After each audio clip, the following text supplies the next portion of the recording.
You can watch me on my YouTube. Go and search for Insima. You'll be able to see me there. Insima TV. You'll see me on YouTube, and you can watch me live on your TV or other channels. And then if you want to watch me on your phone, you can watch on TikTok or other platform without any disturbance. You can also watch me directly on my app, and but that's not what I'm here to do anyway. So yeah, I was today we are going to be talking about how President Tinubu have cracked the code to bring Nigeria out of the third world country. This is a conversation that you are not going to hear from any other person. You are going to only hear it from us, and I want you to look out for it because whatever we tell you, there is an indication that we know what we are saying. There's evidence that we know what we are saying, and you're going to see it happen. I think most of the things that we have said has already started to happen. It's just that President Tinubu have his own strategy, and I love it. After the what did they call it? After the fuel subsidy stuff, they say, "Oh, President Tinubu did not give notice. President Tinubu did not prepare." I think President Tinubu have decided to adopt the strategy since you guys are not used to the kind of leadership that President Tinubu is bringing to Nigeria. That's why I say that President Tinubu is a transformational leader. He is a leader that we have seen in just less than 2 years. He has been bringing a lot of transformation to Nigeria without any fear of intimidation or any fear of a second term. So that is how we know that President Tinubu is a transformational leader, and his style of leadership is not changing it, but he's trying to adapt it to fit in with the population of Nigerians or the kind of Nigerians or what Nigerians want. So, and I love it. I've read the stories. I'm talking about the release and news release and letters, and I understand that President Tinubu had a strategies. Is one of the strategies to take it easy, start with the priorities, the areas that have been affected most, and I love it. So it's already happening, and for me, I feel like President Tinubu is actually the first leader that is actually listening to Nigerians and is taking action. We saw, was it last week or last 2 weeks, when Atiku came and said, "Oh, President Tinubu should declare national emergency." Okay, President Tinubu have declared national emergency. I don't know what that means in real terms, who is going to benefit. But from what I know is that, in my understanding, is to take action, positive action, decisive action, strategy to capture these people. You understand me? To capture these people that who is using that this thing? I'm seeing AI. What is AI doing on my broadcast? AI said Tinubu's code, comment thoughts. Tinubu's code. Now wow, guys, share the broadcast, share the broadcast. Um, so yeah, we saw the tweet from Atiku last week. He was advocating for President Tinubu to declare national security emergency or whatever you call it. Um, Now President Tinubu have declared it, and I believe part of the declaration is written there in the text, which sometimes I think hopefully we are going to go through it as well. But just like I said before, look out for a lot of changes that is going to happen. Do you know what it means to sign a partnership to make sure that railway systems are being tackled, housing tackled, technology, telecom, banking system? That is what President Tinubu have partnered with some people at China and everything. For me, I also feel like we should not totally allow our system to be handled by foreigners. We should be also design it, will I say, customize it or design it for adapt it to fit in with Nigeria or Africa system. But I know that all those things is coming because President Tinubu is a transformational leader. He can see the future. Our economy is no longer dependent on some few people who have been milking us, using our resources, getting our raw materials and all of that. So, yeah, so I'm saying to you that President Tinubu have cracked the code to bring Nigeria out of the third world countries. And why mostly African countries are regarded as third world countries? Do you know why? And do you know why? I want to give you a research. Go find out what I'm talking about. Go find out why countries are being designated as the third world countries. Go and find out why that is happening. But President Tinubu is about to bring us out of that third world countries level or status, and you are going to see more of it. I'm going to be talking about it because this is a new conversation I'm kind of bringing. Tinubu has cracked the code. Go and find out. The city boy is on the throne. Tinubu has cracked the code. There's a signal already. that President Tinubu have cracked the code to bring Nigeria, even other African countries out of the third world status, third world country status, and hopefully it's going to happen very, very soon, even as Nigerians will begin to realize that this man is not a man that we're going to take it. Okay, perfect. Okay, yeah, so we are going to talk more on that. Tinubu has declared, um, Tinubu has declared state of emergency. Hold on again. Uh, okay, hold on. I just want to read some part of that letter because I believe that letter there's a lot of updates there, and there's a lot of information, and that is why I like the city boy. He's not. He doesn't just sit down. I told you that there was a plan. There's a strategy for security issues. It's happening. Tinubu declares security emergency, orders mass recruitment of police and army. Wow, that for me, I think that is something that is so good. Today, I think Wednesday, Tinubu authorized recruiting 20,000 more police officers. I think we need more. You remember the strategy, we said it already. President Tinubu should trigger the plan B. For me, in my opinion, yes, a national recruitment, but I'm telling you, for us to free us from ourselves, we need more recruitment from Yoruba land, from the South to join the army. I've said this many times. I know what I'm talking about. You see, most of the times you see the reason why the North always threaten us, always threaten the South. It's not just, it's because during election period, they feel like they have the army, they have all the tools and everything, they can always do stuff. There's nothing wrong with that, but we need to balance the system. We have four regional systems in Nigeria today. President Tinubu have already created a structure for the progress of the country, and every region has a commission. What do they call it? Yes, development commission in every region, which means that President Tinubu is already thinking far at looking at the picture.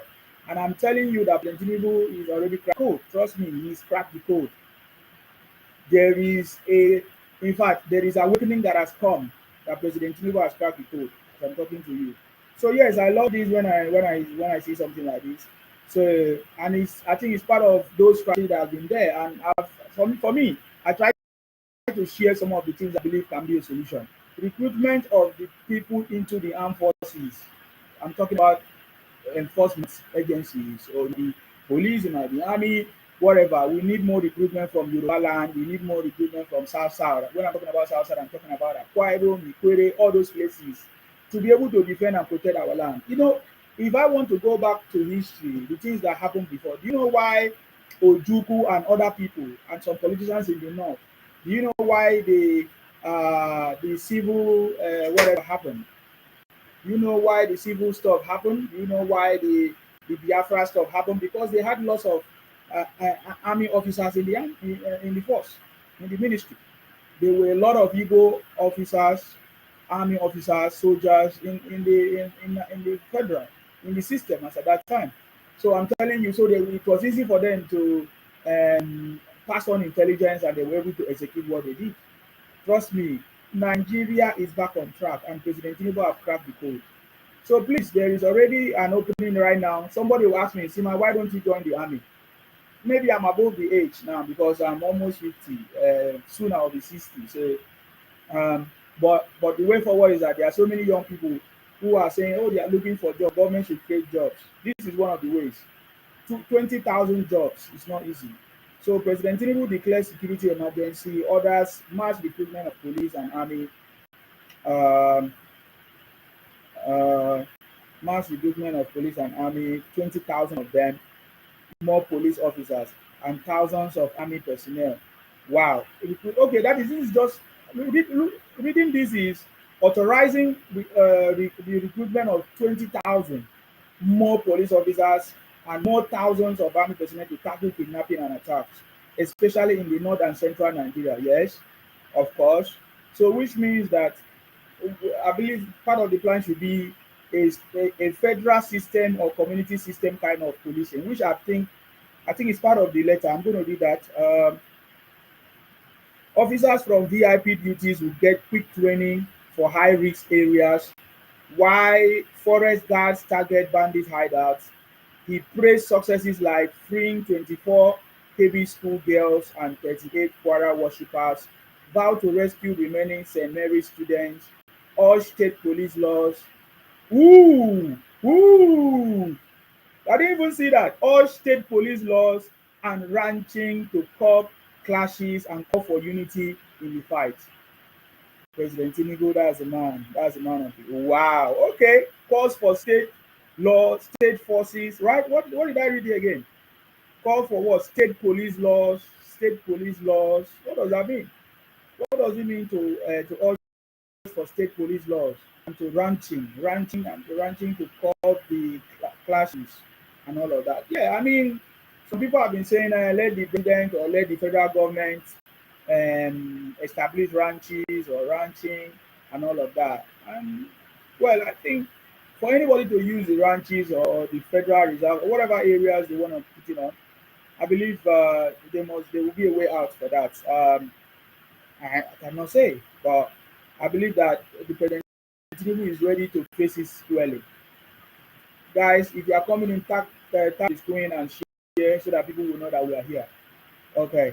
Um, I'm just going to read this because it's very important. This is one of the things that we have been calling on President Tinubu to take immediate action. Because just like I said before, as President Tinubu will solve this problem, there are people that are going to complain, people that have been benefiting from the same problem. You see, when anything happens in any place, there are people benefiting from it. There are people who are losing and there are people who are benefiting or gaining.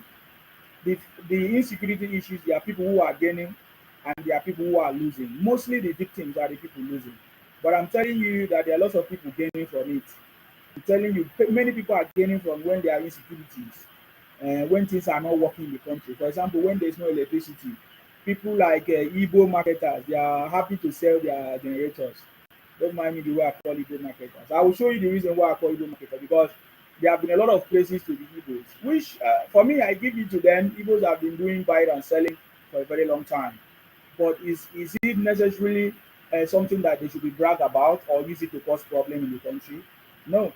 We'll talk about it because there's one of my brother who have just made a video praising the Igbos today, and I love it, and I want to talk about it.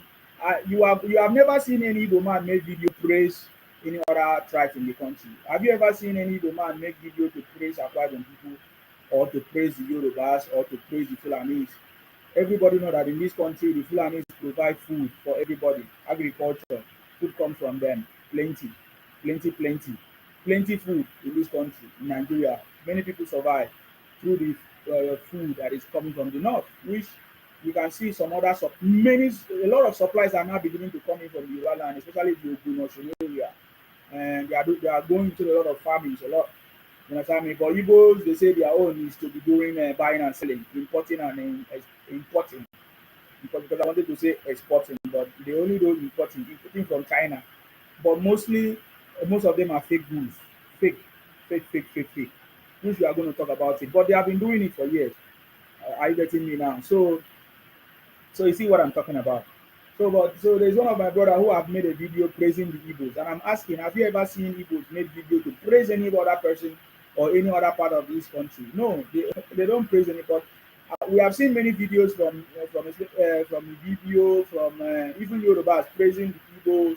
Some Yorubas still love the Igbos even to the core, no matter what. We saw a Yoruba man yesterday claiming to be a Yoruba man on my broadcast. He was fighting for the Igbos, right? But my question I always ask: have you ever seen Igbo fight for anybody and stand for that person? We'll talk about more of that as we proceed in this broadcast. But let me just I want to read this letter from President Tinubu because I think this is what many people have been looking forward to. They have been telling me, Sima, why are you not addressing the issue of insecurity? I said, I'm not the president. I did not. We paid the president to do his job, and we know that he's going to do his job. I'm not the president, man.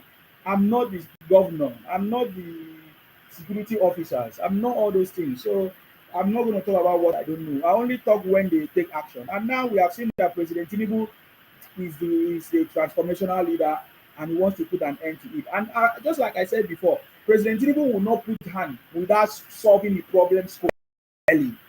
Just like Tinubu have solved the problem of fuel subsidy squarely. You understand me? Listen to me. When Zima is talking, listen to me. so that you will understand. There is no need for gra gra. I know you guys always like to complain, just like I said before. I think I made a video that has gone a little bit viral right now. Go and check that video on my platform or on X or on any of those platforms. I said Tinubu have cracked the code to take Nigeria out of the third world country status. It's not a joke. And what I'm telling you is happening. Just like I'm telling you, President Tinubu will not put his hand in anything without solving it. I think this is the first time I've actually seen President Tinubu address this issue squarely and he's taking action. And it's just going to be a permanent solution. It's not just going to do something and tomorrow it will rise up again. Now, from the letter that President Tinubu have released declaring a nationwide security emergency, you will see that President Tinubu wants a total solution, sustainable solution, a long-term permanent solution. And that is what it's going to do. And I cited example. I said, look at what the President Tinubu have done in the fuel subsidy. Trust me, President Tinubu is going to address the issue of insecurity squarely. The problem is that as people complain and is addressing all these things one by one, they don't come back to give him credit. They don't come back to give him credit. Remember how people were shouting about food. All of a sudden, President Tinubu has resolved the issue of food, and we didn't hear them come back to praise him again. So don't worry, he's going to resolve this issue. Now that President Tinubu has taken action about insecurity, I'm going to talk about it as well. So this is why I'm here to talk about this and why I discuss other stuff. Declaration of nationwide security emergency, recruitment of an additional army and police personnel. Fellow Nigerians, today, in view of the emerging security situation, I have decided to declare a nationwide security emergency and other additional recruitment into the army forces. By this declaration, the police and the army are authorized to recruit more personnel. The police will recruit an additional 20,000 officers, bringing the total to 50,000. Although I had previously approved the nationwide upgrade of police training facilities, remember President Tinubu talked about the training facilities. Remember, you see, he knows what he's doing. Just like I said before, he wants a total solution, a complete package. He's not just looking for a package that will stop tomorrow or tomorrow it will start again. President Tinubu is looking for a sustainable solution. That is why I like him. Whatever he does is going to be successful. Now, he already approved the nationwide upgrade of the police training facilities, which is ongoing. The police authorities are, by this statement, authorized to use various National Youth Service Corps camps as training depots, of course, because now, as President Tinubu has said, the recruitment of police officers, they need to be trained. They need good facilities. They need to renovate their quarters, police quarters. They need facilities. They need tools. They need resources. So President Tinubu is looking at this squarely, and now the training centers is already planned ahead of it. Just like I said, every action President Tinubu has a plan. Trust me, it might take time. He wants to listen to the opinion of the people. He look at the body language, and he's going to do it gradually. And we know that this man is not just, what is it that President Tinubu is looking for? He is looking for legacy, the legacy that we will ever remember for life. Is he looking for money? God money.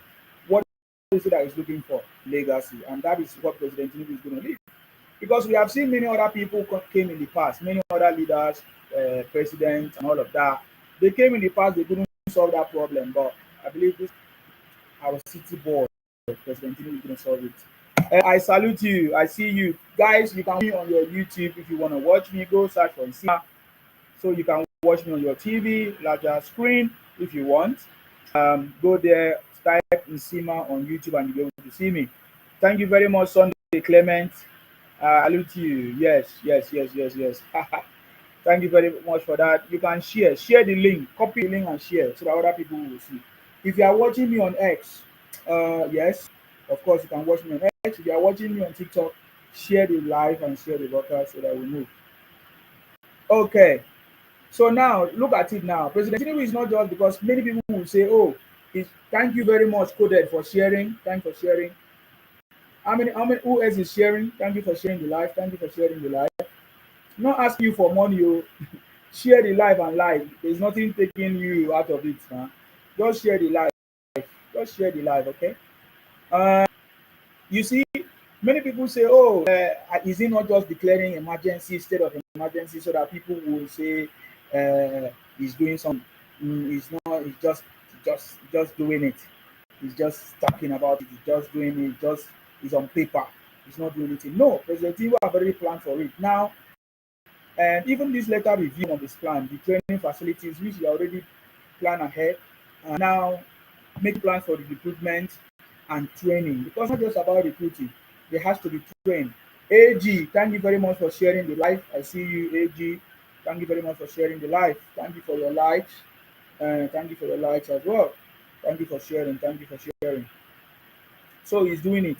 Now, the officers. Now, President Tinubu also talked about the withdrawing of those officers. He said officers being withdrawn from VIP guard duties should undergo crash training to debrief them and deliver more efficient police services when deployed to security challenge areas of the country. You see now. So you need to go and join kidnapping business. Go and join the police. Go and join the army. Because I know many of you are joining the kidnapping. You are joining the kidnapping business. You are joining the banditry business. You cover yourself. You disguise yourself. We saw videos now. We saw videos of some Igbo IPOP disguising themselves in a video claiming that it's Fulani. One thing I know is that you guys always like talking about the Fulani. Don't talk about Igbo. You talk about the insecurity, and then when you say talk about the insecurity, you want us to talk about the Fulani without mentioning your own name. Now, wow, now what for now is a total effort, and that is what the President Tinubu is about to do. You understand me? The DSS also has my authority to immediately deploy all the forest guards already trained to flush out the terrorists and bandits lurking in our forest. And funny enough, who are these people? Nigerians. So now Nigerians, now they do Nigerians. Now Nigerians, now them they do Nigerians. Who are these bandits? Who are these terrorists? Who are these people? Mention all the names. Are they foreigners? No, they are the same Nigerians. So for me, that is why I'm not even anybody talk rubbish. I say they are Nigerians doing it. Who is doing it? Nigerians. The agency also has my directive to recruit more men to man the forest. There will be no more hiding places for agents of evil. Do you listen to what President Tinubu said? There will be no more hiding places for agents of evil. They are hiding everywhere. They are taking advantage of this Trump comment. Trump comment on whatever. Misinformed whatever this thing, Christian whatever. They are taking advantage of it to cause problem in the country. You see, every day now they are now doing kidnapping business. One that shall never end. And their plans is to unseat President Tinubu. So President Tinubu has spoken. He said there will be no hiding places for agents of evil. And my fellow Nigerians, this is a national emergency, and we are responding by deploying more boots on the ground, especially in security challenge areas. The times require all hands on deck. As Nigerians, we should all get involved in securing our nation. And this is what I'm talking about. Anybody talking about say, oh, Nigeria is good, you are part of the problem, because most of you bring your friends to your area that end up robbing your people, or that end up gathering intelligence that they use to come and rob you or kidnap you. So we are security ourselves. We should be responsible.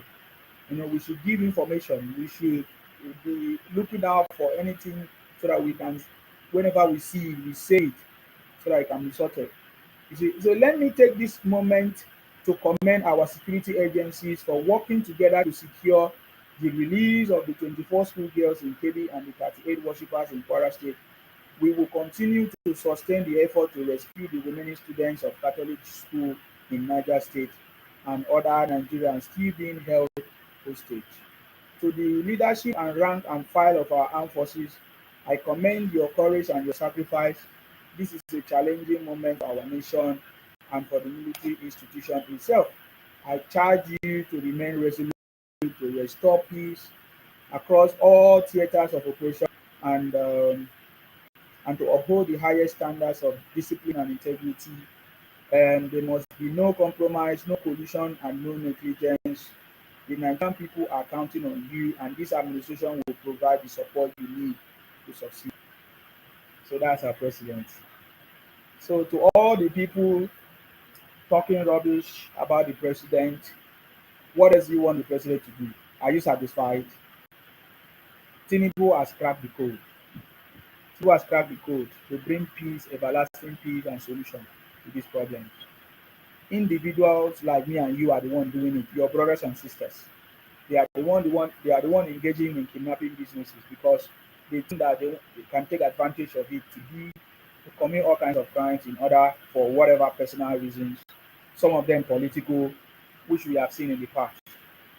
So President Tinubu has taken steps. I believe that we are aware, even immediately the incident happened, he called on his security chiefs and had a closed door meeting. Was it last week or last 2 weeks?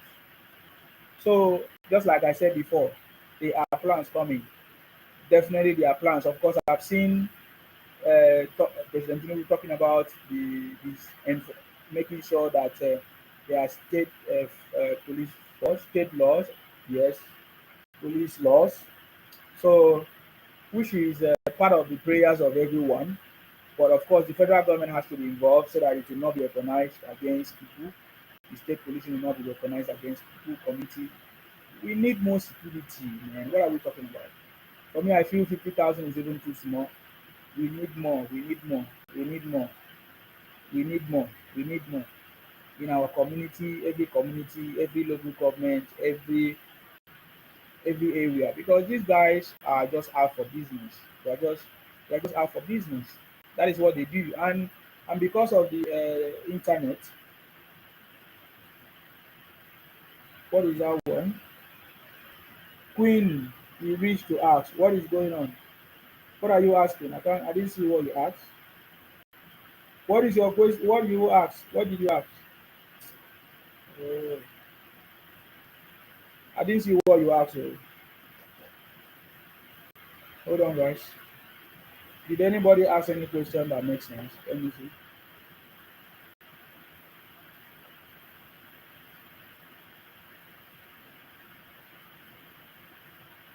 I didn't see anything, so I don't know what you asked. There's nothing you asked. You don't have any important thing to say. You know, hold on, say long time, Sima. Thank you very much. Fashion says she's asking how much. Oh, how much they pay me, my brother. Oh, but I don't even fit count the money sef. Come and take your own share. Come and tell. I no wonder you people every time you come online and talk lies and propaganda because they pay you money. When I see you people defend Obi blindly, they pay you money. When I see you defend Nnamdi Kanu, do they not pay you guys? I think they also pay you guys now. That is why everybody you think everybody go. I'm thinking, how much can you think you pay me? How much do you think you can pay me? Do you know where I live? I live in a developed world, man. I live in the UK. How much is your currency?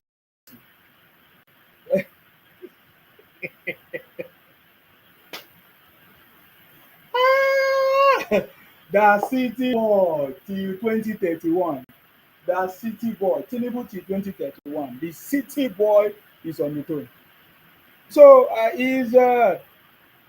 I'm surprised whenever I hear people say, Isima, how much do they pay you this and that and that. When somebody says something that you don't like or that is not in response to your thinking, you say they pay the person. But I've been seeing defending your OB, demarketing the country. How much did they pay you to try to demarket the country?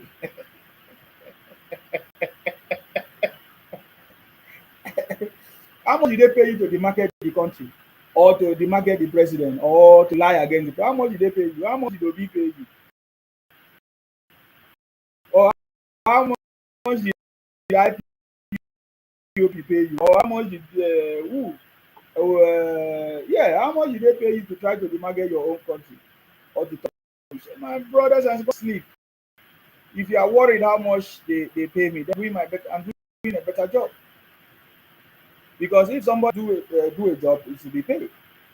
I get it. You know how many hours I stay and broadcast? Do you know what I talk about? The knowledge. Do you think so? I deserve to be paid. If that's what worries you, then you don't know what you're doing. I deserve to be paid for doing a perfect job. The job that you cannot do. Because even the job you guys for Obi did not it did not it wasn't a good result. Boys already told us their name, irresponsible element. Thank you very much. Even the one that you were paid to do for Obi with how many followers? Obi have many followers now. Obi have Nnamdi Kanu, how many followers did he have? All the Yeye British that supported Obi with their followers, how much did they pay them?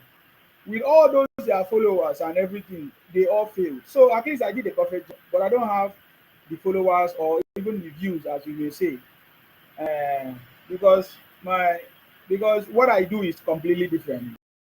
What I do is not for future reference, and when the time comes, we look at it and say, yes, we did this. You understand me? So I'm asking you.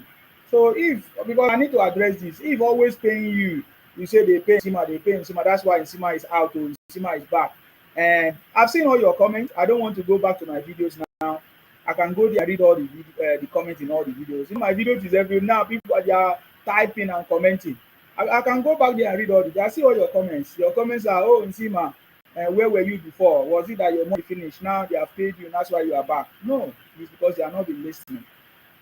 You have not been listening to me. I already told my followers, people that have been following me, I told them the reason for the time, the reason and the period. Usually, when is that time I'm always active. Now it's getting cold. So you will see me sit down, you will see more of me. And that's why you have been seeing me. And the campaign have not started because I'm working towards the campaign as well. You will see more of it. So you say, oh, Isima, we did not see you, and now you are back. It's like they paid you, Isima, they have paid you. My brother, I've told you before. I'm just thinking how much you can pay me to do this job.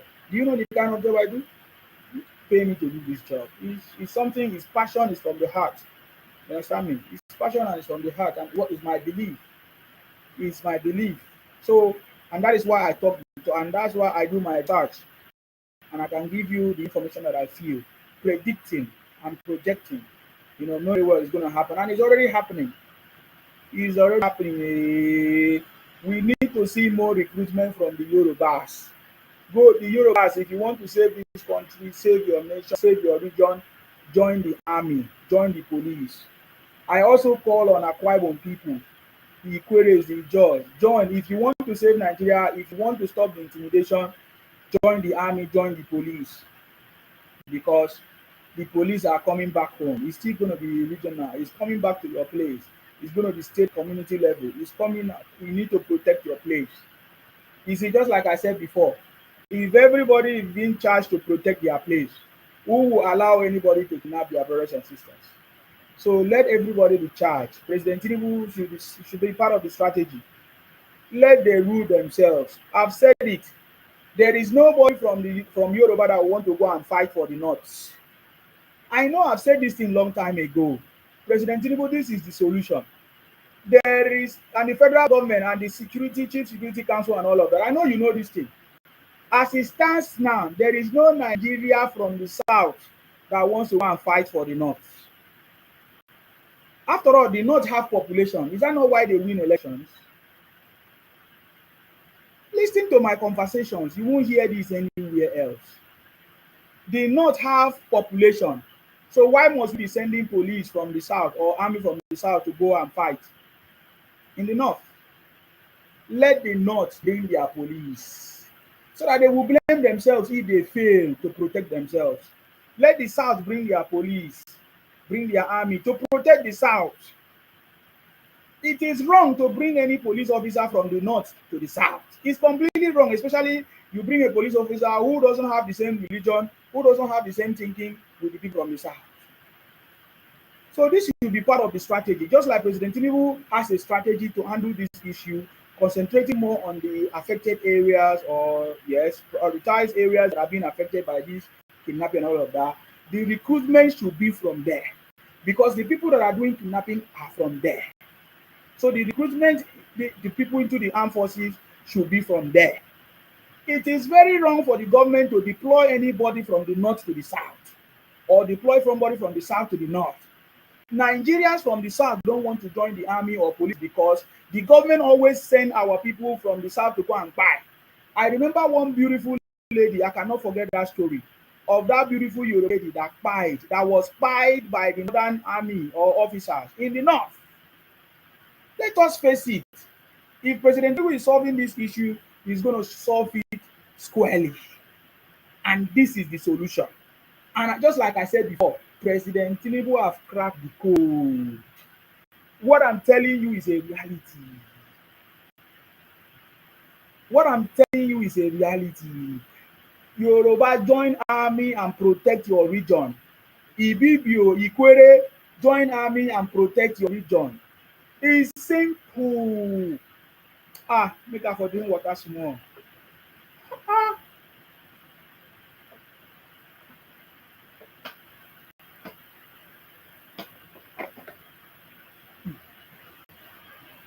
Change the strategy.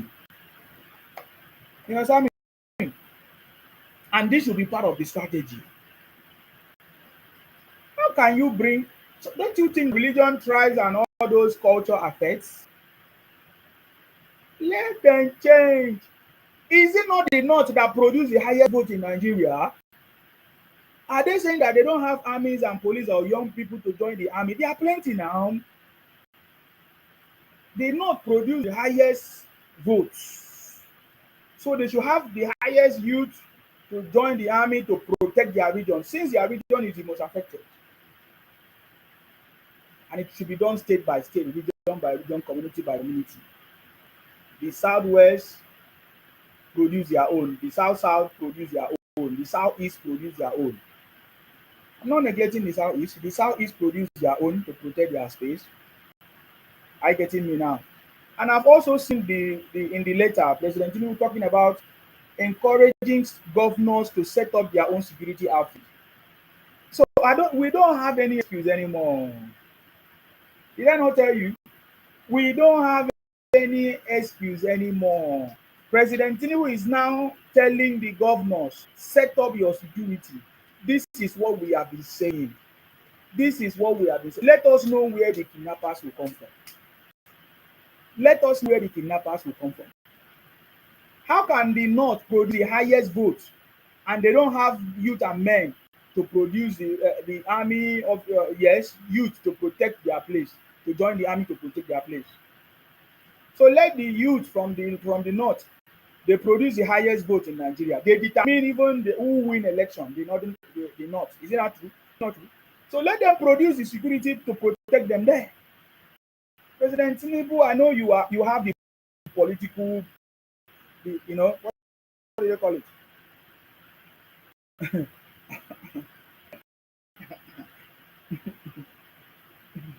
Oh God, thank you very much. I see you.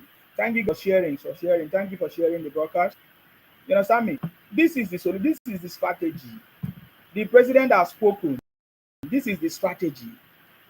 Police come from your state, army come from your state, you protect your region. President Tinubu, this is the solution. Oh. There is no other solution. Oh. This is the solution. Oh. Region by region, produce your armies, give them a number, controlled by the federal.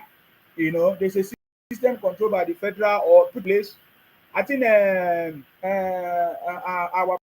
our Senate president, uncommon Senate president, Akpabio already suggested to have a national something officers commission that will be a body that will be governing all the recruitment process to disperse all the place to all this policing to the states. Are you getting me now? I mean, coordinated. They will recruit it, but they will be trained by the federal government, and I think that is what the government is doing. President Tinubu have cracked the code. Did I not say? In your region, bring your men. Bring your men. They are going to be trained by the federal. Simple. To have a standard of training, the same mindset, the same, to have an objective. President Tinubu have finally cracked the code. Anytime we hear of insecurity, it is caused by the people from the state. It is caused by the governors. It is caused by the people there, because President Tinubu said every governor should set up their own, especially in the affected areas. Set up your own security outfit. Set it up, and there's training already. He has already prepared a plan, a training facility for them. They are going to train at the federal level and dispatch back to your state or your community. That means there's a standard that is set place so that it will not be totally controlled by by one specific area. So President Tinubu have cracked the code. Did I not tell you he's going to crack the code? That is the same system that is functioning everywhere in the world.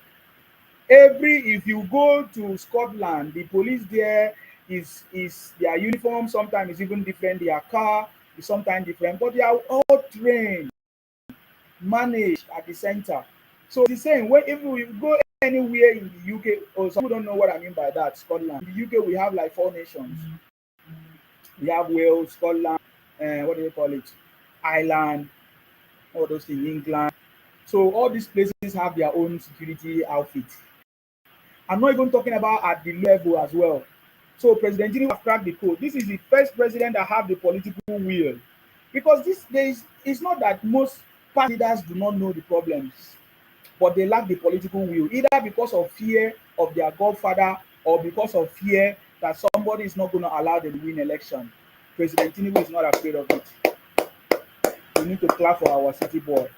That is why I say President Tinubu have cracked the code. You don't understand this thing. With that, see, I'm telling you, one of the reasons why we have not been able to move past the level that we are. President Goodluck Jonathan couldn't move past the level. He knows some of the truth, but he couldn't do more because he couldn't take action because he was afraid of elections. He needed to appease some people for him to be able to win election. That is my opinion. Goodluck Jonathan, he failed us, even one of us from the South. Little opportunity that was given to him, and even people as at that time said he was the most educated president. Is that not true? Was Goodluck Jonathan not the most educated according to people? But all those other people were educated. Nnamdi Azikiwe was educated. Even Ojukwu was educated. According to them, you see, he went to Oxford. So just like I always say, it's not about the type of school you went to or education. If you don't have it, you don't have it. You were not trained by your parents. That's people that are complaining of hunger, poverty, this, that. They just complain because they lack that proper training from their parents. They did not get it. They never got it. Because I'm going to play a video that we're going to be analyzing some things. I just want to address this conversation, this security issue, because President Tinubu have done it. I told you that President Tinubu have cracked the code. There are so many codes that President Tinubu have cracked. It's happening. There is I'm just telling you, I'm just explaining it better. Because if you did not understand what the letter was about, the federal government is providing training now, and they are recruiting armies and police officers from every area. So, and he has urged the state governors have their own local security outfit and all of that. Recruit people from your place. Recruit people from your place, and then so they will come and get it at the federal level. You understand me? First Sean Ogun say, believe anything from the Igbos at your own risk. Are you getting me now? So this is happening right now. Whoever saw it coming, that President Tinubu is going to take the action. Whoever saw it coming. Did you saw this coming? Did you see this coming? English. So I'm just telling you that for us to crack the code, or that President Tinubu have already cracked the code, and that is what he's trying to execute. And he's doing it gradually, because the last time President Tinubu took action immediately, remember when he removed fuel subsidy from day one, many Nigerians reacted in a very negative way. Now, the strategy now is that President Tinubu is starting with the affected areas, and he's doing it. This is Kevin said, why you no ask your family member to go join army? Anybody can join the army. Then what is that of? If you don't want to join the army, you don't have the right to complain. You don't have to join. If you don't want to join the army, if you don't want people to join the army, you don't have the right to complain of any insecurity in Nigeria. The last time Igbo set up IPONG, a terrorist organization, the ESN, of what use did it give to you? Well, what did you achieve from it? So you're asking me that question. When you guys created the government, what did he do for you? What did he do for you? Did you not join your? Did you not create this thing? What did he do for you? It was not coordinated. That is why we need a federal system to coordinate what we are talking about. Are you getting me now? And the city boy is doing it. One thing I know is that whether you like my voice or you don't like my voice, it doesn't matter how you see me or what you take me. If you have been following all my broadcasts, every conversation has come to pass. And it's not because we know anything, it's just because we have been researching and we have been listening to President Tinubu and we have been looking at the body language and we really understand what he wants to do. Even as we know that there are some setbacks by fellow Nigerians and some politicians, opposition who are trying to fight the city boy. Do you remember what I said last time? Why other governors and presidents in the past couldn't do much? Because most of them have godfathers who are against the implementation of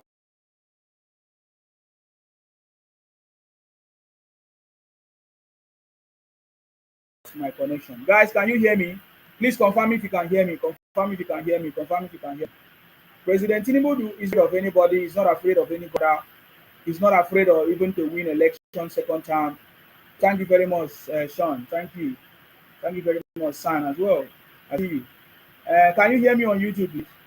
So he's not afraid of all these things. These are the factors that make previous leaders in Nigeria not to be able to bring any change. AG, I see you. Thank you. So we already knew the reason, most of the reasons why we support, some of the reasons why we supported President Tinubu, one of them is because of this. We knew that for President Tinubu to, or any leader to bring any change, should not be controlled by any forefather or by ex-military or ex-naval officer or those kind of stuff. Because godfatherism has failed Nigeria, even Africa. And there's nothing wrong to have godfather, but in most cases, always turn out to be negative, or but they will always want you not to do anything good. You know, so I'm not against godfatherism, but I'm saying because for me, I see godfatherism as mentors. As they are all mentors. Mentors. Prince, thank you very much. I see you. Thank you for your comment on that. Akin Wumi, I see you on YouTube. Thank you very much. Are you getting me now? So we can see that President Tinubu takes advice from people, listen to people that advise him. He has a team of think tank that discuss with him, give him ideas and all of that. And he's ready to take advice by himself. He also have the political will to do things. So that is a big difference. That's why I'm saying that President Tinubu is a transformational leader. He has cracked the code. So one of the issues, I talked about that the president should ban the open grazing, which I discussed the other day. And I see the way the government has applied this system. According to the clarification, because I saw the clarification about banning of open grazing, that is the solution. That is the first step. The first step to stop the headers clash, or what do they call it? The farmers headers clash, is to ban open grazing and all of that. And then I see the strategy. The government is ready to ban open grazing, but they want to start from the areas that has been affected. Places like Yola, all of that, and many other places, maybe Kwara if there is, or other places that this herdsmen fight is happening, maybe in Plateau. So I saw the strategy even from the Minister of Livestock, Alhaji Mutai or something like that. Sorry if I did not get your name right, sir. No. So you see, it's a strategy, and even it's the same strategy that the government president will have for deploying the trained officers and newly recruited officers. They are going to first go to areas that have been affected, which I think is the right thing to do, is the best thing to do, right? Maybe it's common sense, right? So this is good. So I believe the government should approve more training centers. Maybe can take third party. What do they call? They used to have third party training companies that can help. Maybe our brother Asari Dogobo can help in this regard. Training officers, more training. The federal government should handle the facility, offer the training. State policing, for me, state security is very ultimate right now. Community policing is very ultimate right now. Before any school operates, due to the situation, especially in the affected area, should have security officers in place until they are able to sort it, until they are able to resolve the issue. I listened to when somebody said, "Oh, why did they withdraw the army before the kidnapping of the KB girls or whatever?" But it was a private school, so I'm a little bit confused in that regard. What that mean? Because does the federal government provide security or army to private schools to protect them? So I think that is a question to ask. Because, or if not, they are just using it for propaganda. Because of course I know they are always using it for propaganda. So because I want to move past this officer something. So this police recruitment and army. My suggestion, just like I said, they are able to produce the highest votes. They are able to produce. Is it that they not only produce votes? What else do they produce? They produce food. The minerals are also there. So they not produce the highest vote. They can even determine the highest people to win election. So they should also produce youth and this thing, what do they call it? Youth and men that are ready, even women that are ready to join the army, to join the police in their region, to protect their region, to protect their state. They even have instituted authority like the Sultan of Sokoto and all of that. So why all these things are still happening if it's not being sponsored or allowed or pre-planned by their own people in the north? Just like I said before. So there is a solution. Protect yourself in the north. Let them recruit more people, just like we said. The southwest will recruit their own, the south will recruit their own, the southeast recruit their own, protect their territory. The governors in all the states produce, at least to produce a lot of jobs. There will be jobs for people that are ready to do the job, work, and all of that. And so I think that is a strategy. More training facility will help the government to achieve this. More training facilities, more robust system in place, and should be implement action. Before we know it, this issue of insecurity will disappear, because we know that some boys and men, politicians are sponsoring it as a way to um, fight the president. That is the truth. There's nothing that can, there's nobody that can tell us that, anything different from that one. So open grazing, just like we said, the government has started banning it in the affected areas, which I think is a good thing. The government should start banning open grazing in those areas that is being affected. So these are the strategies that for me I feel are good security strategies. AG, thank you for reposting. Are good strategy that can move the country forward. I get me now. Wow, wow, wow. I don't answer that. I think I spent almost 1 hour trying to discuss about these key issues and all of that.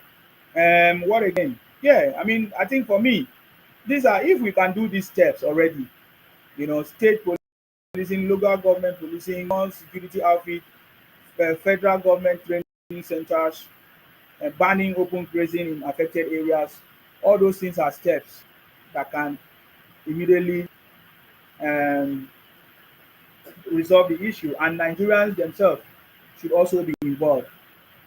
Thank you very much, Victoria, for sharing. I see you are sharing. Thank you very much. Thank you very much for that.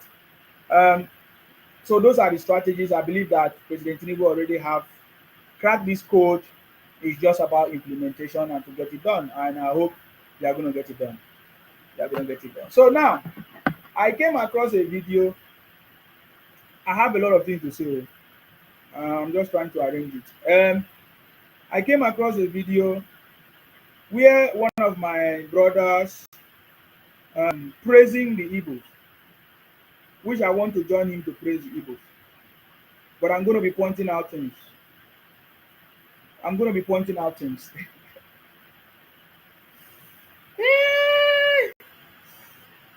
Oh gosh.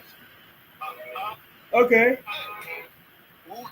How many of you know this our brother?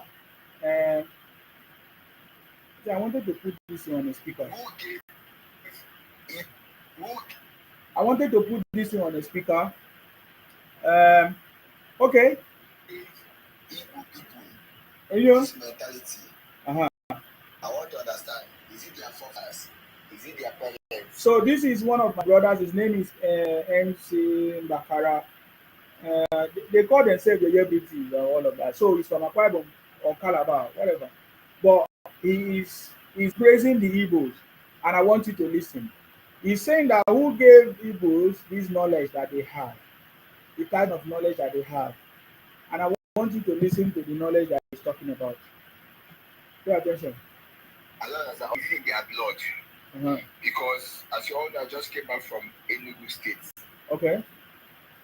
Enugu to be precise. I have been to Owerri, Imo State. I've been to Aba, Abia State. Okay. I've been to Ebonyi. I've been to almost all of the states in the east. Okay. And this is one thing I have noticed in all of the states.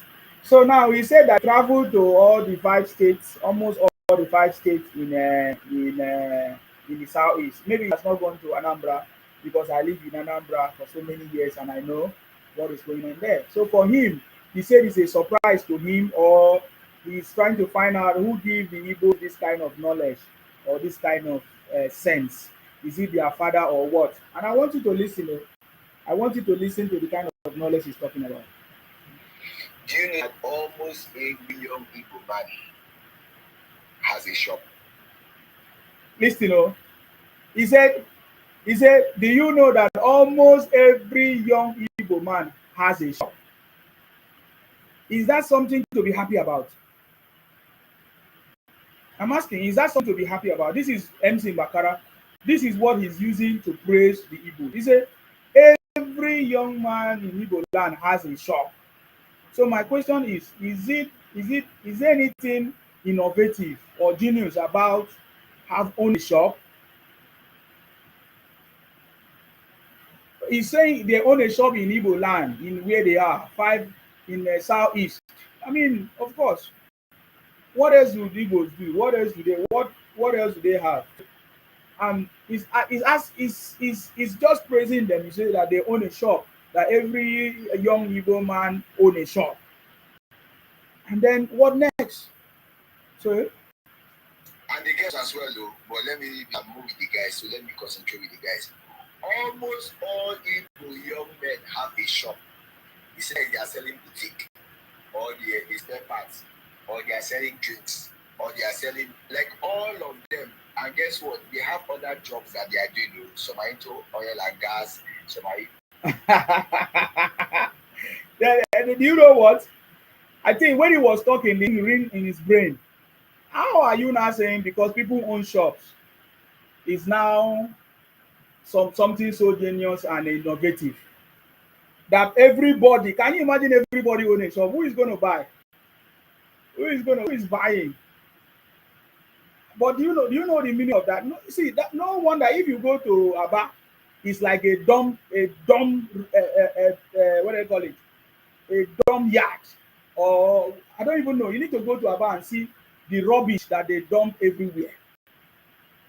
You understand me? I'm not saying there's anything wrong in starting a business or doing something innovative, because the reason why I'm playing this video is some of the statements he made. That, oh, they don't have time to discuss politics, they don't have time to do this, that every man own a shop, everybody own a shop. So I'm beginning to get to the point where I'm asking him. So every man own a shop. And all of them were able to be deceived to the point that they can close down that same shop. To the second point is that all of them can be recruited into ESN that end up kidnapping their brothers and sisters. Okay, so who are those people in the bush? Who are those youth in the bush that are hiding in the bush, calling themselves ESN or IPOP?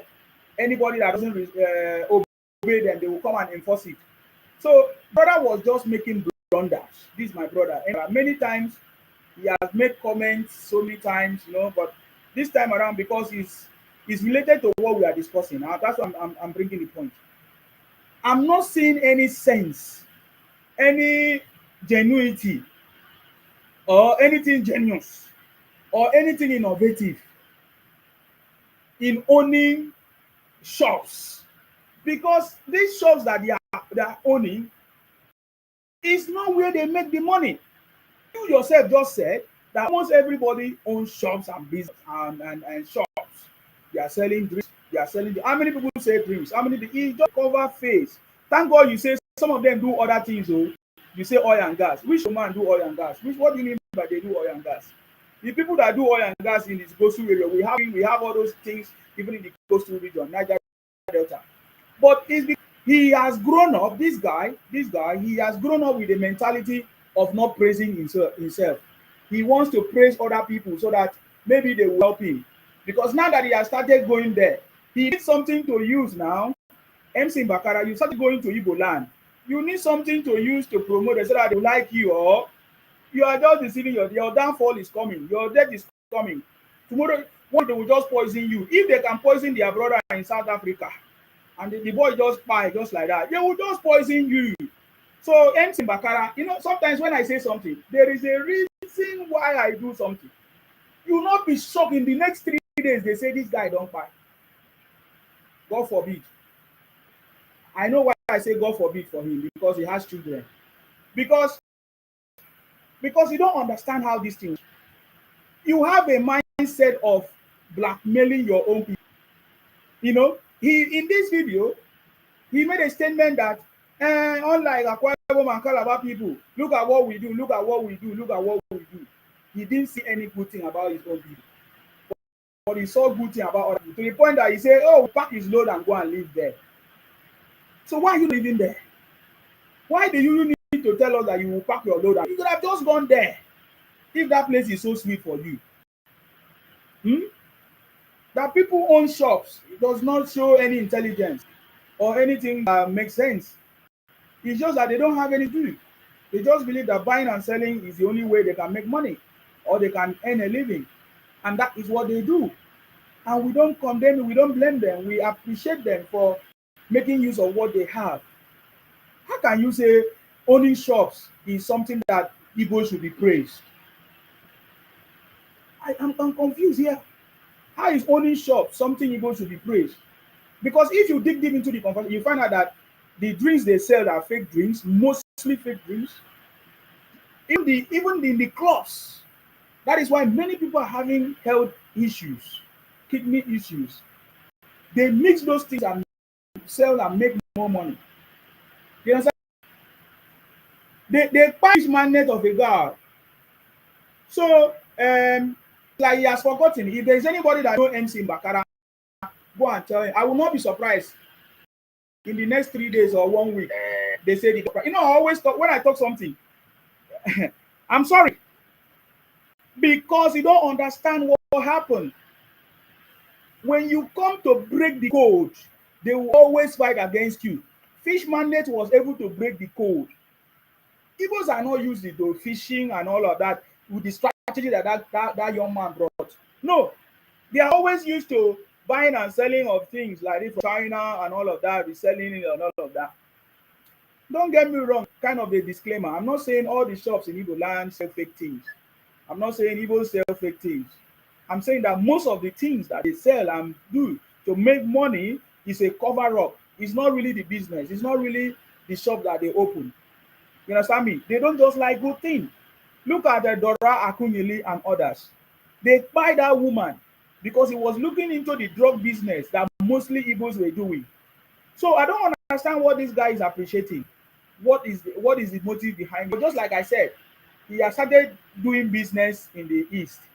What business is he doing in the East? The last time I checked, he was doing MC. He was dancing with women. I don't want because of the kind of videos I'm doing.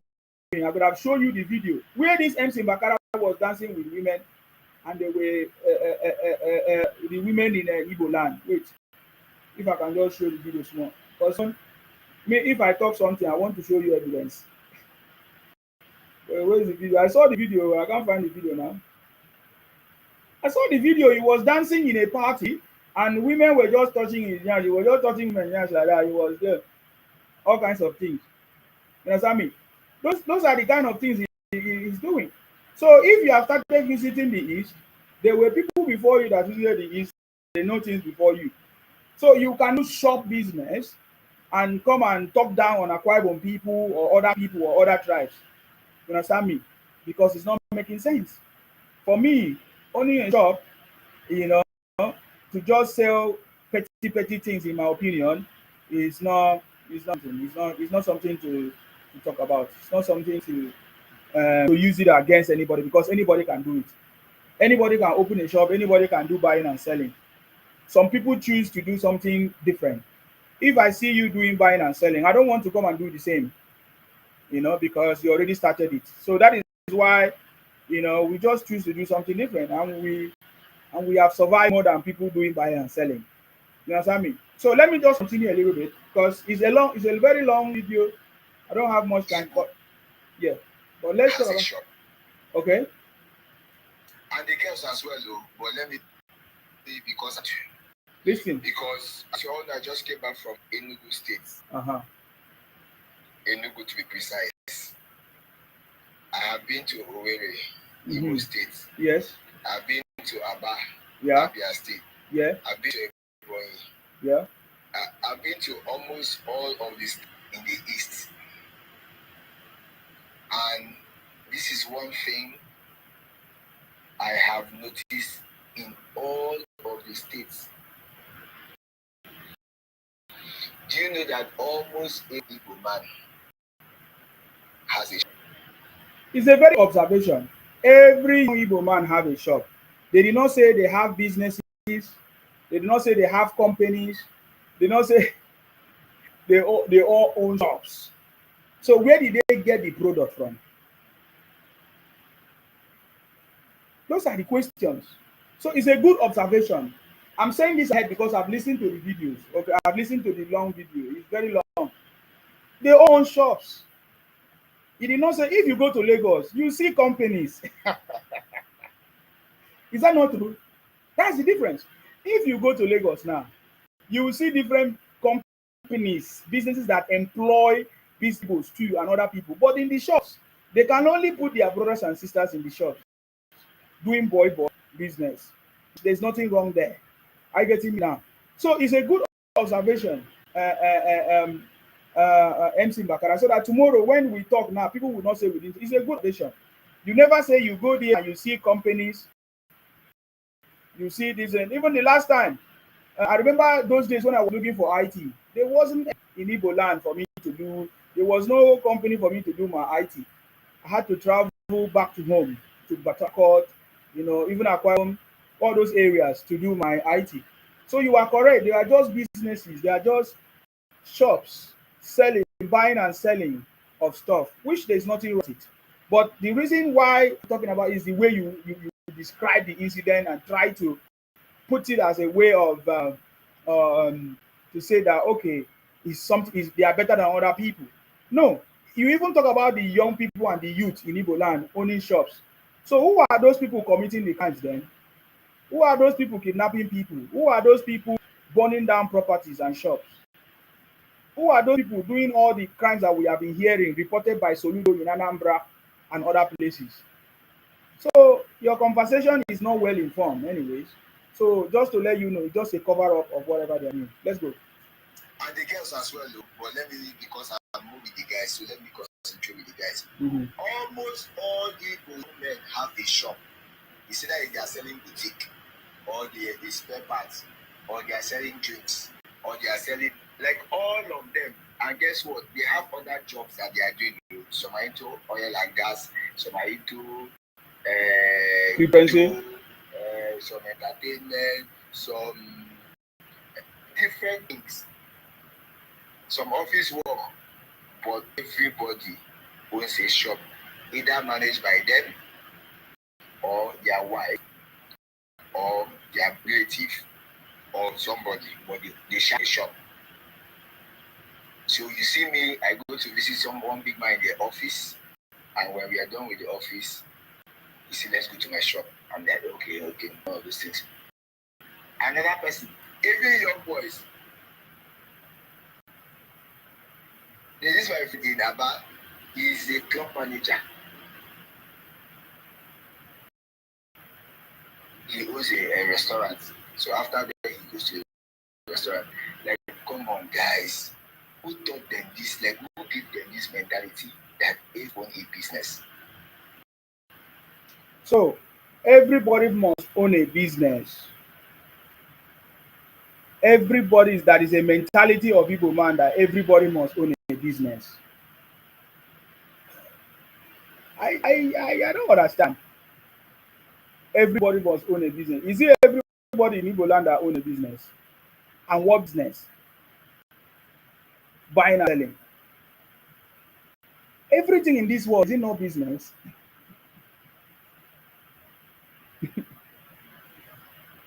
Everything in this world is it not business?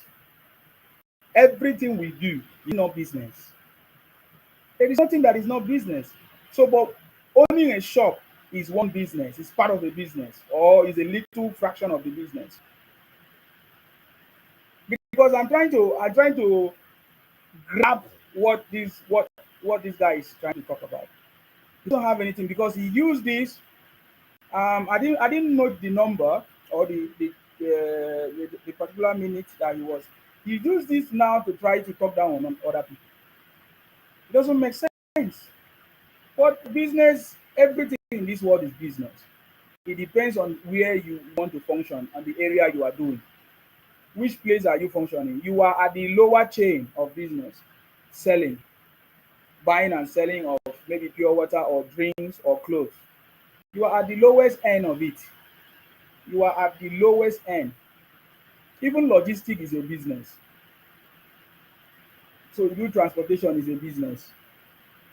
So selling of shop is a business. So but every business have level. So I'm just saying this because there is no any tribe in Nigeria that does not do business. They may not be loud, noisy, as the Igbos may seem to be. Not all Igbos or others may seem to be, but everybody does business in Nigeria. There is no place that you go that they don't do business. Are you getting me now? Even me renting my shop for you to run your selling is business. So I think this guy is confused in his conversation. That is why I'm bringing it out. And then there's something he said. I don't know if this is the See, place. all the other tribes for Nigeria, with due respect, Okay. my own tribe, especially my own tribe, we are supposed to just go and we'll just go surrender to the Igbos, make they teach us. So you see that he said for so every other tribe, he said with no respect to that we are supposed to go and surrender to the Igbos for them to teach us business. Well, it depends on the kind of mentality you are or your education. If you feel like you need the Igbos to teach you business, because in my opinion, anybody can do business. You don't need any. So for me, I feel that is an insult to say every other tribe to go and surrender to Igbos to do business. What are you talking about? We were even doing business even before the Igbo came. If Igbo came to especially the coastal region to come and meet us in order to even sell their brothers and sisters through slave trade and all of that. So when did Igbo start learning business? They were doing business and they don't have even dry pot in their place. So when did Igbo started doing business? Igbos were not doing business before. Do you want me to go deeper into the conversation? Igbos were never doing business. Do you know when Igbo started doing business? Is when they started migrating to other places and they were learning what other people were doing in their various regions and they started copying it. So I don't know where Igbo started learning business. So that is why I say this man, this guy, it doesn't matter where he just because maybe he started having some affiliation with some Igbos, he traveled there. Look at the way he's already looking. Is it because of this thing they give him? It's because he's my brother. I'm just advising him. You understand me? Stay away from all these things. 3 days, then go announce say you don't fight. No talk say na me talk am. Because me, I know wetin I dey tell you. Igbos did not know business. They hijack it when they came to our different people places and they saw business. You are telling okay, what about the Fulanis? Do you know what the Fulanis do? Do you know the transportation of the Fulanis? What were the Fulanis doing? Go and look at the southeastern region. Oh, sorry, the old region and the old commodities that was traded. Tell me what the Igbos were doing. Igbos were jealous of even the Yorubas that were selling cocoa, using cocoa to develop their own region. What was Igbos doing? I'm telling you that Igbos did not know business. The Fulanis were selling groundnut. Go and check the record. I can pull out the record now of the colonial times. How much revenue came into different regions of what they were doing. you will see that Igbos did not know any business. The Fulanis transport their cow from this into other region, transport their groundnut, transport their kilishi. How many of you know that thing we used to eat? Is it kilishi or what? Tiger nut. And tell me what business you doing, man? Or are you talking about importing of things abroad, especially in China, to come and sell in Nigeria? Is that what you're talking about? Trading? No, they were not part of it. And according to First Son, he said they hijack it. You understand me? Adek say Kilishi is from Bauchi. So you know what I'm talking about. So this brother, I'm just gonna play a little bit and then I move on. So like listen. Because that mentality is next to none. I don't know how we want to quantify it, but it's next to none. Everybody has one or two shops. Everybody doing business in Igbo land. Even the Yoruba people that are in Igbo land right now, like our last case that made this case from, is also has shops. Everybody, they are doing business. Everybody is doing business now. Everybody, what is this guy talking about? This is the problem. He claims to be a Akwa Ibom guy. He talked down on his own people and then he was promoting other people. You don't have sense. You don't have sense. This guy, MC Bakara, how can you talk down on your people and then you are promoting other people? You say you don't have sense. Maybe where he come from, they don't do business, or I don't know where he come from. Because I even grow up to see my mother doing trading, market. What are they talking about? This guy, something is wrong with him. Something is wrong with him. Be careful, MC Bakara, be careful. Before they will announce your death in 3 days. Be careful, because when you go to area where they buy their brothers, they poison themselves. Before you know it, they will poison you. Be careful before they poison you, MC Bakara, in 3 days. I know when I thank God say you have come back. Thank God say you have come back. So that is what I wanted to address, because see the videos that he made. It's only Igbos that is commenting anyways. Now he has Igbo friends. So and he traveled to Enugu, traveled to all those places. So he's not talking nonsense. Just like I said, I'm not condemning Igbo business. I'm not condemning you owning your shop or anything. But you cannot say because you are doing shops everywhere, that means that you are better than any other person, because you are not. Because you are not. It doesn't mean that the Igbos are not going to crime. The highest kidnapper today is from Igbo land. Yet he has business. Just like who knows the business of highest kidnapper Evans?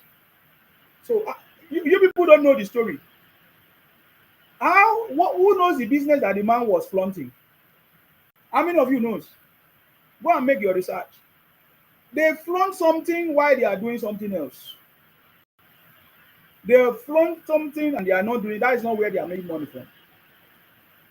So that everybody is doing something shows that something is wrong. And I think what MC Bakara has highlighted here is what we have been talking about. When Igbo man see you do something, he will copy. He will just copy it verbatim. He won't even add his own. He will just copy it and be doing it. So if you are telling us that everybody in Igbo man, what they do is business, that is shops. That is what we are saying. They have a big problem. Now there is no peace. Because if you have, according to him, he say youth are now owning shops everywhere. How come they are now into kidnapping businesses and all kinds of stuff? How come they are not finding themselves? How come the stories we are hearing is not me? So that is not correct. Rather, what I think we should advocate for the Igbos is to have will I say a rethink? But who am I to advise them? I cannot advise them. But let nobody use somebody rubbish to come and talk down on my own people. You understand me? Let nobody use rubbish things like selling of shops. How can I go and sell shop? For what? How can I go and sell shop with my level of knowledge? And you say that is something that other person should do that they have knowledge. What are you talking about? She's talking about real business, opening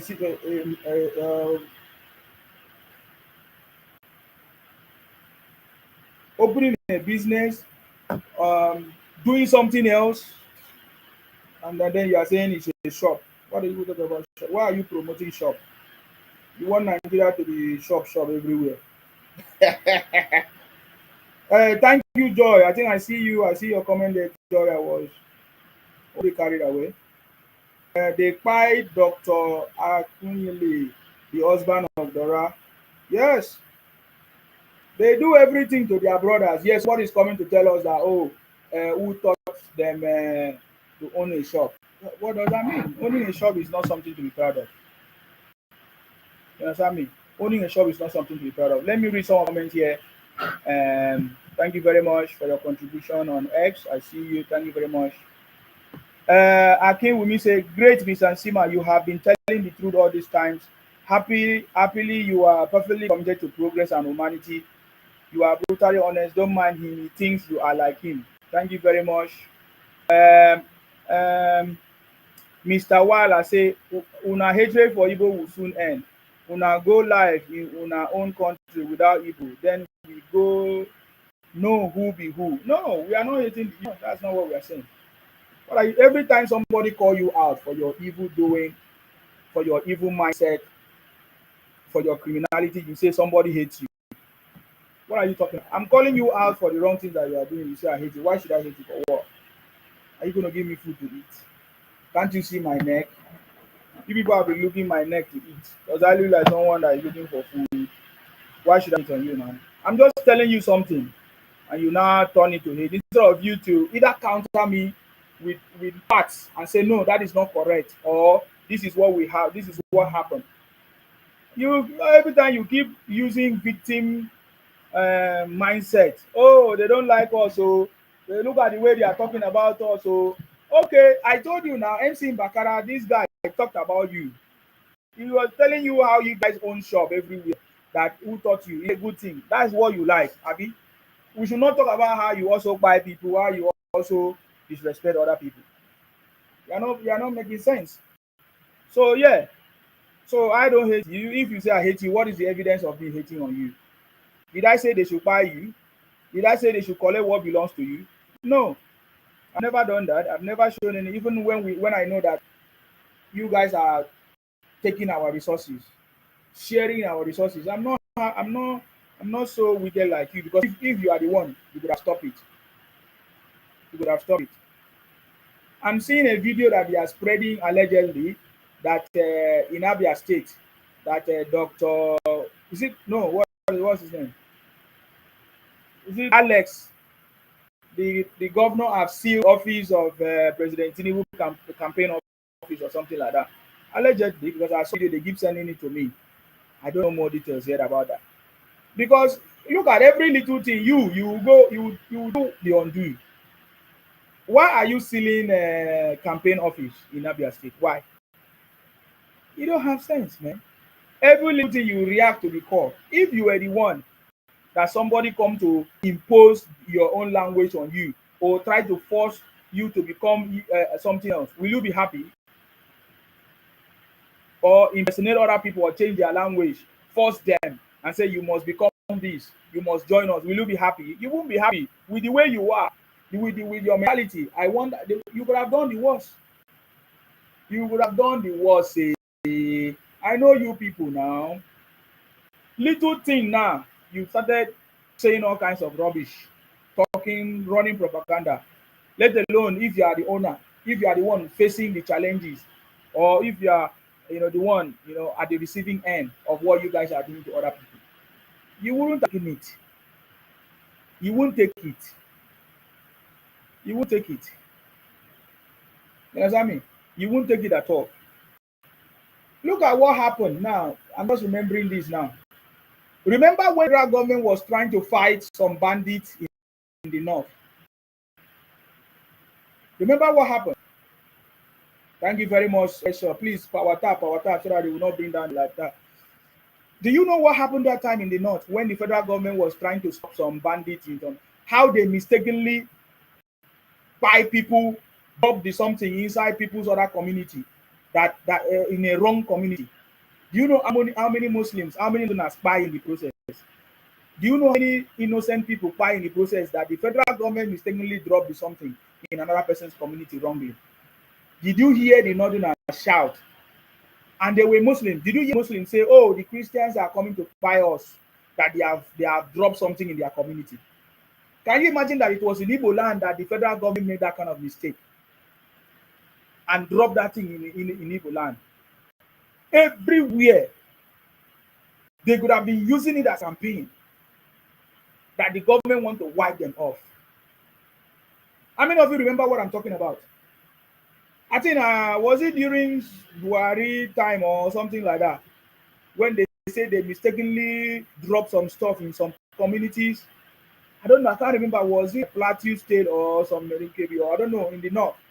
How many of you remember that thing? How many of you remember? If you remember, say yes, please, in the comment section.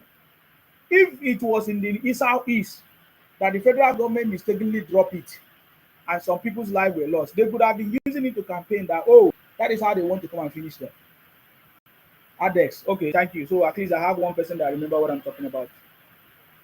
They could have used it against everybody, against the government, campaign against the government and say, oh, they are coming to drop them, they are coming to finish them, they are coming to wipe them.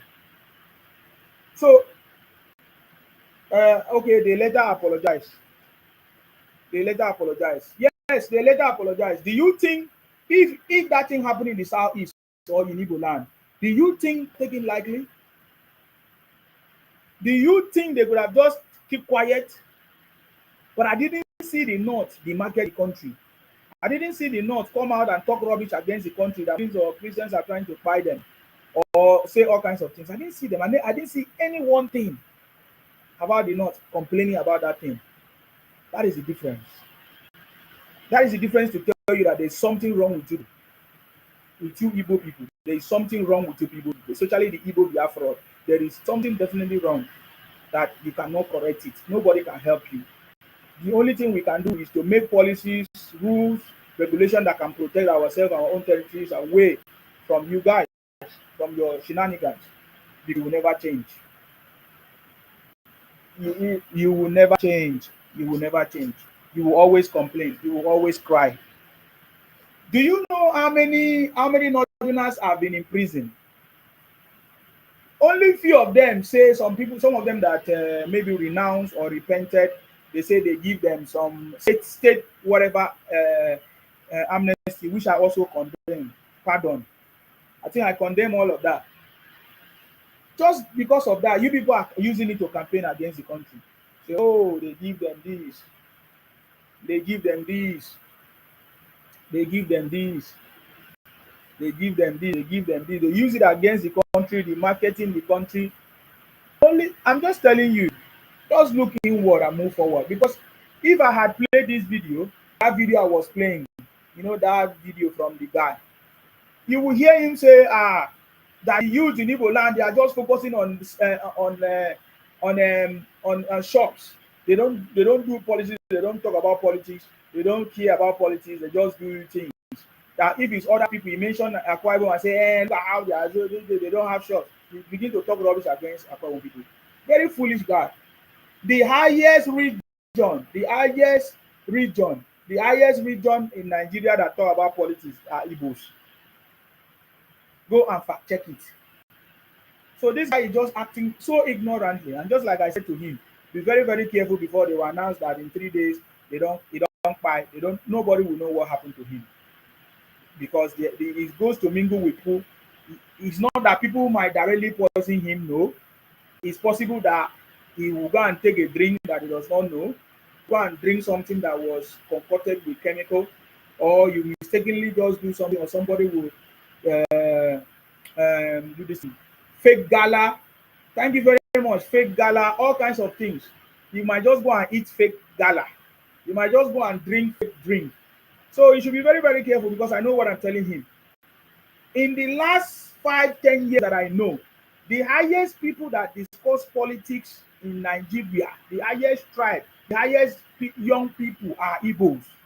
And then he was making noise in the video that young Igbo youth are doing business, owning shops, that they don't even care about politics and all of that. Can't you see how he's foolish? He's so foolish, man. I call people foolish when I say things that doesn't matter. Foolishness is even approved. You can call somebody foolish. It doesn't mean he's going to be foolish forever. He's foolish because he doesn't have knowledge in that regards. One day when you have knowledge, you will no longer be foolish. So that guy is foolish. Maybe he's looking for Igbos to come to him or to make him happy. The highest people that discuss politics, the highest tribe, the highest region that discuss politics in Nigeria in the last 10 years are Igbo. That is why they were able, Nnamdi Kanu was able to confuse them, you know, deceive them, that they are not finding themselves today, using their brothers and sisters to eat a pussy soup. So when I see people make such videos and be saying rubbish, it just shows me that so many ignorant people, especially I said before, there are so many ignorant youth or graduates in Nigeria. Because how can you go to school? How can you go to school and come back and be telling us that you don't have job? You must be foolish. You must be foolish. You must be foolish. Because I know the highest people that complain that they don't have jobs in Nigeria are the Igbo. The Fulanis that don't even go to school, I even hear them complain like that. When I'm telling you, you fact check me, please. The Fulanis or the Northerners who don't go to school, do you ever hear them complain that there's no job? How come people that go to school, they're supposed to go and learn skill, either to create jobs, get jobs, or no jobs or whatever, they are the one complaining there's no job? Is that not stupidity? In my lifetime, I've never joined people, even when I graduated from school, I've never joined anybody to say no job, no this thing, no this. No. I use my skill, I use the knowledge from school to create opportunity, to set up stuff. I remember before I even finished school, I've set up legal business. I'm not saying Igbo man running a shop, he did not register it, he's not following procedure, he's just doing mago mago. No, I started a complete company who was fully registered. It's not business name. Oh. Before I finished from uni, is what I'm telling you. Even when I went abroad, the thing that helped me was that my company, because it has the legal seal and everything. And somebody will come here and talk nonsense that somebody open a shop, that you can just wake up and open a shop. If you have a land, you have a shop, or you go and rent. You talk rubbish. During those days, to register a limited company in Nigeria, you know how challenging it is. Now that it is easy for you to open, you go on CAC, you can go now. Because when I see youth that graduate, things are more even easier now. Technology, digital systems, AI, things that are going to be easy for them to do. You hear somebody says a graduate, they come out and say, "Oh, no job, the government should do a job." These are people that I will argue with. I don't argue with such people. These are generation that don't have ability to use the tools and the knowledge that is available to them. I say I register my business when you are not register business on CAC. Limited, not business name. And somebody is coming to tell me about shop. If where you come from you are backward, it's not everybody is backward, man. So that's I'm just trying to keep busy because when I hear some things, sometimes I just keep quiet. Now that CAC is available, you can register your business. You don't even need to register your business in Nigeria first. You can start it, do something, bring idea, focus on one thing, and achieve it. Bigger market. First Sean say Nsima was selling chargers. No, that brother said selling chargers in a shop is a business.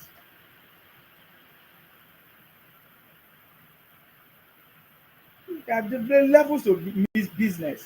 It's a business to you, maybe selling chargers or selling a pure water in the jam market, or what they call it, go slow. See, go slow, they call it in traffic. Ah, when I hear some people the way they talk, no wonder things are the way they are to you. No wonder the way you behave. No wonder your mentality. No wonder your sense. because this thing is not the way you think. This is not the way you say it. You understand me? So it's very, very wrong for him to come and talk rubbish. Trying to now, I want to show you there is no place in Nigeria you have this kind of records. There is no place in Nigeria you have this kind of records. Now, hold on.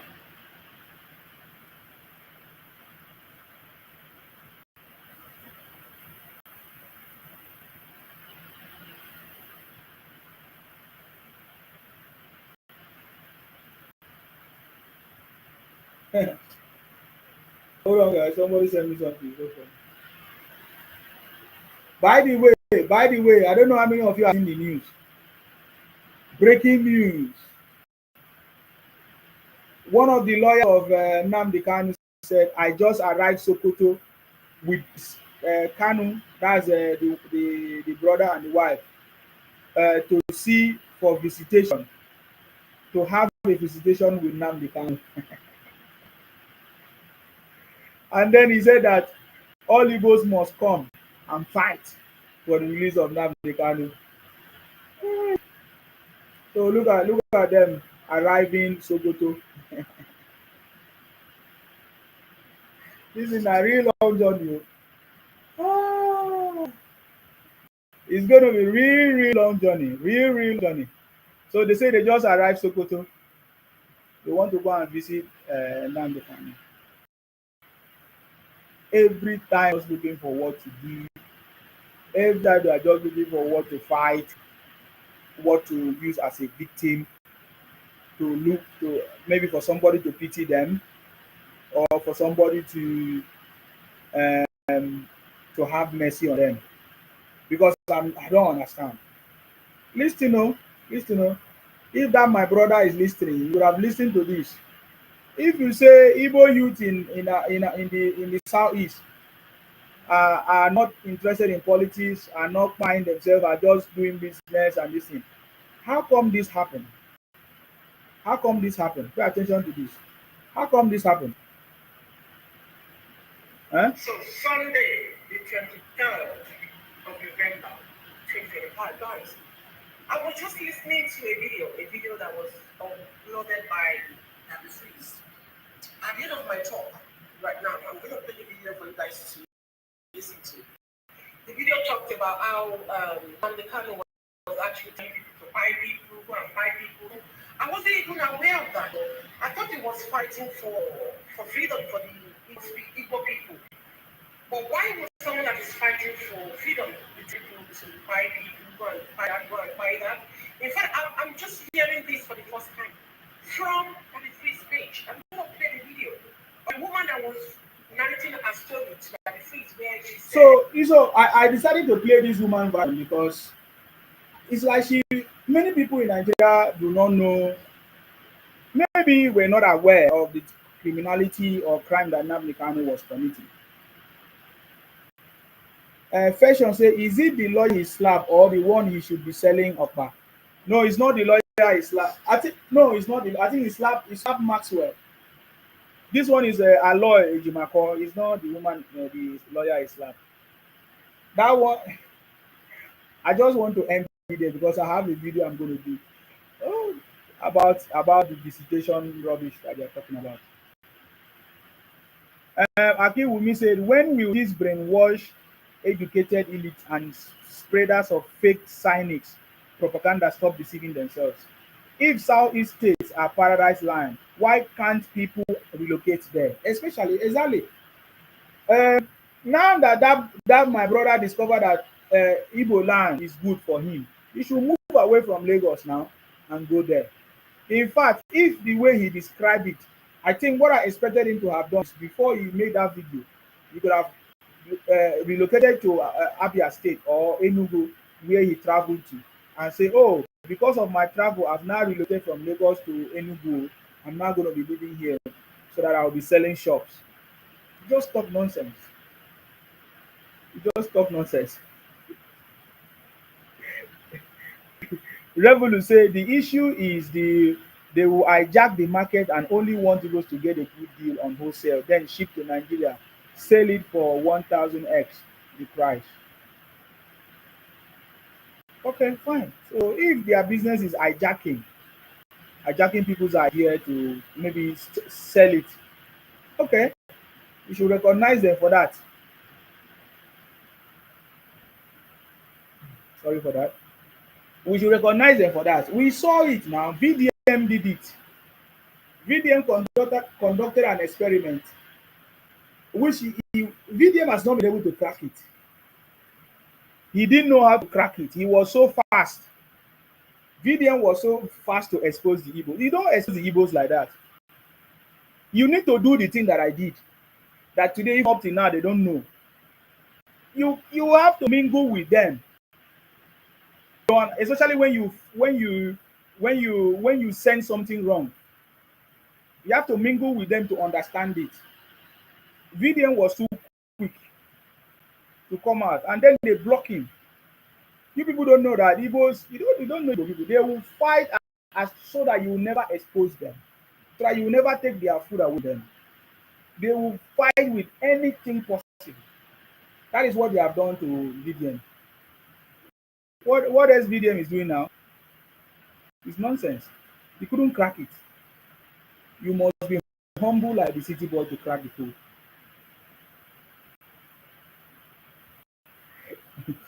You must pretend humble and play your card in order to be able to crack the code.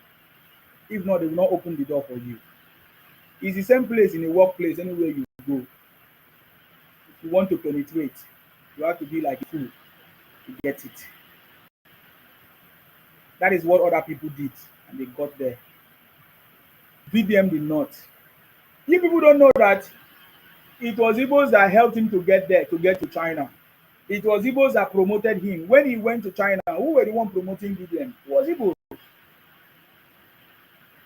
But he was not able to quiet, to be able to crack the code completely. He just discovered one thing, started shouting. Then people say, they will never welcome him the way they did the first time he went there. So that is what happened. You need to crack the code. Learn from the city boy. Absolutely, perfectly, and on this disputable fact, Mr. Nsima, you hammered and smashed the point seriously and undoubtedly. Thank you very much, Sir Akinwumi. I appreciate you on YouTube. Thank you very much. Yes, thank you very much.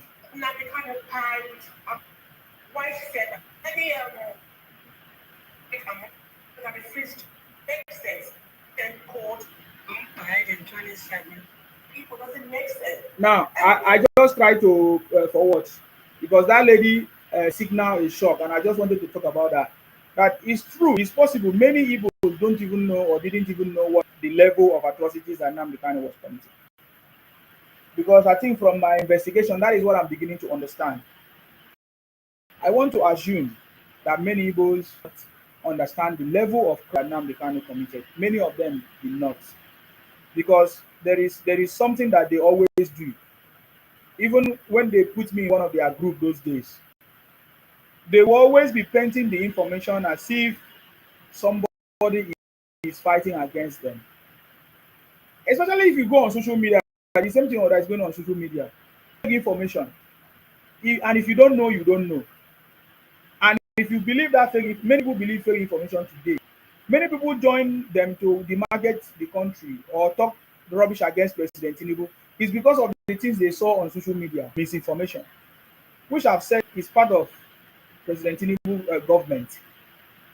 Social media is part of the place that President Tinubu must govern, must protect. I'm telling you because many things happen on social media. So when they spread this misinformation on social media, you will never know if you don't know. And you might use it as a vital information. Either it will be against or for somebody. So it's very important. I discovered that most people do not know. Even up to today, many of them do not still understand. They were just thinking that, oh, Nnamdi Kanu was fighting for Biafra, for the liberation of Igbos. No. You won't fight. How can you fight for Biafra and you don't follow procedures? You don't meet the senators for them to take your request to the Senate, to the House, National Assembly. How will that be possible? Nnamdi Kanu, who said he's a learned person, you saw the books he was holding, couldn't or did not know that he was supposed to follow the right channel to resolve this issue, but resulted to fighting the government with arms. So how can you defeat the government? So I want to assume that so many Igbos did not. So when I listened to this sister's broadcast, when she said that she didn't know, that she was thinking that Nnamdi Kanu fighting for freedom of Igbo people, like was where was Igbo held captive? Where are they not free? I've seen a video of where they say some people say many stories. So these things are social media propaganda and misinformation, which we must be conscious of it so that we are not going to fall victim. We have to be very conscious of it. We're not going to fall victim. Now listen to the narrative of an Igbo woman who described what Nnamdi Kanu did to them or did to her. Pay attention. Thank you very much. Listen. Died in 2017. She had CHF, that's congestive heart failure. She was supposed to go to the hospital. My brother is a priest, so my brother was able to find his way to her to take her to the hospital. But when they got her to the hospital, they couldn't get her to, the doctor couldn't get to her because of sit at home. So like of course a couple of the nurses couldn't do anything. They were waiting for the doctor, and the woman just sat there and drowned, in her own fluid. So I mean, if Nigeria doesn't happen to you, it's always like it's okay. He didn't do anything. He sat there in London and he was telling people to buy people, to do this and to do that. So Now, so at least we listen to some part of it. This is the story of Sit at Home. What Sit at Home did. You have listened to it. With this Sit at Home, so many things will go, so many things have gone wrong. But who are still the victim, their own brother? We listen to audios of Carlo telling us how 30,000 groups and those were five businesses destroyed through Sit at Home, all kinds of stuff. Now, this woman was telling us stories of how somebody was rushed to the hospital, couldn't get to the hospital to meet the doctor, but because of Sit at Home.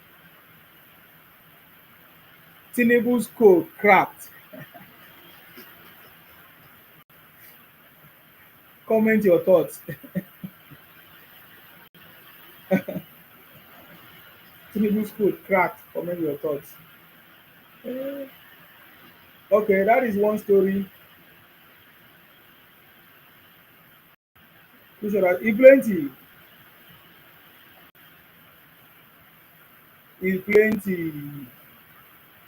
Plenty.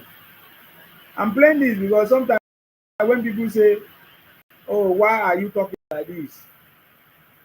There were so many things this guy said. Pay attention to this. That did not warrant that.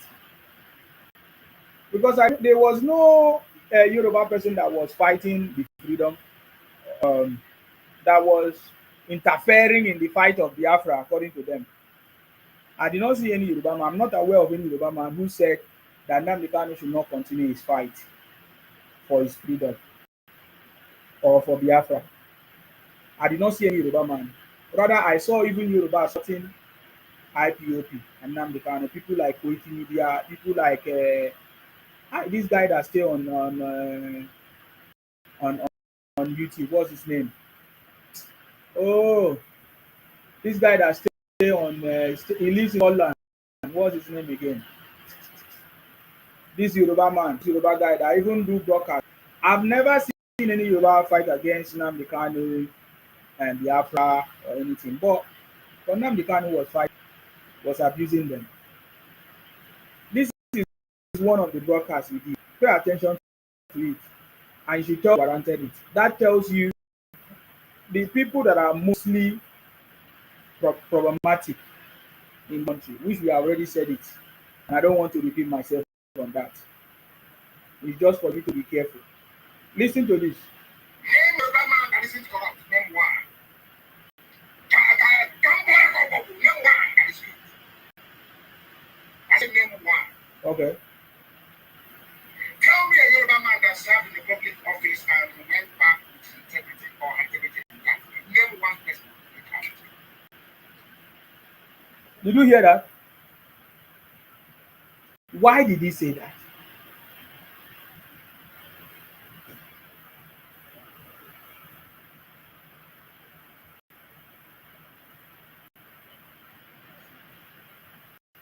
Hold on, hold on. Wait, I missed the comment. Anas, did you hear what Nnamdi Kanu said? So what warranted that comment? What warranted Nnamdi Kanu to say that? Why did he say that? Is there anybody that was there anybody countering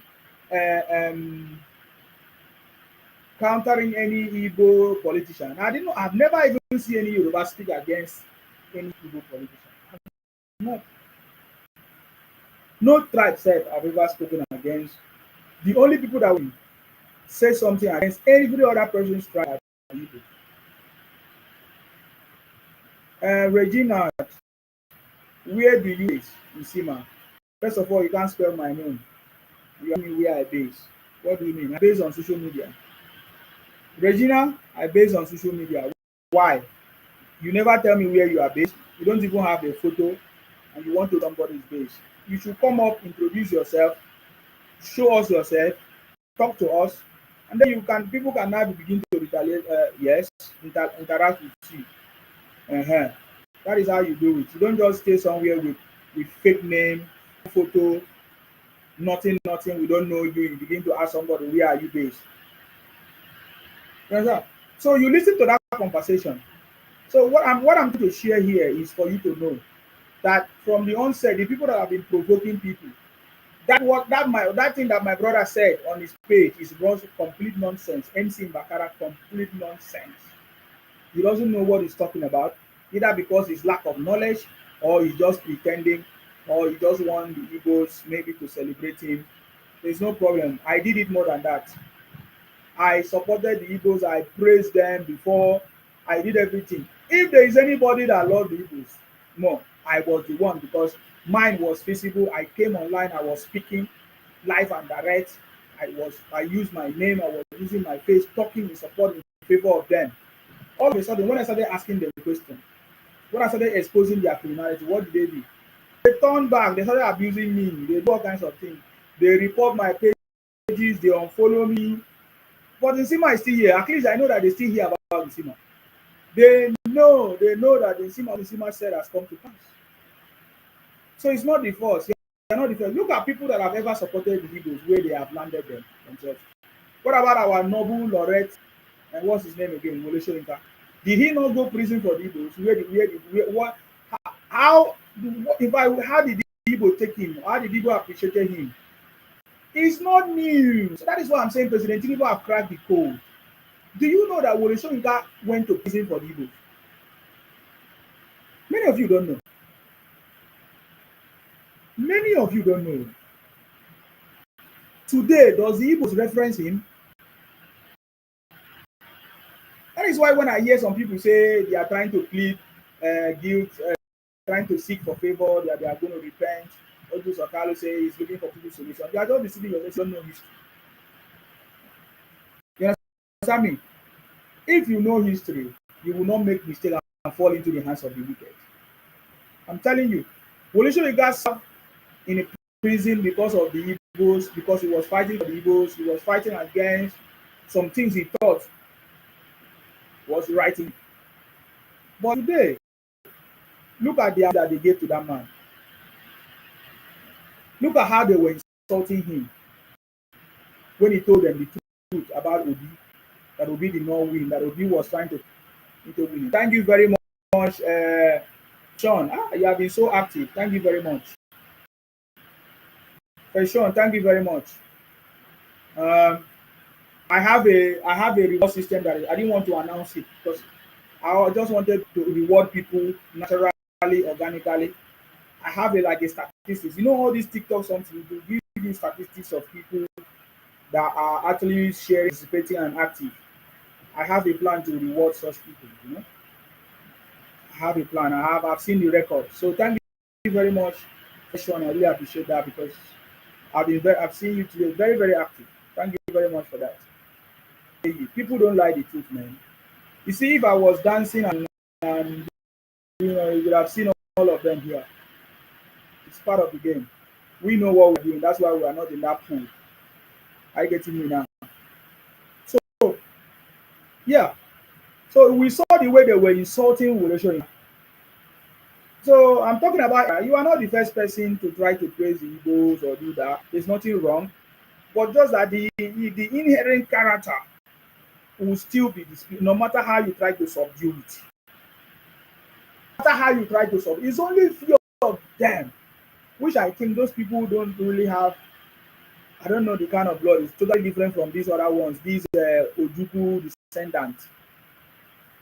I'm telling you, they will appreciate you that time when you are praising them. It's just like what's it? Showore today that they praising Showore now. They were abusing Showore like this because he called out Obi. All of a sudden, because he said telling them, "Oh, come, let's protest for Nnamdi Kanu." They were singing for him, their savior. Showore became their leader. The same way they did to me when I was supporting them, sharing their video, broadcasting like this and talking. They were all of them were all over me. But because I say the truth or just mention something, they will just go mad. You understand me? They will just go mad. They will just go mad. So it's still the same. Still the same. It's still the same. We have not forgotten it. It's still the same. Nothing has changed. The same strategy, the same method. So there was no reason for Nnamdi Kanu to mention people or do the things he did because none of those people stopped him from doing what he was doing. Rather, we saw the even the Yorubas were supporting him when he started. Almost everybody was supporting him until when he started talking about flying people and taking the life of people. Many Nigerians we want Nigeria to work. So when we saw somebody that was broadcasting, talking, we actually supported that person. But then where things changed was when he started buying people. Now, I have seen some people, especially the Igbos, complain that oh they don't like us, they are marginalizing us. Nnamdi Kanu is supposed to be pardoned, this and that, this and that. Come and they turn people from the north, this and that. But when it comes to their own time, they don't pardon Nnamdi Kanu, this and that. And just like I said, you people always compete among yourselves for your terrorism and criminality. Simple. All of you know what I'm talking about. The Fulani, the Igbos, especially in the north. You always compete among yourselves who is going to do the worst and who is going to get reward. So, so Igbos are now those criminals, Igbos, IPOM. When they commit the crime, they are now saying, okay, look at the way they are treating the criminals in the north. They're supposed to treat us the same. And if they don't get the same treatment, they start shouting and crying. I want to let you know today that you guys have received the highest favor from the federal government, the Igbos. Ojukwu was pardoned, just like I always told you.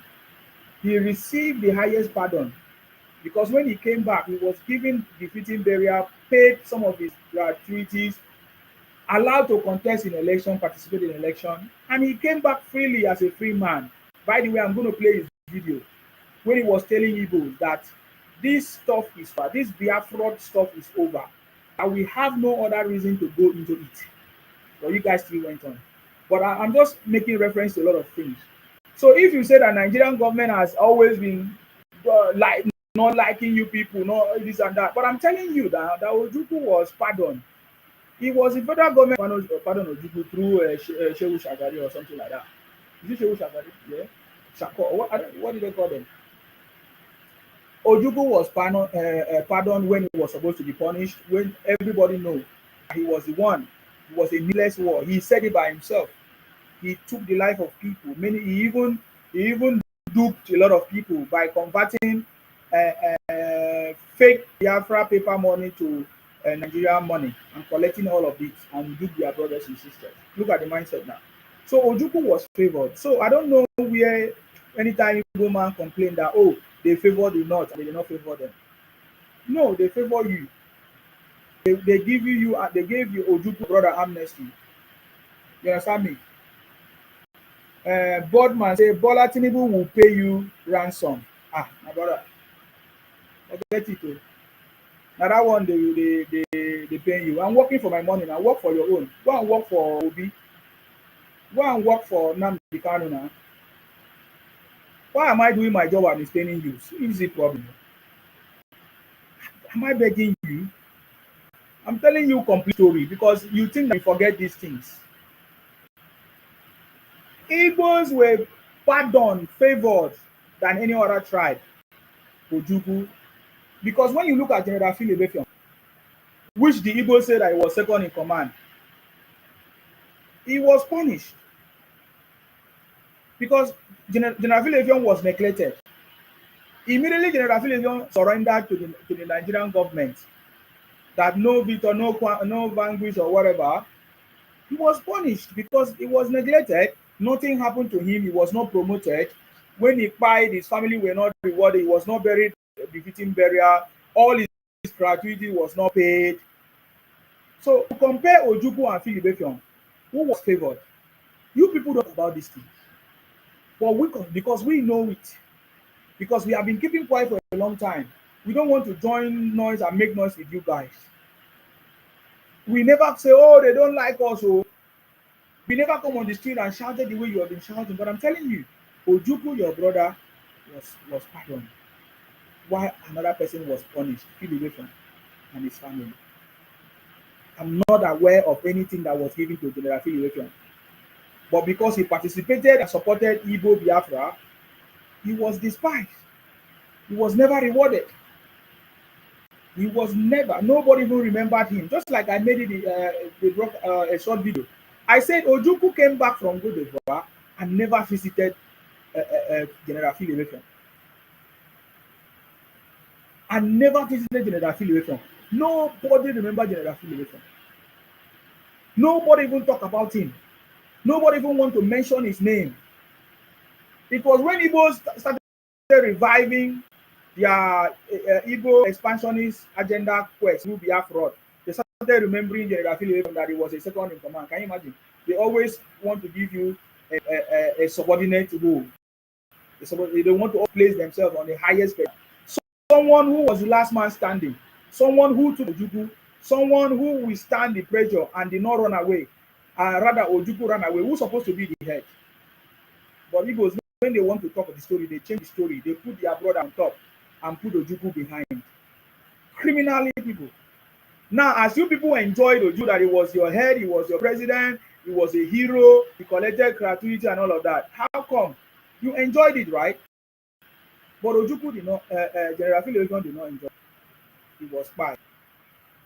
Because if they neglect you, they don't see you, you don't have food, you just die in depression. That's it. That's how it is. Nobody remember his role as a army, Nigerian army before again, because he supported Ojukwu Biafra. So please, we don't want to hear anybody from Igbo Biafra complaining that oh, they always don't like us, they always hate us, they pardon other people. You understand me?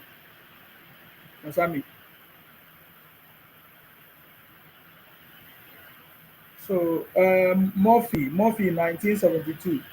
I don't understand what you're talking about, Murphy. You are on my page and you are saying what I don't understand. What are you talking about? So Ojukwu was pardoned. After that one, because Ralph was educated how Ojukwu was pardoned, that it was a good business. Ralph was took over, and he was also pardoned. So there's a pattern of pardoning that Nigerian government have been giving to Igbo. They did the first one, pardon. Second one, pardon. Third one, almost they thought there's going to be pardon. Simon Ekpa. now Nnamdi Kanu, and because you have been caught, you are crying. You are crying foul play when there is no foul play. Are you not seeing how hypocrite you are? You are always looking for things to complain when there is no hatred on you, when there is nobody fighting you. Even in this government, you understand me? Even in this government, upon the fact that you people did not support President Tinubu in that capacity, we still make sure that you guys hold important position, like the Minister of Works, Dave Umahi, and other positions. President Tinubu still take you people along with him. And now there are so many Igbos, of course, that are also in support of President Tinubu government. They are working with him. I know about that. But I'm telling you, 99.9% are very, very, very ungrateful people. Because that reminds me about how President Tinubu also helped the Igbos in Lagos.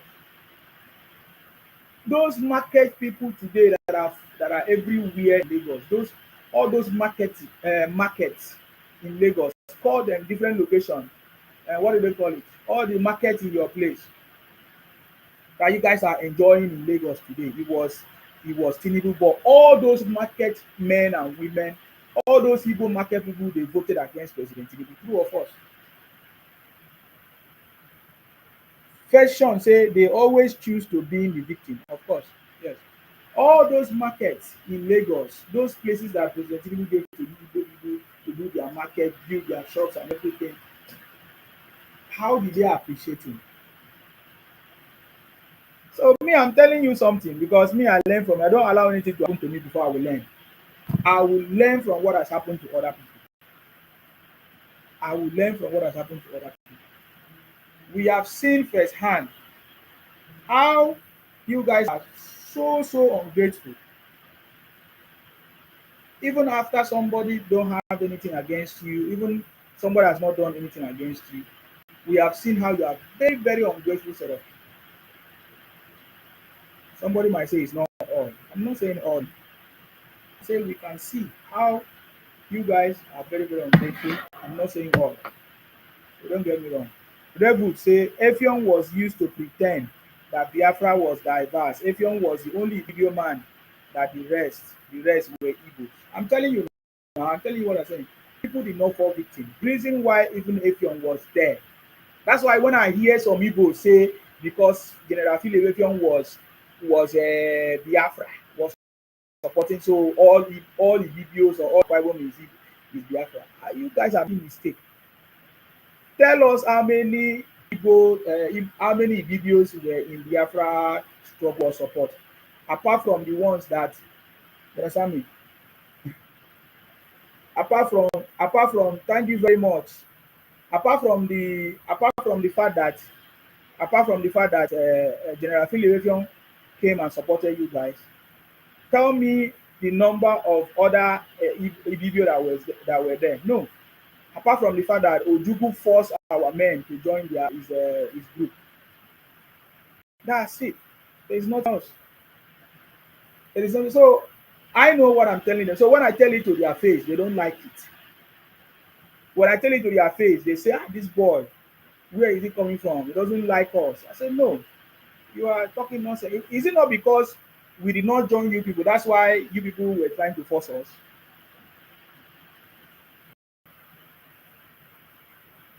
We will not join you. That's why people were trying to force us.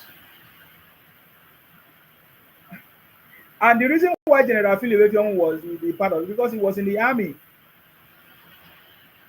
As at that time, there were so many few Ibibios that was in the army.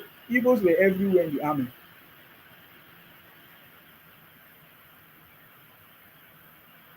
So I don't know where you say they marginalize you or they hate you or they don't show you favor, they don't pardon you. You see this one with Nnamdi, forget it.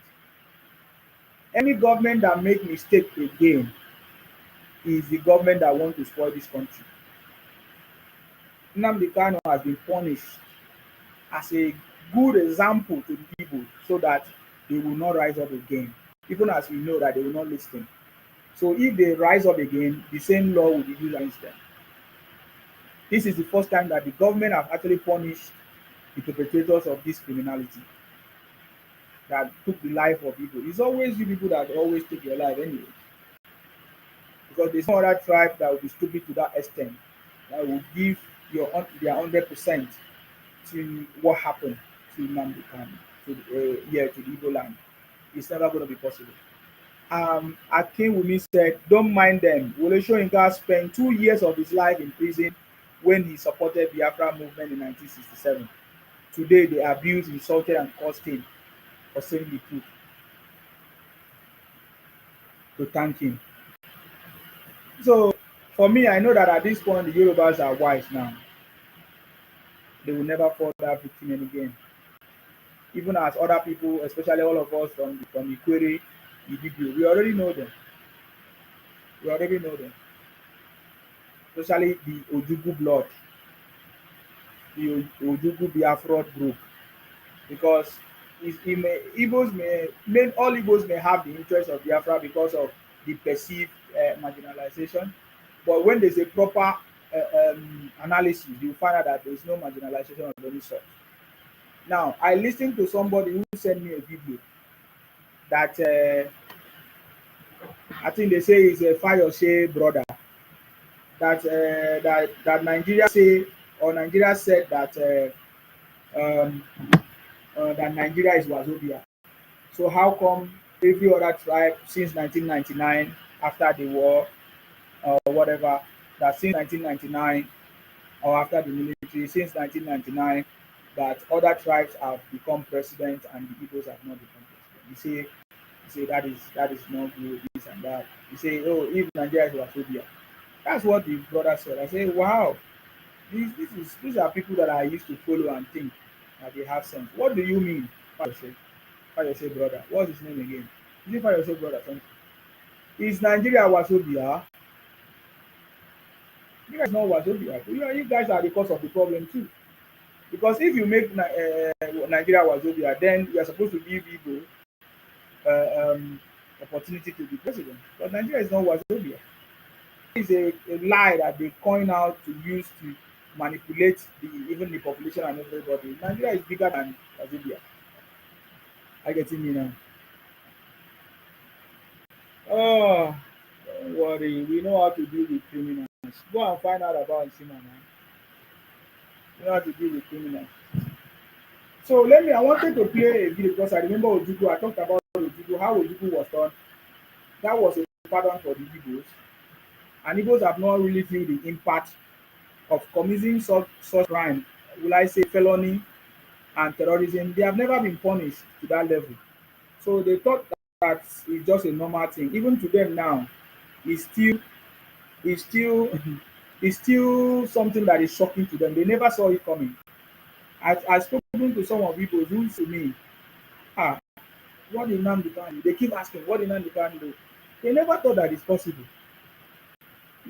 I don't know what Nnamdi Kanu did if you are asking me. If you cannot read, then I cannot help you. Yes, and I want to show you when Ojukwu was begging to come back to Nigeria, and then he told his people, but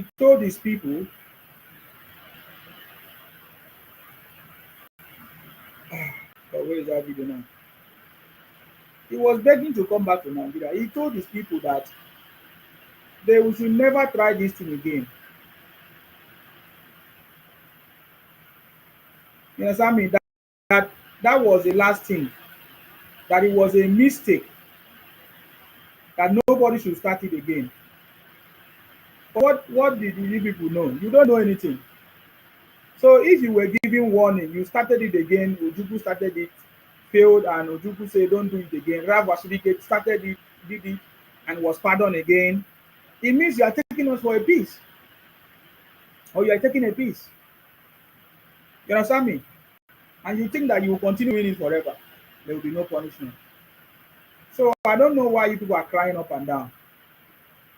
When Adeyiga grandson was in prison in the UK, according to them, they say he was inciting the Fulanis and the Igbo against each other or something like that. And then it was even a Yoruba man who reported him. This is a story that I'm gathering, that it was a Yoruba man who even reported Adeyinka grandson, his own brother, for inciting the people, Igbos or Fulanis against each other, that was causing. That it was a Yoruba man who actually reported Adeyinka grandson, and he was arrested and jailed in the US. I don't even know how many years now, or how many years jail term that is supposed to. The Yorubas did not. They are the one that corrected the wrong of their brothers. You see the difference between the Yorubas and the Igbos now. I'm just letting you. It's not a broadcast about Igbos and Yorubas, but I'm just showing you because you people always target the Yorubas, and then of course you think the South how you want to intimidate us or you want to force us. But the Yorubas have shown a superiority. But is that the English? Superiority or intelligence than any other people that I've seen. When their brother what's it called? I don't forget the name. Adeyinka grandson, yes. You understand? When Adeyinka grandson was doing some broadcasts, I wasn't opportune to see all of them, but I saw some. They said he was inciting people, and his own brother in the United Kingdom reported him to the authorities, and he was punished because they found evidence, which is correct, and they punished him. They told him, I didn't see the Igbos crying. I didn't see the Yorubas crying. But when it comes to your own turn, your brothers have been convicted. A criminal is an international convicted terrorist with evidence, so complete evidence that even affected you.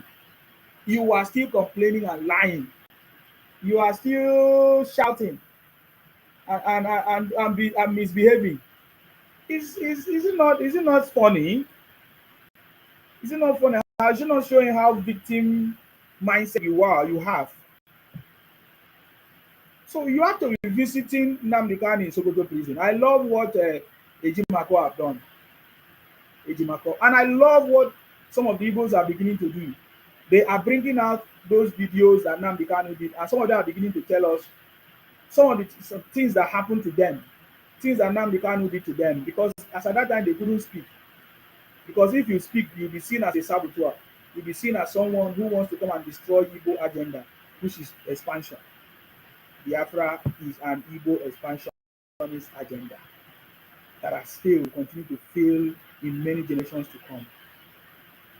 You understand me? So let me play Ojukwu. Ojukwu, the first man that tried it.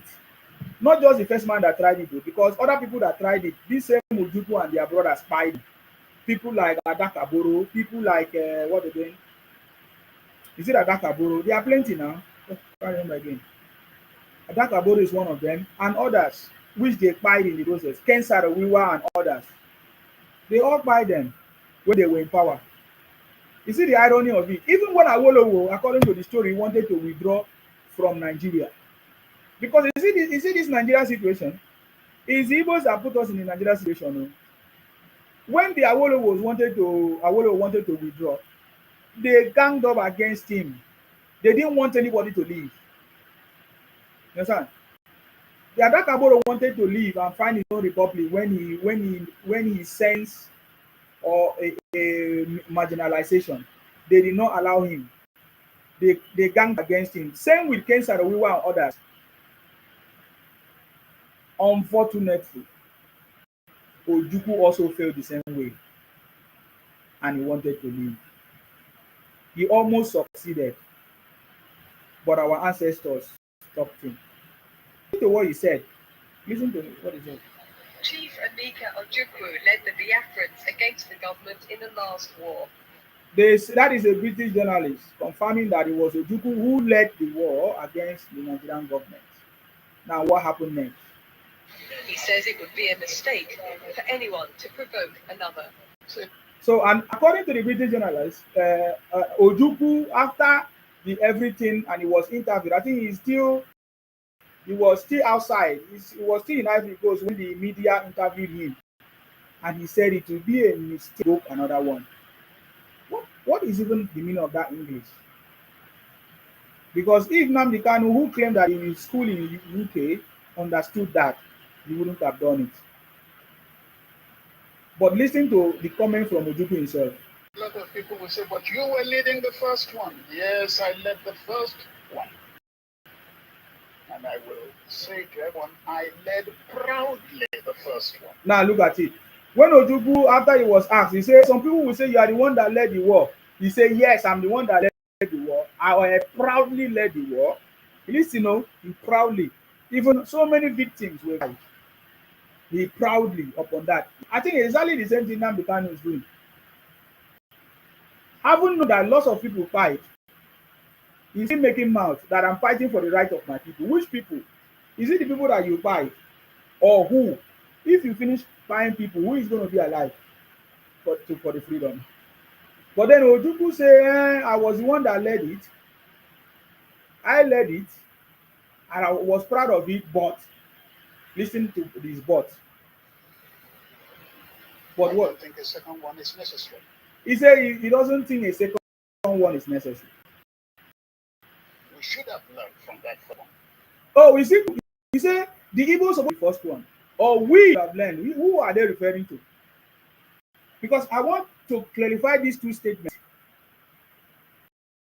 It will be another mistake to provoke another. What does that mean? And number two, that we supposed to have learned from that first one. So who is he referring to now? Who is supposed to learn? And who is to provoke a second one? Do you have an answer? Otherwise, the dead would have been to no avail. So he said, otherwise, the dead would have been to no avail if they did not learn from the first one. So did they actually learn from the first one? Because whenever I hear Nnamdi Kanu and others shouting, they buy 5,000 men, they buy 5,000 Biafrans, but we have never seen any graveyard in Igbo land. You see what I'm talking about? So those are the lies and propaganda. These are the lies and propaganda that we must address. So I'm asking again, when Ojukwu made that statement, because we have never actually really understood that statement, what he was actually talking about, because he said that it will be a mistake to provoke another one, and that number two, that they're supposed to have learned. We should supposed to have learned from the first one, so that the people that fight will not be in vain. Did they learn from these lessons? Did the Igbos or the IPON or Nnamdi Kanu learn from these lessons? Or even the current one? Because let us don't even blame Nnamdi Kanu. Nnamdi Kanu has paid his price. He's going to pay his price. The greatest issue is the ideology of Igbos to expand into other people's territory. And you listen to some of them still make that comment. So have they learned from the mistake? Have they learned from, is it a mistake or from the first one? Because to me, it doesn't sound like they have learned anything. Go and listen to some of them talking. They are still making reference to the same ideology, Biafra, which is Igbo expansion agenda. Is it work? When are they gonna learn? Just asking questions. Because me, I know how to ask them. And it's why they don't like me. Because the way I will ask my question will be different from the way another person will ask their question. Now, let me play this so that you hear. Nnamdi Kanu was so open, without any counter or without anybody countering it, that all of us, he was referring to all Igbos, that all of us who believe in Biafra have one thing in common: pathological hatred for Nigeria. Does not explain to you the reason why they say, what they do, why they do, try to market the country, try to even sell fake products for children, fake juice, fake drinks, food for children and all that, without having any remorse. He said all of us, referring to the Igbos, who believe in Biafra, especially the IPON ones, have things in common. They are pathologically hatred for Nigeria. They have pathological hatred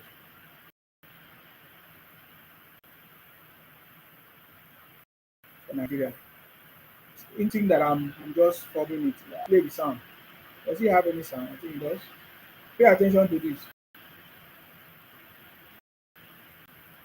Mhm. One thing in common, all of us that believe in Biafra. One thing is we had in common. Did you hear that? That was him talking. I'm going to take it back. Is it AI? Have one thing in common, all of us that believe in Biafra. Okay. One thing is we have in common. Yes. A pathological hatred for Nigeria. I cannot begin to put into words how much I hate Nigeria. People don't understand it. I despise it.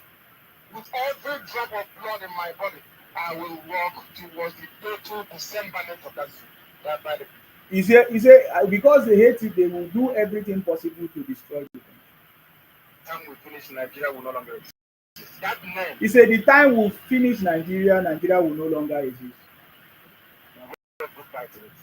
The same way India is gone, the Soviet Union is gone. That same way will the word Nigeria be obliterated from this. That's the same way Nigeria will be gone. Unfortunately, it's Nnamdi Kanu that has gone before Nigeria.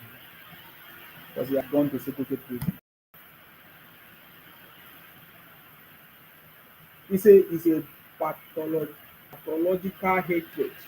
They all have pathological hatred for Nigeria.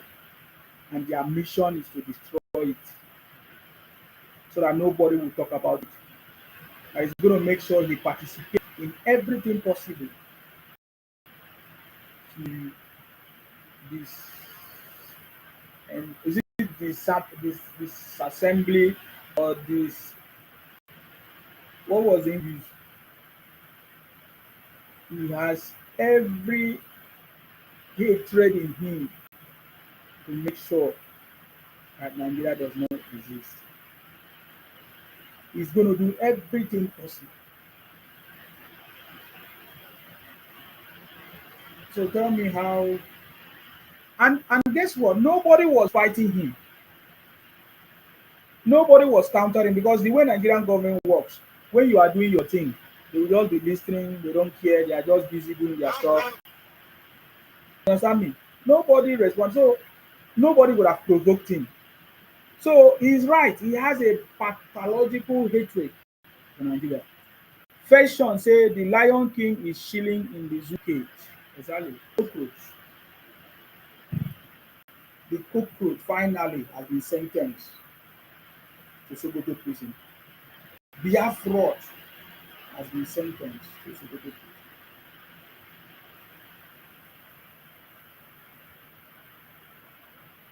It's as simple as that. So to many of you who don't understand what we are trying to talk about, we know what we are saying, and I'm giving you fact and figures. So there is no way you will listen to my conversation, you will not be convinced without or beyond every reasonable doubt that Nnamdi Kanu deserved a death sentence. But he was considered for life imprisonment, which, depending on their body language, there's a possibility that it can still be upgraded. It can still be upgraded. Because that was not just enough. We saw the reactions of Nnamdi Kanu even in court. No respect in the court. No respect. No remorse.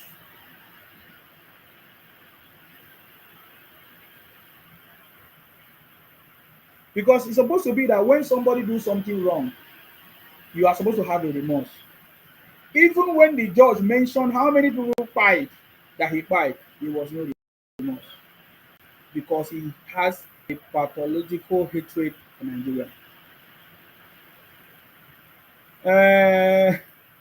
Saudi say Mba Lani Kanu, the new name in Sokoto prison. Oh God.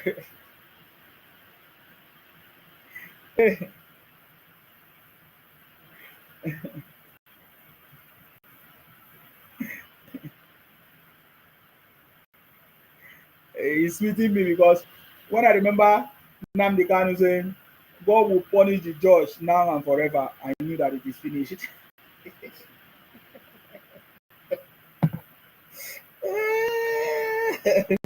I knew, I knew that it is finished. You understand me? I knew that it is completely finished. I knew that it is completely finished. There's nobody that can rescue him. Tell me anybody that can rescue him. Nobody. Because this is not a matter of rescue. He doesn't deserve it. If you save Nnamdi Kanu life, what about the life of other people that died, the families of other people? How would they feel? Dora Akunyele, I don't even know where their children are, how they are surviving. The army officer, their family that they buy. I'm mentioning things that we know, ones that everybody saw. The console. What about the 2,000 men that was used, or how many he commanded for? They got how many? The police officers. Who is going to pay for them? Who is going to give them condolences? Is everybody seems to forget them in this situation. I think the government cannot be foolish to release them. Even no political solution. Looking at even the behaviors of Nnamdi Kanu, it means he does not have human sympathy.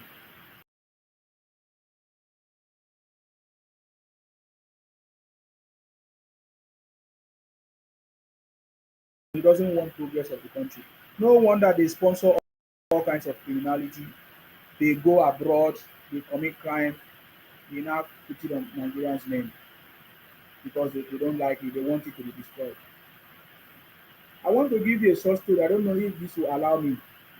This was conducted by Amnesty International. This is facts.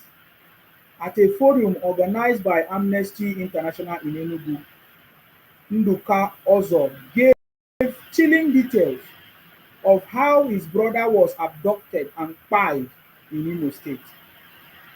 Who spied his brother were young men in his own community. What did you hear? Those who spied his brother were young from his own community. The people referred to as unknown gunmen were very well known in the community, but no one dared to speak.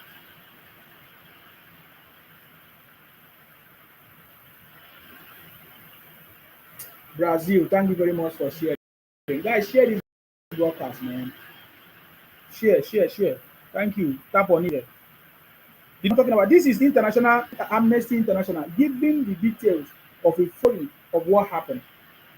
So that is why I don't anybody that is apologetic to this Nnamdi Kanu must also be punished.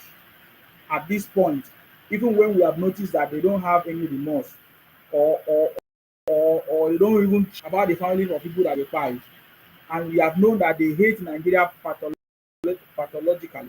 Bello, thank you, Bello Bimbo, thank you for sharing, Bimbola. AG, thank you for the sharing, thank you for the posting, thank you. I'm sure all of you doing it. Thank you very much. So I'm because I'm trying to convince I convince myself the otherwise. Is it that I'm not thinking correct for me to say Nnamdi Kanu deserve that punishment so that it will be like a very good lesson to other people.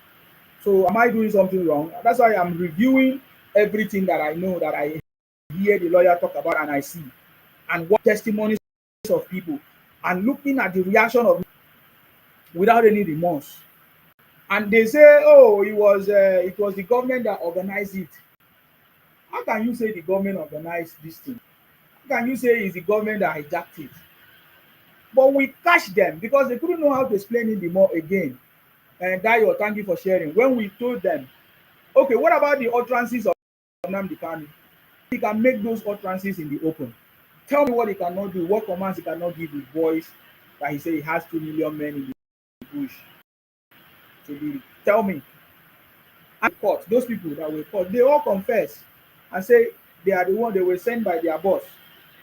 I don't know if this video can play, but I think this is one of the videos from Amnesty International confirming this. And the man was crying. My brother, it's because it has not happened to you. This guy is brutal and wicked. Very, very brutal. And I think there's another story I saw today, which I want to also share. I was trying to document it together and I don't know, make it a little bit short, so that people can hear the story live and direct from the victims themselves, families of the victims, people that even discover their family. Because some people might be thinking that their brothers and sisters is in Lagos or in another place. They don't know that ESN or known government or Nnamdi Kanu grew up fighting. But the people that found out, the parents, the family of people that found out how they fight their brothers, they are now beginning to speak.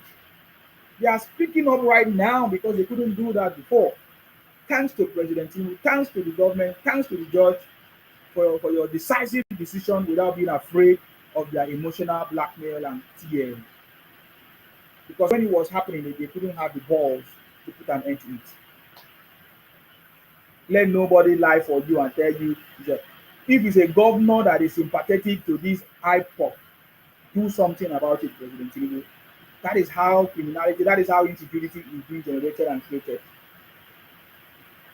So this man is crying already. He don't know how to speak up anymore. He didn't know how to speak up anymore.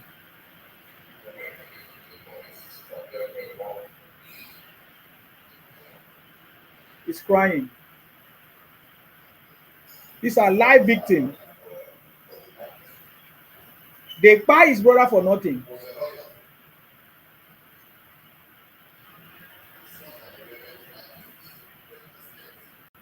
He was a lawyer who served at the legal department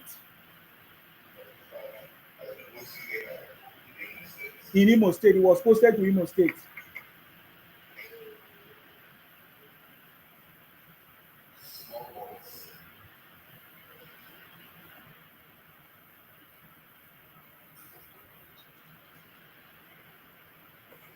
He cannot speak.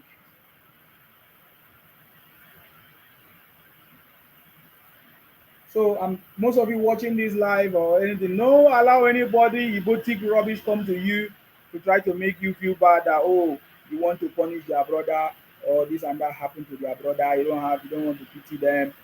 Tell you stories. So oh they don't like us. This and that. That is not the story. This is a reality. This is something that have happened to real people, and he was the one that perpetrated it. And even with his actions of his brothers, we can see they couldn't stop it. But Tinubu,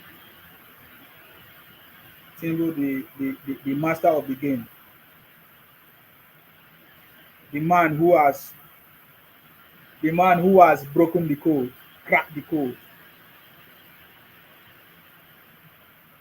President Tinubu, who has cracked the code, is in charge of this government, and we are, by the special grace of God, is going to take us out of this third world country status. I think this is going to be one of the another one that I'm going to play. What is it by the time? Yeah, this is going to be another one that I'm going to play. I think this is an Igbo man saying the story by himself. Somebody will ask where were they? How come they were not able to speak up? Just like I said, most of them are afraid. They cannot come out and speak.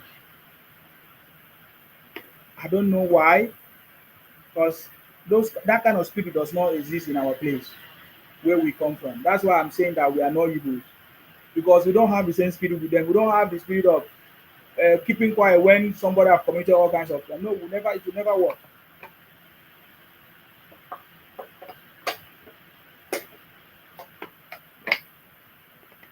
We don't have that DNA of covering up criminality or something the way they are doing, except few of them who are coming out to speak now, which is recommendable. I get it. And just like I said, disclaimer, I love the Igbo people, die. I love them well. We have brothers, we have sisters, we have cousins, we marry, we live there, we still there. I don't hate on the Igbos as a people or as a tribe, but the actions and their behavior and their thinking, trying to force other people, expanding to other people's territory is what I talk about, which is something that everybody must talk about so that they can put an end to it, so that they can stop it if they like And now the federal government has given us opportunity to expand on it through Nnamdi Kanu conviction as a terrorist, international terrorist. We can now confirm everything that we have been talking about. I get me now. So if you are Igbo person watching this program, I love you. I do not hate you. All I want you to do is to begin to think that if you are in people's shoes, if you are the victim, you will not be happy for what you are doing to other people. And that is all we are talking about. You understand me? Nobody that doesn't like it. Because if we don't like it, we will not give you our space. You will not be living in our space. Upon all this, your dirty attitude will never pursue you.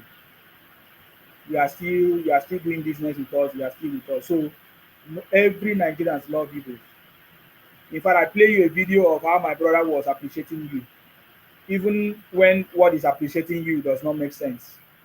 But it was just appreciating you because people need to begin to appreciate you because people feel somebody does not like you, people does not. That was the same way I supported you because of how you were crying. Oh, nobody supports you people. Oh, they don't like us. This and that and that. Until when you started to change our name from Akwa Ibom to Akaibo, I said, what is wrong with you? You wanted to force us to become a subgroup. You are forcing us in Ikwere.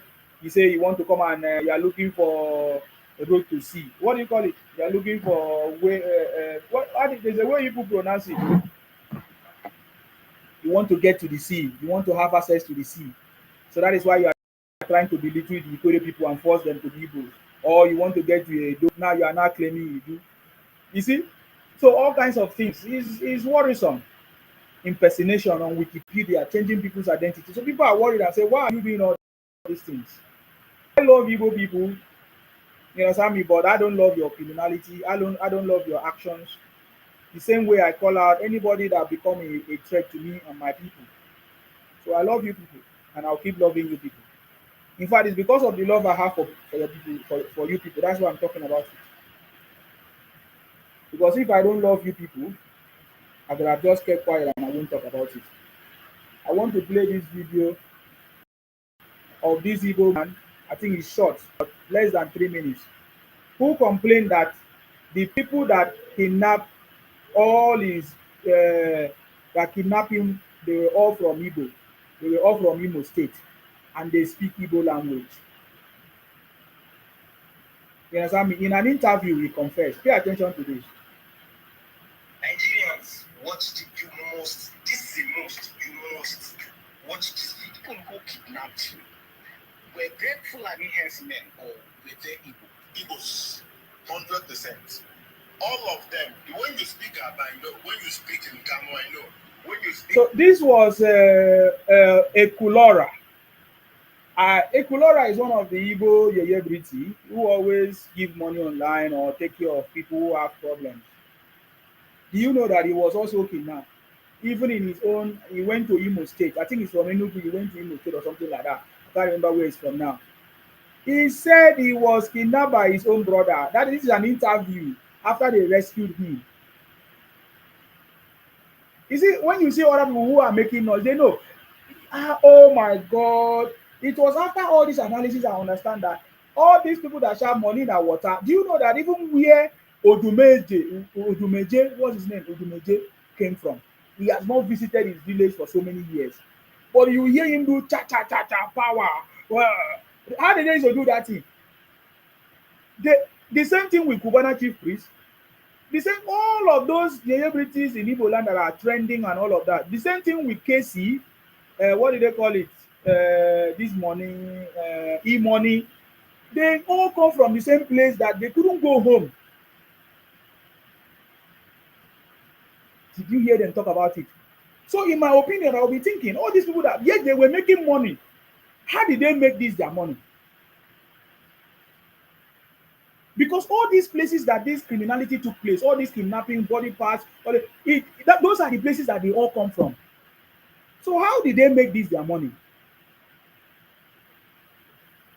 And they never complain any day. Did you ever hear them tweet and say, oh, federal government come and help us, or IPON, Igbo, Nnamdi Kanu, stop doing this thing in our community? But this is a man of God who everywhere parading himself on social media. He want to heal people. He want to do healing. He couldn't heal his brothers in his backyard. I learned that even ESN took one of his camp. It was behind his house in where he came from, and he has not been able to visit for so many years. So what are we talking about? Hypocrisy at the top. You get me now? So how did they make this their money? How did they do it? And they were shouting cha cha cha cha cha cha. Now listen to Ekulora, a man that was doing philanthropy or whatever thing. He was spied in his own place, Imo State, where he went to go and help somebody that was sick, according to them. He went for his what do they call it? Philanthropic assignment. But in the process, according to them, he was kidnapped. Who knows if it was Adenji? But he said they are his brothers. The people that actually kidnapped him were his brothers. Pay attention again. Pay attention again. Were they Fulani herdsmen or were they Igbos?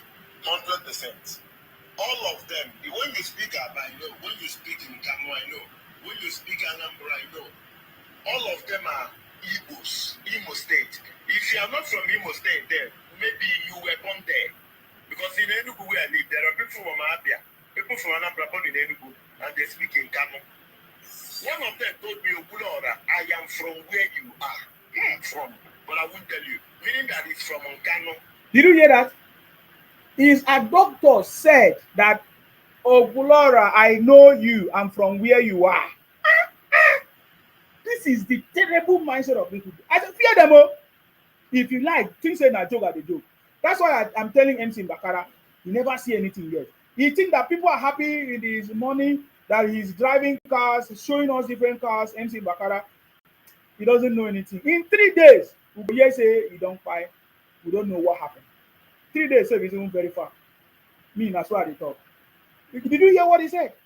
He said the people that kidnapped him, they told him that they know you and from where you come from. Or probably born and raised in Imo State.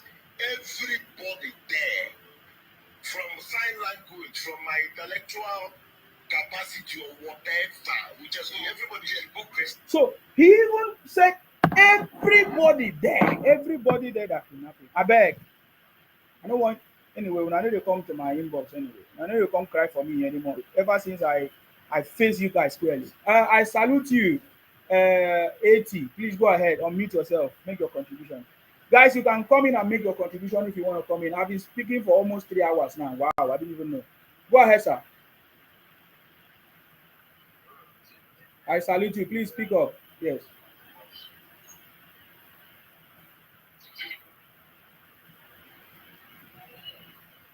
We can't hear you. What did you say?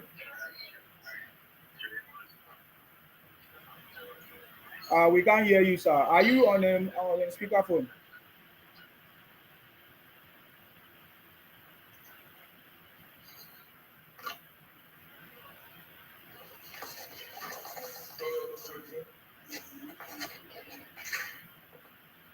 Oh, I think something is wrong with your network. We can't hear you. Akiwumi said you are perfectly and absolutely right. Yorubas in nature, culture, and tradition generally don't support evildoers, criminalities, and criminals, terrorists. They are not perfect also. Yes, they are not perfect, but I've never seen the Yorubas brag too much like the Igbos. I've never seen. Nobody is perfect, but it's the same thing we are complaining about Obi. Just like I said before, I've never said Tinubu is a perfect man. I've never said Tinubu is a saint. But Obi, I've been saying is a perfect man, is a saint. That's a problem. Yes? Sorry, I was busy. No problem. Go ahead. Good evening, boss. You're welcome. Go ahead. Can you speak up now? Yeah. Yeah. Thank you so much. I think let me even start with the one that happened in my case in London State. This guy, in the first instance, he collided with people to kidnap his sister-in-law. Oh. And by the time they got him, they released him. Now in Nigeria, after a few months, there was another kidnapping again. They were caught. Wow. Now after tracing, they discovered that it's this guy too. And even I want to ask a question. can any kidnapping, any robbery start happen without somebody from that particular place? Never. No kidnapping can never happen without somebody from that place. There was a guy that was high in my place. The guy just sold his cocoa. He's a cocoa merchant. So he went to sell, when they brought it, they used to buy from different places. After when it is many, like a load of a lorry road, they will now go and sell it in large quantity. So this guy sold it. He was coming with the money. Yeah. And they met him in front of his door. So are you telling me that it's the Fulani in the village that knew the guy is selling cocoa? So I've been giving kudos to Tinubu since 3 days now concerning his reaction on Kanu issue. Yeah. I know we cannot solve all Nigerian problems at the time, but let's be realistic and give kudos to this man. By not bending to the prayer of going to political resolution or interfering in the judiciary system. Yes. Because when terrorists started the bunkering, the bombing, when they happened in the south, and they were giving amnesty, then started to empower other regions. All these north too, they want to separate one region. It's because they know if they continue, the government will go into political resolution with them. Yeah. Until the government can say enough is enough. Yeah. Enough is enough. Let people be arrested. Let people be prosecuted. Especially legal people in the police, people in the armed force. Let them be arrested and prosecuted. With that, all these things will reduce. Nigeria is a country that whenever something happens to one person, everybody will coordinate themselves. Nigeria is quick police. So we should be able to take the president that he has for everything in place to stand on his toes. He has everything in place to change the dynamics of Nigeria. Because he doesn't have anything to lose. If Tinubu cannot fix Nigeria, nobody is coming home. Exactly. Please, if Tinubu, with all his capacity, cannot fix Nigeria, nobody become Nigeria president, I will fix Nigeria again. So if we can beg Baba Tinubu, if our message can get across to him, to stand on his feet. He's already standing on his feet now. Are you not aware of the announcement today? Yes, I want more. It's step by step, brother. Yeah. Especially the issue of Kanu. He must never listen to Kanu. It's a done deal, sir. It's done and dusted. He must never interfere or anything. The president cannot be involved in any judicial issue. That's it. Yeah. I'm begging. Brother, thank you for the No. Before, brother, you go. 80. Are you aware of the security emergency declaration by President Tinubu, right?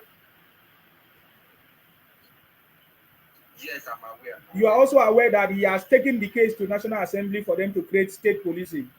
Are you aware? It's no longer a matter of debate. They have to hasten the issue and make sure we have state police laws and all of that, and community police, hopefully by the special grace.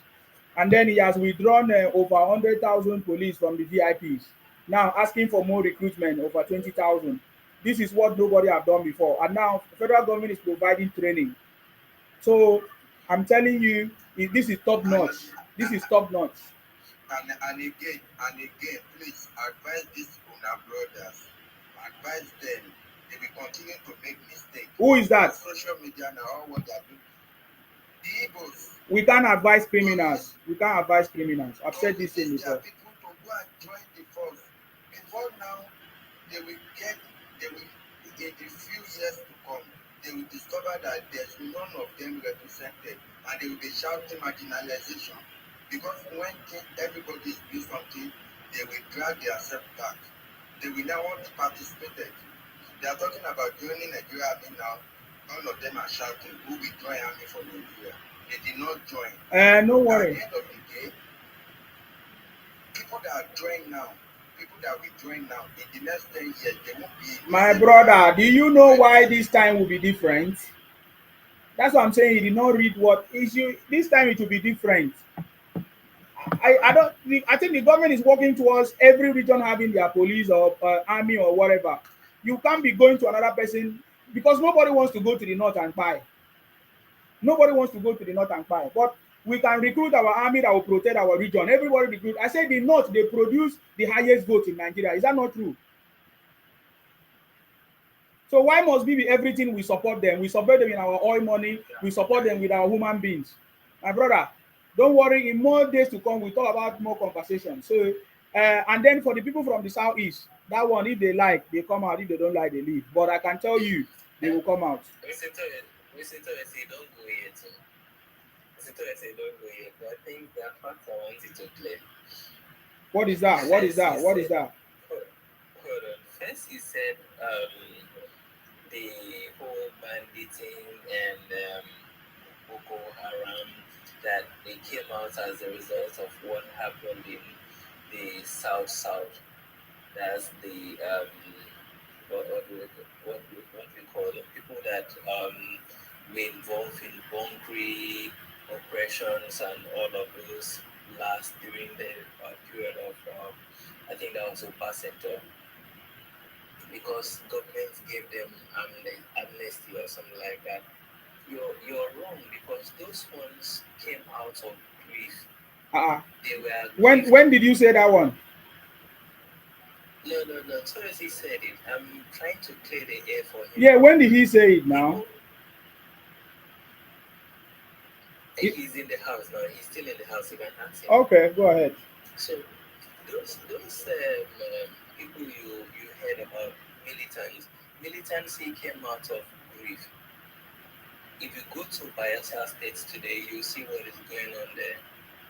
If you know what we call environmental pollution, those people have been aggrieved, highly stagnated as a result of environmental pollution. You can't even plant a single thing and get it very well. Why? Because of oil spillage and the rest of the things that disturbs the environment. So militancy came out of grief. Militancy was not just created because, and militancy brought about the whole restructuring of offshore and so militancy is it sorry sir, I'm a little bit confused in this conversation. Militancy did not kidnap anybody. Militancy did not burn anybody, take anybody's life. Exactly. So I don't understand what he's talking about. If that's what he's talking about, that is wrong because I didn't hear. Yes, and then when they talk about amnesty, they disarm people, they collect the stuff that belongs to them and all of that. So yeah, so I don't know what he was talking. If that's what you were talking about, then that's wrong. Yeah. I was listening to it when he said that the militancy, because government gave them amnesty, so it brought about banditting now, bandits. Up till today, we have not discovered. We are not yet free. Terrorists. Up till now, we are not yet free from the oil spillage and everything. We are not yet free, especially the Ogoni this thing, oil spillage. So that if you are from there, you understand what we are talking about. So I think if that's what you are saying, completely wrong. What is the provocation of them kidnapping people now? And these bandits people, you don't know what they want. You don't know their left from their right. We know what they want, sir. They want to kidnap people for money. That's what they want. Oh, that's all they want. Yeah, that's what they want. What else? They kidnapping people for money. Yes. Okay, if they want to kidnap people for money, what is their primary problem about kidnapping? They don't have money now. It's now a business. It's a business for them. What is a problem of a thief or a criminal? Why does a criminal thief or steal? Okay, then why does the government conceal and abet with them in a sense that a government or a system where you find um, the government seeing a terrorist to be someone friendly, inviting them for a peace talk. It's not very realistic. And that's what KSU was saying, taking left from right, saying, okay, Yeah, that one is yes, wrong. For me, I condemn that one. yes, Yeah, concealed and abet crime. yeah, that one I condemn that one. If that's what the government is doing, it's very very wrong because it's encouraging more people to come up to come, and then the money they collect, they use it to equip themselves the more. So that is very very wrong. If that's what the government is doing, it means we'll never have a permanent solution. Yeah, Yeah, but but but but all these things are stories that has never happened. Okay, there's a lot of noise coming from you. I have to meet you now. Um, so yeah, that's what he was busy saying, and I wonder where he got his own information from. that one is wrong. So we don't. There's no argument about that one. Mm, It's truly wrong. mm. And other things too happening around. If you want to check it out, look at it logically.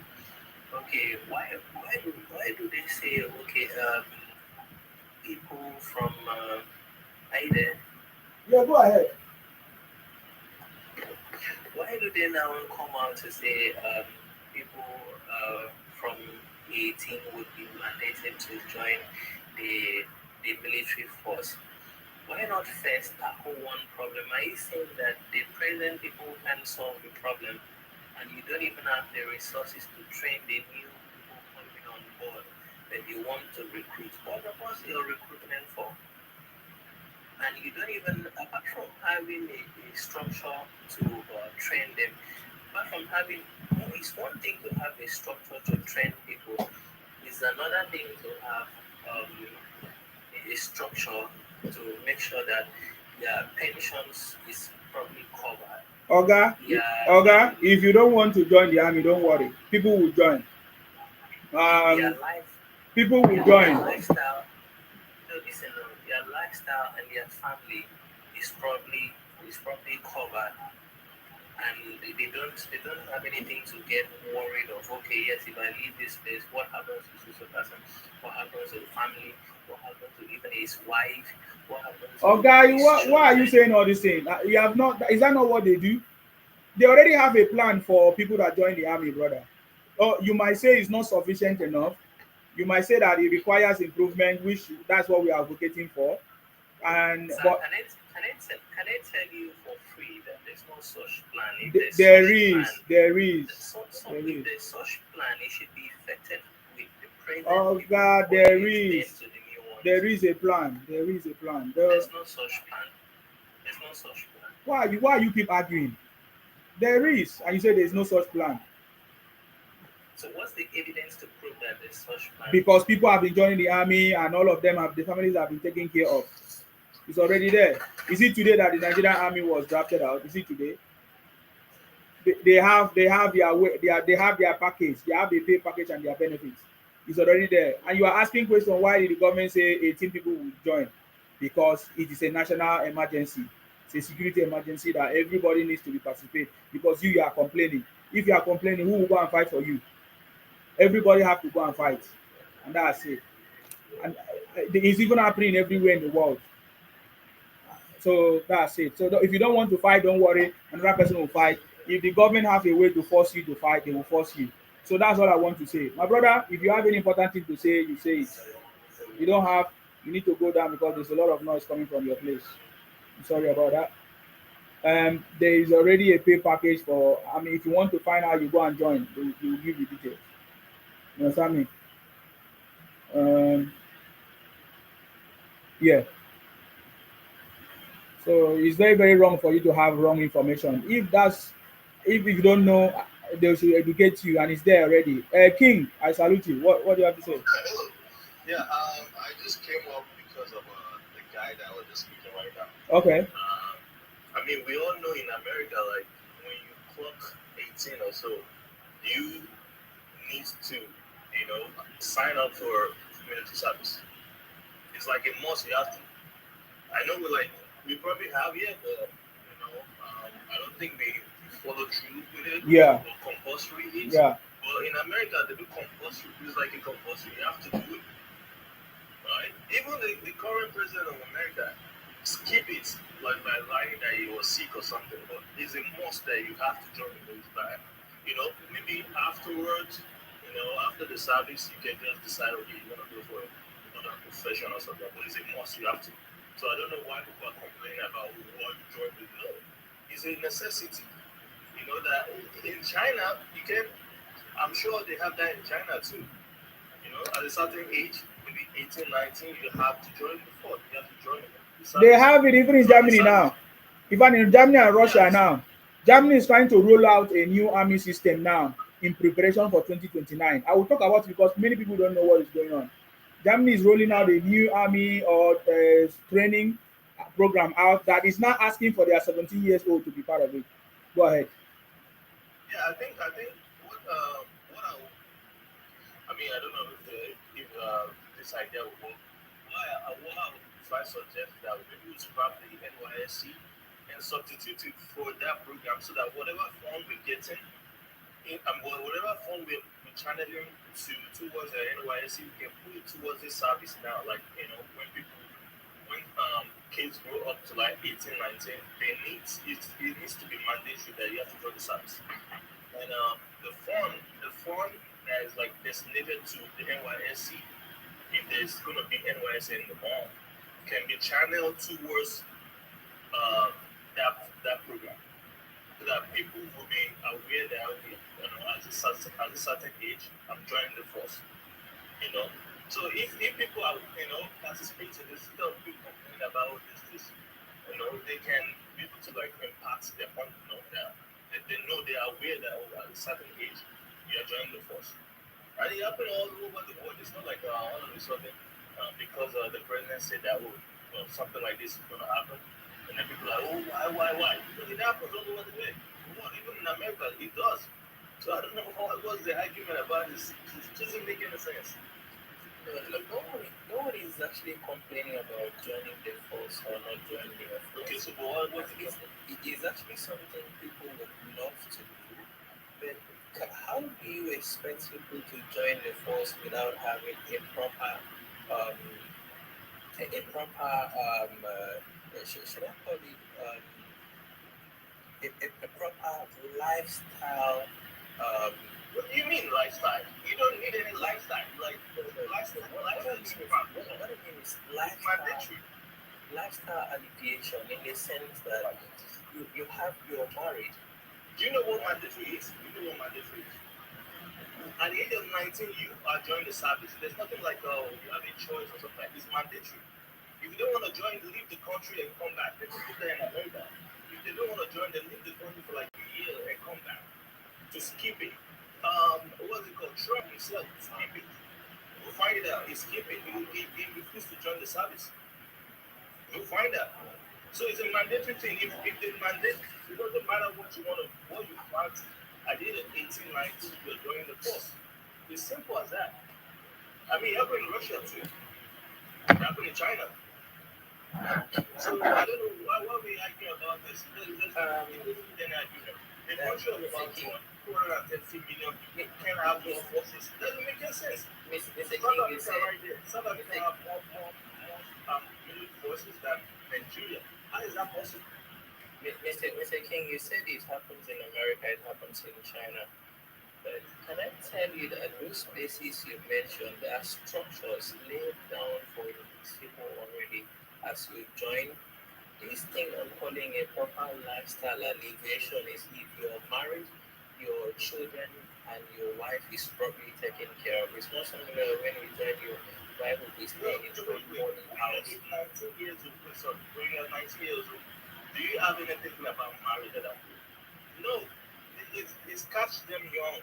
It's like a catch them young program. There's nothing like you're not thinking about marriage, you're not thinking about kids. You're fresh from high school or something, then you're joining the ministry. So I don't know what program you're talking about. This catch them young. If you check very well, go probably ask questions around these places you're talking about. You know how much they are being paid, how much they People are been being paid. I mean, that's like, not paid. oh my goodness, why are we like this in this country? Well, It's you not think as you just sign up. You deal with mandate. You still sign up. All right, you sign up. There's another. Have you even find out this before you like? Oh, this is bad. Everything has to be bad.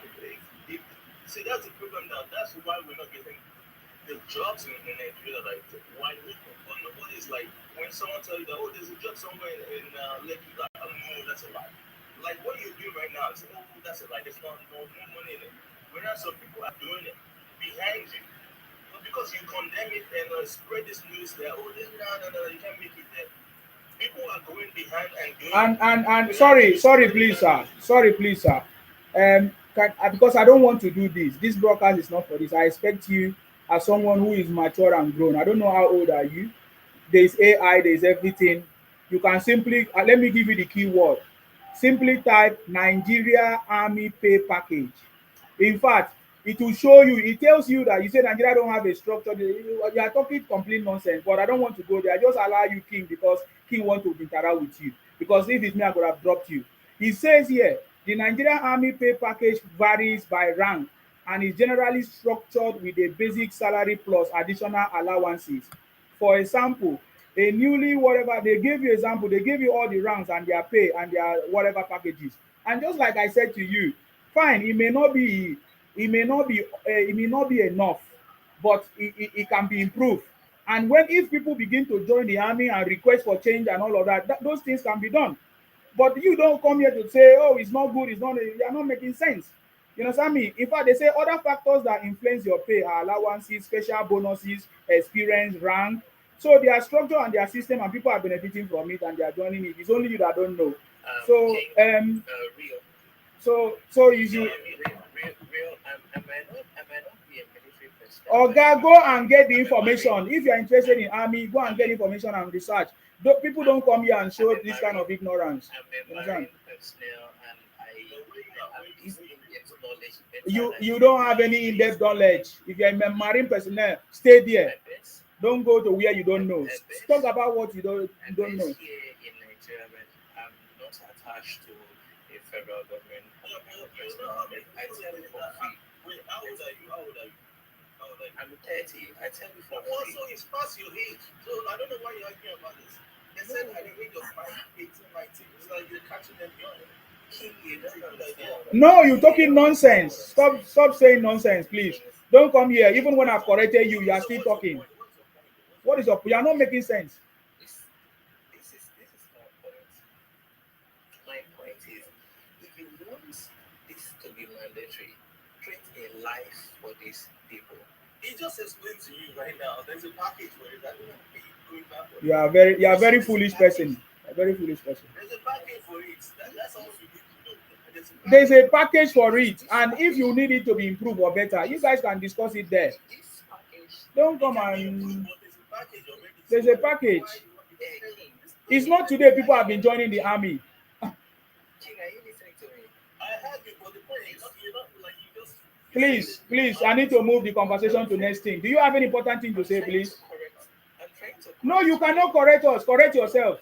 You correct yourself. You can't correct yourself. You're talking nonsense. You say you are correcting. Who are you correcting? Very foolish person. Really, I say stop talking nonsense. Do you have any other thing to say? ignorant and everything, which you don't. You are the most ignorant person coming to my platform and talking nonsense. Yeah, he's very foolish. You say he's a marine. He's a stupid marine person, idiot.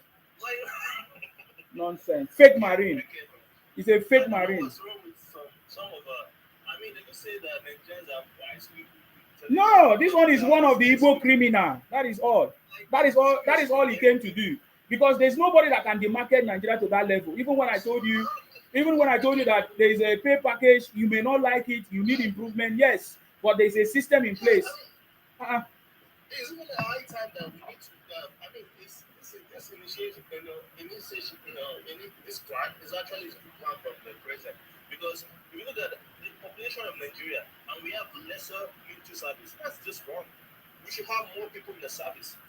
And to do it is just recruiting from that age. From that age gap, those 18, 19, they're not thinking about marriage, they're not thinking about kids, you know. Look at our society, look at Nigerian society. Most of them want to go into music, into sports. I mean, not everybody has skill or talent to do that. Some people, people are fighting on the street, along the street. Some of them can be recruited into that because they have the passion to do all those. You know, most of those people that you see with their criminal and stuff like that, most of them have the skill to do that. But because they don't have anything doing at that age to join, all this, criminal element and stuff like that. But with this kind of program, it can help them. And people just, I don't know why we like this. People just go against every single thing, every single thing. That's too bad. It's not people, sir. It's these Iboti people, and they are too small. I agree with you. Because how else? I explained to him. I said, maybe you don't like it. Do you mean you don't like it? He said it's not there. I'm saying it's there. I read to him. Google, just small AI search. You will get it. It will even give you more information. So, sir, yeah. Yeah, I mean, that's I just came in because of that guy. Okay. Thank you for having me. I really appreciate you, sir.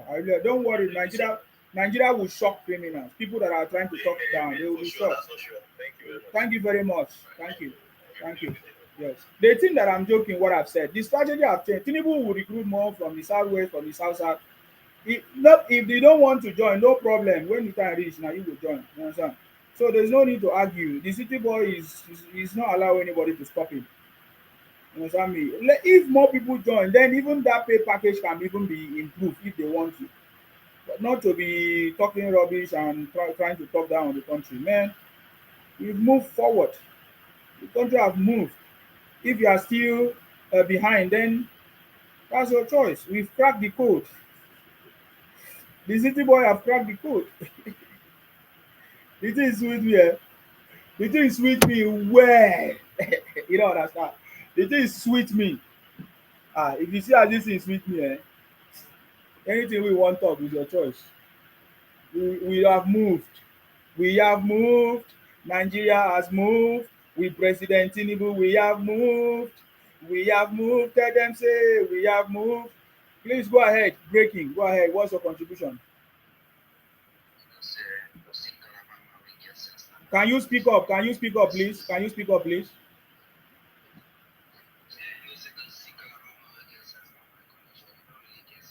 Oh, okay. You never do anything now, so what will happen? No problem. If you never do anything for you, no problem. What has your Nnamdi Kanu done for you? It's Sokoto prison. What do you have to say? What do you have to say? He's in Sokoto prison now, chopping beans. Are you aware that Nnamdi Kanu is chopping beans now in Sokoto?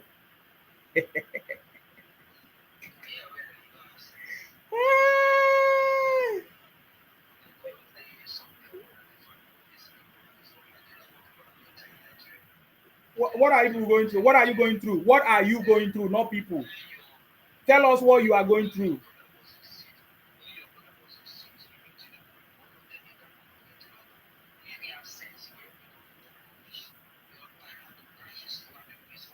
Okay. First of all, you can't even use your real name. So we don't know who are you. We know that you are Igbo criminal. Finish. That's all. If you have the mind, put on the camera, use your real name and talk to us. Because we are looking for you people. The government is looking for them. The government is looking for you.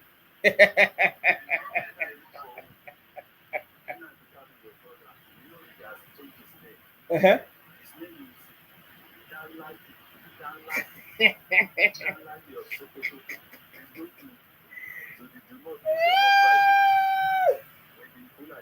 Oh, God.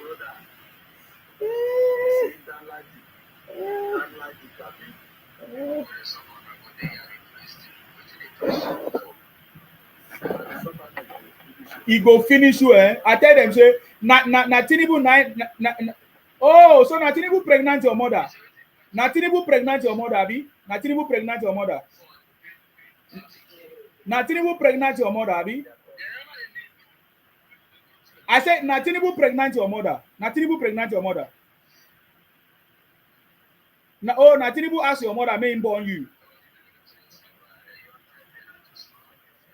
Na so you all dey talk anyhow. You all dey talk. You cannot talk anything that makes sense. I ask you, na Tinubu pregnant your mother, I will go come feed you.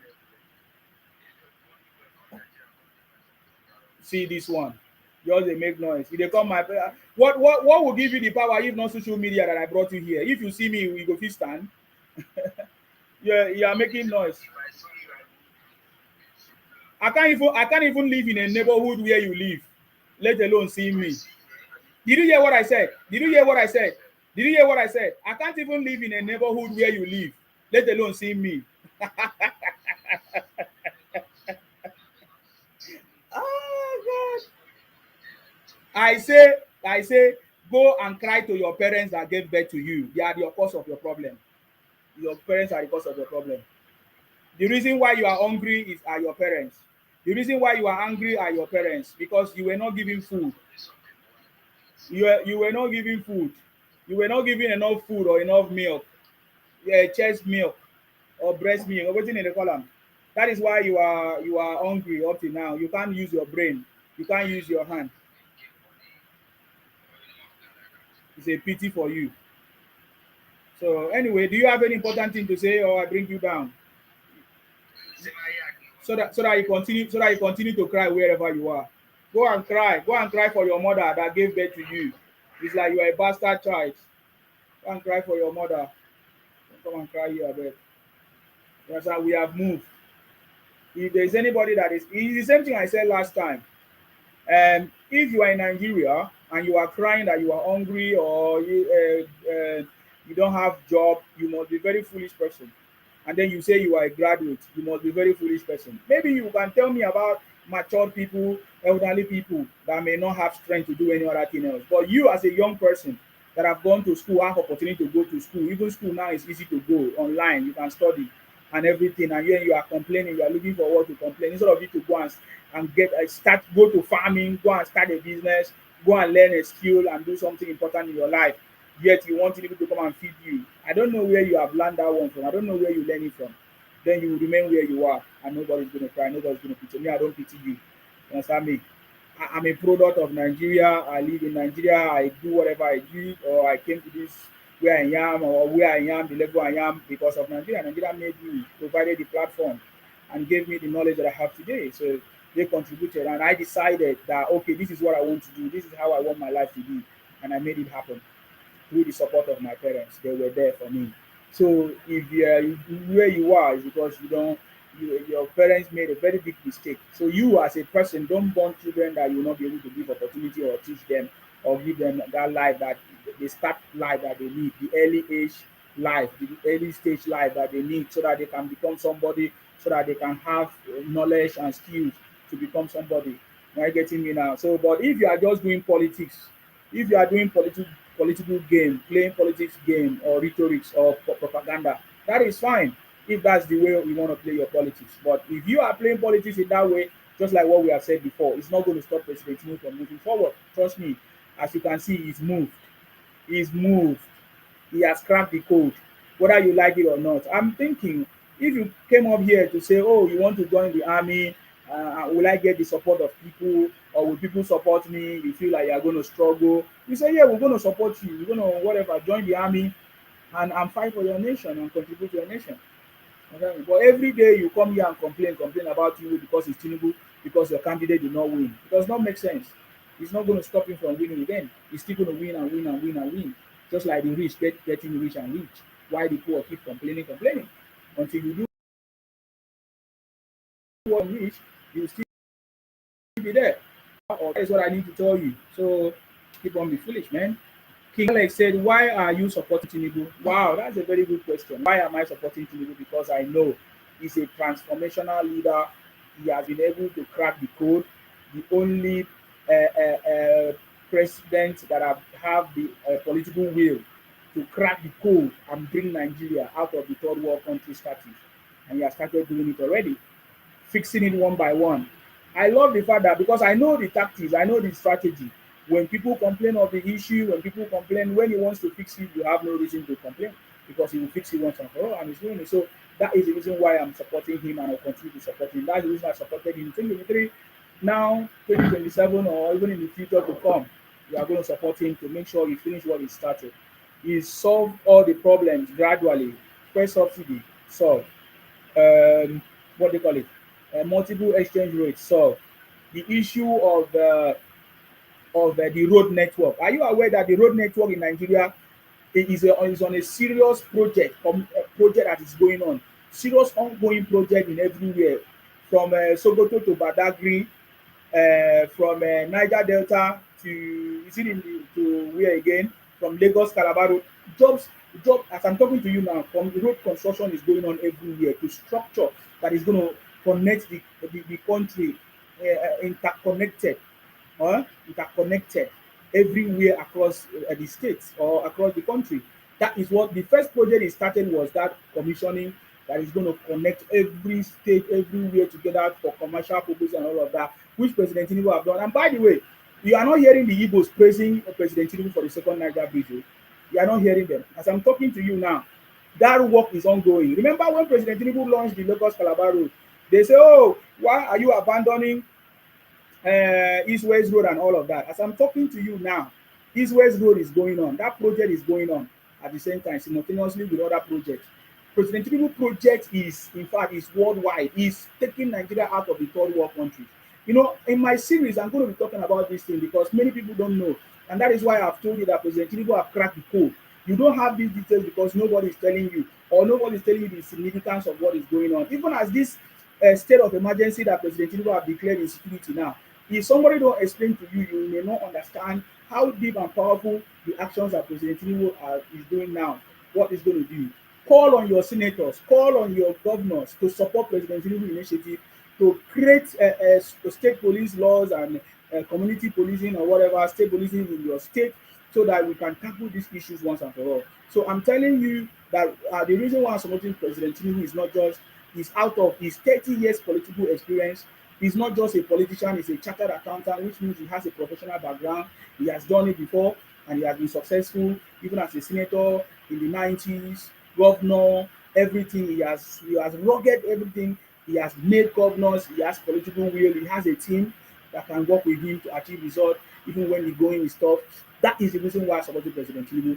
There is no other person, even as he stands now in the face of Nigeria, that can take over from him if he leaves, apart from people that he has mentored. So that is the reason why I supported him. So you, why do you support Obi? I think I've been able to give you a little bit of details why I supported him.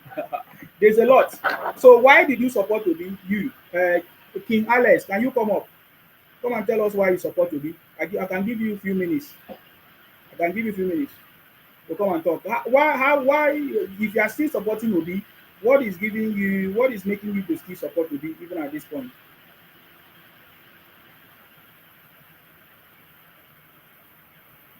Hello, are you there? Okay. I tell you want to send a request to come and tell me, or put it in the comment section so that I can read it. If you don't have the balls,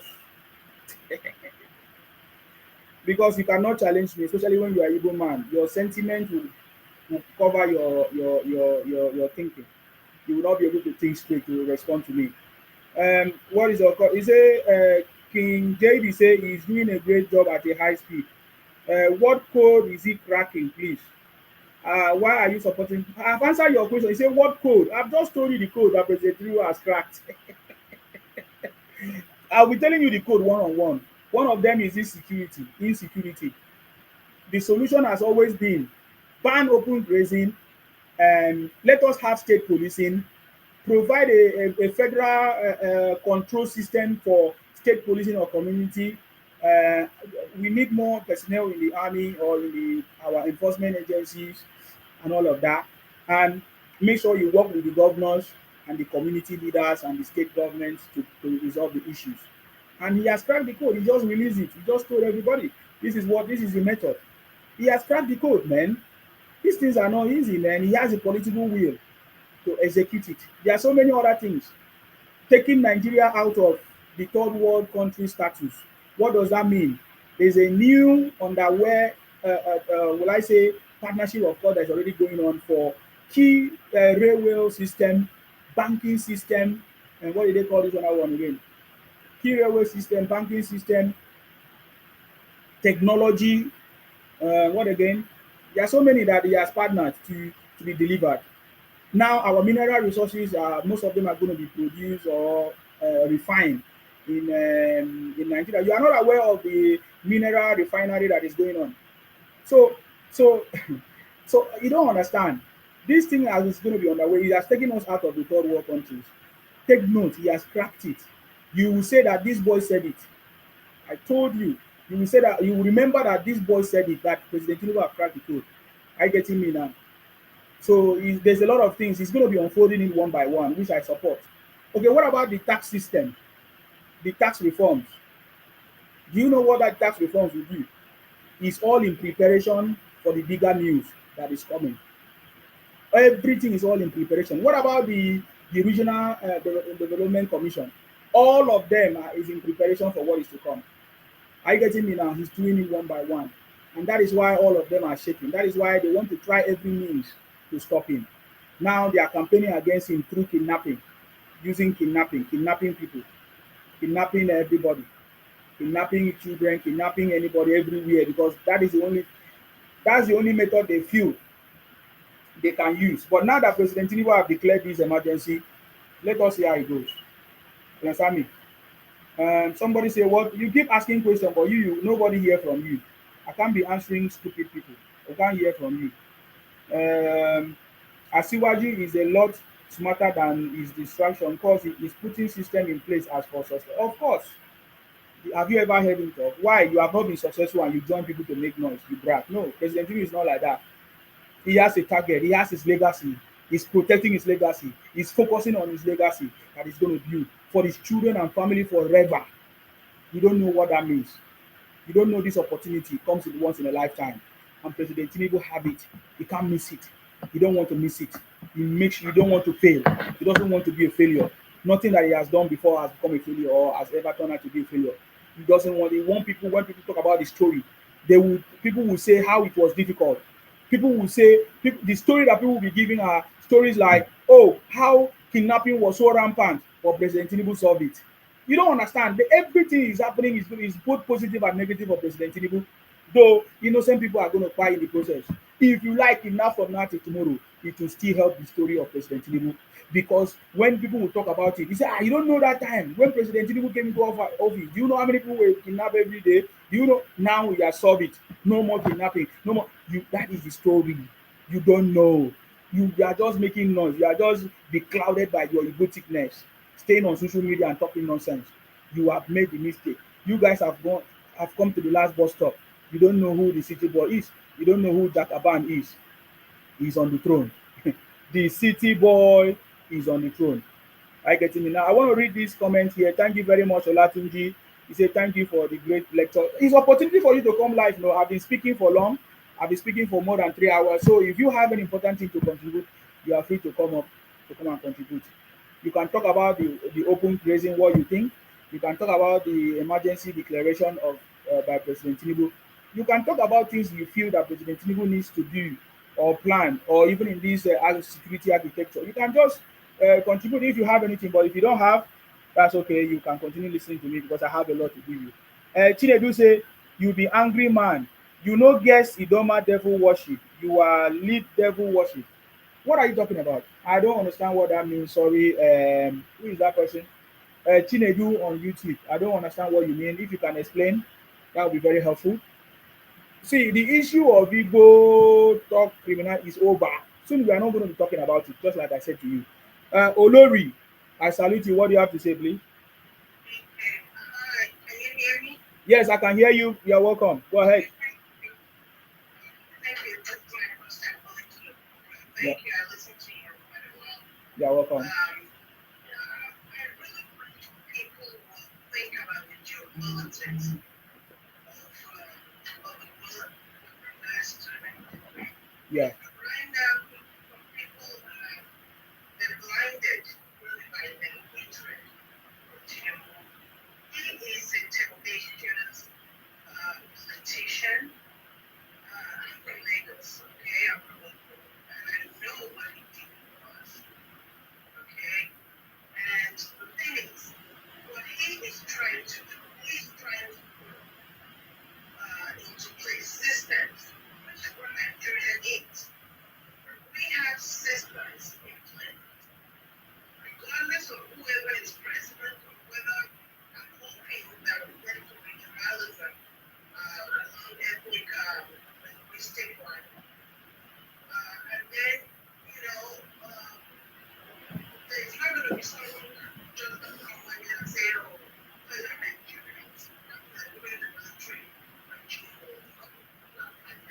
Yeah. We follow scripture as long as I put it in the chat. And this is what is happening actually, with the developing world. And I'm moving towards that. We need systems in place that, will actually sustain us for a long time. And I just want to just give it a chance at least to finish instead of, there's two terms. Let him do that. And I think another thing is, he's been a politician for a long time. So he knows where these things are being used, so to speak. So he is going for the jugular. He's not just going and saying, okay, we'll take that for one and this. He is looking where the bleeding is. For example, that tax reform. We don't know what that thing is going to bring us. That is new. That is new. And I think this is one of the things where just really want to add. He is blocking the way for which they loan their money, which is also kind of what happens security. The people sponsoring all the terrorists. Okay? That is what is going to be for the long run. I know there's one sort of like a pay money people do something. But I think it was the only one that had been done to replace budget for the other country. Yes, it's painful. But we didn't get into this in one year or in one administration. This has been going on for things that we don't know. This is the first republic. Before some really people think that they have a shortcut in dominating or holding on and doing anything push up in that country. Thank God they did not succeed. And now they're paying and crying for it. The gas line, the gas pipeline is another thing that is doing that stakeholders like to be part of the sponsor this pipeline that is going to come from the all the way. I think it started from Manchester, if I'm not mistaken, all the way to Morocco, to Europe. I think a couple of states Yeah. have gas stops. This is going to benefit them. I don't know why the politicians are not educating them about these things. Okay? It is going to benefit them in the long run. I mean, I've been tired of people saying, you guys don't bring anything to the table. But you bring a lot. It is going to benefit them and their generation to come. That is if they don't succeed in the country. Now, that's up to them. I cannot tell people who should say they want to leave. That's fine. The Constitution will be amended so that there is going to be succession clause. So that we won't have all this. He's doing so many things. I just wish people would sit back and just take away the hatred. Okay, I mean, and I'm proud of him. He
to Southwest, and they get the thing, and it's dilemmas for us. So I just wish people would just sit back, put on the thinking caps. There's so many things going on, and all this terroristic thing, and distractions. They're really distracted because they could not fighting in other fronts. So this is their last time. Hopefully some of this they will have to rescue. So there's not going to be things that children or things that happen. The terrorism went for it. And it needs to, the state police needs to come to life. We really need to push for that. Regional police, whichever way you want to call it. That, because all politics as well as all security is going on. Okay, thank you. Thank you very much, Olori. I really appreciate your contribution. Those are intelligent conversations. These guys, they know the truth. They know what Tinubu is doing, but they just want their brothers to be there. So they support anything that will give a bad name to President Tinubu. That's it. It's not that they don't know that. Yeah, exactly. So we are the one that is going to fight them. Since we know the nature of who they are, we can't allow them to continue to demarcate the country. If we find them, we have to report them and they must be punished. That's what we must do. They are not going to stop on their own. That is all I know. Yeah. Thank you very much for coming. I appreciate you. Thank you very much. Okay. Wow, that was a very nice contribution, of course. And that's what we are saying. I mean, part of what the contribution is what I said that President Tinubu have cracked the code and is going to take Nigeria out of the third world country status. So imagine that all these things are done. You know how important it is. So even the world, they value Nigeria because of the resources. I remember when this Russia Ukraine stuff happened, even Europe they turn to us, they turn to Nigeria for gas and all of that, and that is where President Tinubu strike a deal, and that is why we are where we are today. You people don't know about the deal that the government strike. It was not a normal deal like when they say, "Oh, come and do this." No, we demanded for something special, and that is what President Tinubu is doing. So trust me, man. Me, I don't. I know these things. I can never join and make mistake and do that rubbish. I know that President Tinubu is the man, and they all know it. It's just that they don't just like him. Some people might be afraid, okay, because of regional governments, we are not going to benefit. Some people will think like that. Or, oh, if it turns the government regionally, we are not going to sell our market, or we will not have the power to travel across the country. Those are the people that are having those problems against the president. So they are fighting to the nail with everything they can to try to see if they will stop President Tinubu from restructuring the country or placing things and changing things that is going to push the country on the right track. So they don't like it. You can imagine that if we had electricity, the Igbo man business of generator is not going to work. I call Igbo man business because they are the one that say they do business everywhere in Nigeria. So who are those selling generators? The same Igbo man. They are the same people complaining that, oh, in Nigeria there is no electricity. So because people that are doing that buy all those big generators, even small one apart my neighbor, how do you feel their business? Do you think their business will grow again? Such business will not work. Rather, even for them to evolve and start looking at maybe solar energy, solar panels, because they can see the future. They don't want. They want to continue to remain in that process so that they will continue to eat the money. So those are the people fighting against opposition, fighting against President Tinubu, and they will all fail. He knows that it's going to be a fight. He knows that is why he took the job. Did he think that it's going to be easy? No. So if I know that he knows that it's not going to be easy, he has his ways and system in place. As long as God give him life and good health, there is nothing that is going to stop him. That is what I know, and that is why I'm not worried. I think the best thing we should do, we should not be worried about President Tinubu, is to play our own part. What is our own part? Call your senator, call your governor, hold them responsible. Tell them that governor or President Tinubu have provided the money. Let them do what they are supposed to do. Hold them responsible. That is the part we need to play. Don't worry about President Tinubu. He has always had a way of overcoming every difficult challenges and turning out to be a winner. This time we need our support in terms of asking our governors, asking our senators, call our senators, especially now that you have seen this memo from President Tinubu about security, declared emergency, calling on the state, call on your senators, call on the state governor, to begin to discuss these things. Let them deliberate it on National Assembly and approve it as soon as possible. Those are the conversations. That is how the US, that's how the developed world, that's how they work. They get things done by lobbying their senators, their ministers, and everything, and getting things done. It's not to come on social media and to market your country. You don't know what you're doing. If you want to solve a problem, you go to the right channel and solve the problem. These things, solution is in the powers of your senators. They can make laws that we must have light tomorrow. Nothing will happen. Light will come. They can make laws that will say something must be done. They will make sure if they need resources, that will be done too. So how can we get them to do it? We have to lobby and ask questions and hold them accountable. Not to be talking nonsense and demonstrating the country, thinking that it is going to break the country for you to get the after all. You're very foolish. Look at you. You know when I look at you, you think you have sense, you don't have sense. Ojuku started it with force, failed. Brown Wasirige force, failed. Nnamdi Kanu force, failed. When are you going to be wise? You never. You will be a fool forever. But you keep claiming that you are wise, but you don't know you are not. Tinubu say, which business did they do? Igbo mango has to make money. Yoruba and they do. You know how many Yoruba words they feed Harry idiot. You serious human being. I don't even know what you're saying. Tinubu, I'm just trying to read your comments, but it doesn't make sense on YouTube. Can you comment something good? Type something better or use Igbo. I can use AI to convert it. Olatunji say the security votes money from the federal to state government should be stopped. I can't see what the state governments are doing with the money. Fine. I believe that something else will be done. We have complained so many times about security votes. They are not using it. I think the security vote is even encouraging the criminality so that they will continue receiving the money, in my opinion. Because what is security vote when there is no issue? You have to create a problem so that you get money from it. It's how they do, it's how it works. People don't care about what you care for or what you care about. Kenny say you don't know law. I see Igbos producing a t-shirt saying you don't know law or motosho. They are now using it for business. Everything about them is business. Ah, ah. I saw them with that t-shirt. I don't know. Did you guys see the t-shirt? They are producing t-shirt to saying they on the t-shirt they write you don't know law or motosho and they put Nnamdi Kanu picture. That's what they are now using to sell and make money. Very criminally minded people. Always money, money, money. That's why my brother say they own shops everywhere. And for them, that is business, that is intelligence. What is innovative about your shop? Selling people's product from China, increasing money. Is that innovation? No. Just buying and selling. Olatunji said, if they don't want to join the army or police, they should allow their children to join instead of complaining. If they like, they allow anybody to join. I don't go see complain, I don't go cry. Wetin concern us? Olatunji say if you are a graduate and you are crying about food in Nigeria or unemployment, then you are worthless. Exactly. As a university graduate, set up your own business in Nigeria and stop crying and blaming the federal government.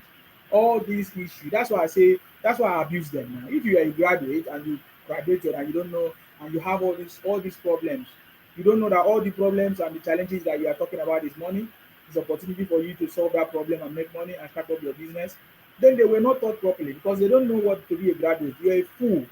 I remember those days when I was in school. Now, let me tell you one of the things that happened. One of the problems I solved as a student. When I was in school, I can't remember now. It's almost 20 years now. I'm talking about long time. So, do you know the problem I solved then? Then, how many of you remember when SMS used to ring? All these bulk SMS. How many of you remember when bulk SMS used to ring? This one is not noise. This one is not noise. How many of you remember when bulk SMS used to ring? That time. It was a hot cake. Churches, people, event parties. They were looking for websites to send. They were looking for cheap bulk SMS. This thing. That was a solution. Where I was as at that time, I wasn't even in Oka, Anambra State. It was a very high demand problem or service. I had to create a website. As at that time, I owned my own. People were sending bulk SMS from my website. I was making money as a student. Do you remember that time in Nigeria when they say print ATM card? All those times that they used to say ATM card business. It was hot cake. The software was very expensive because I had some ideas about software, website development. I developed an app. I was selling it that time. An app that was that was printing those recharge cards. It comes in codes. So that app was able to duplicate it and arrange it and print it properly, and then you just cut it and sell. I solve a problem. So when I hear any Nigerian talking about problems or issues that they are suffering, I say that is a solution. That is big money for you. Set up your business, set up your company, and for God so have it. In Nigeria today, it's easy for you to get money loan to start up a business. You don't know, President Tinubu have made it possible. There's a small, medium enterprise loan or whatever. At least is it from 5,000 or thereabout, or 500,000 or 50,000, something like that. You can easily get that one without any too much of stuff, even without business plan sef. I think that's what they said. You can easily get it. People are getting that money. Go and set up business. I told you before, have a skill. By the way, we are going to launch something finally, prepare you for January, because January is where things are starting especially. So I'm going to talk about it finally. Um, the software is already on Android. Is it? Yes, Android, Google Play Store. If you go there, type for Daily Sharing Club, you will see the software. But you will not be able to join because I need to show you. But the software is already there. It's been there. I've just been preparing. I wanted to launch on the iPhone as well, the Apple Play Store, Apple, yeah, Apple, whatever they call it. But it's not ready. The Apple one is not ready. But if you have Android, you can get it right now. If you have Android on your daily on your Play Store, go and type Daily Sharing Club. You will see it there. It's going to change your life forever, man. It's not noise. They are foolish. If I see anybody talking rubbish, you don't know anything. Then you just went to school. I'm not sure you went to school, because they will tell you, even as somebody who wants to start a business, to a startup or write a business proposal, you need to find out a problem and solve it. And in Nigeria, problems are just everywhere. You don't need to, like in the UK now, if you start a business and you want funding, you need to solve a problem. You need to look for what is the problem to solve. You'll be looking for it. You can't see it like the way in Nigeria, because most problems are solved in the UK. People have started business and solved those problems. It's not, remember, I said people have started business and solved those problems. It's not government that is solving it, too, but they can get the support and finance or training that they need from the government, which is also available in Nigeria today. As of today, I'm aware as of today, that is what President Tinubu have done. There are trainings available, there are monies available that you can easily get. You can get 50,000 now to start a business online. Just go there, apply it. That is the link. The link I shared it. People that belongs to one of those my groups, I shared the link. So I don't know what you're talking about. In Nigeria, your business plan, your problem is already there for you. Put the problem and solve it and say, this is what I'm going to do. So there is sharing club. If you don't know how to do all these things, how to start all these things, that is why we are already set up, because we are already looking at what President Tinubu is going to do. Some of us in the diaspora, what are we contributing? The greatest contribution is our remittances. I'm talking about the money we send home. Can we also use our skills, export our skills abroad, even through AI, through different means? Of course, I'm talking about the channels that we can export these skills and support our people back home. And that is what we have done. Daily Sharing Club. Go and look at it. Just have a look at it. You will like it. Trust me, you've not seen this kind of thing before. It provides a startup capital, startup ideas, funding, mentorship. This is something that has never happened before. And it's a company, it's a business. This is not charity. It's a business. So we are not. So we are launching fully. Just like I've told you, you can be the first. We need angel investors. I've said this before. Angel investors. Angel investors are people that are ready to invest in a business that is just starting. Okay, so you have your own. All the package is there, and it's confirmed, done deal, sealed, registered, trademarked, everything. So I'm telling you, because I don't believe in things of making noise, because it doesn't make sense. We give you money. We give you 100,000 now. You start a business. We support you. We become your shareholder. I don't know if you know what that means, because we are registering a proper business that will pay tax in Nigeria, limited company. So we need to be your shareholder, one of your shareholders, so that we can give you that money and then provide the support you need, provide the idea. The idea is already there. It ranges between agriculture, logistics, IT, and those things are already there, which we are already tested in different models. And now we are going to implement it. We are just giving you a business in a box, but we want you to run it. That's where we can help debate people. And that is our idea. Are you getting me now? So if you want to be an investor, you want to be part of it, you're free. The app is already there. You can even launch it, but I think you can't join now, but it's there. You can download the app and get it ready for this. It's something that will change your life. I'm talking about people that are back homes, most especially. If you're abroad and you want to stop your 9 to 5, there's also that opportunity as well, because for us, we believe in helping ourselves, collective effort that is going to help us change our narrative. You have been abroad 10 years, 20 years, 9 to 5, you are not still comfortable, you are not still okay, and you want to change that story. 2026, this can be a proper time. I don't know, I don't even know why I even go into this one today. I don't know what happened.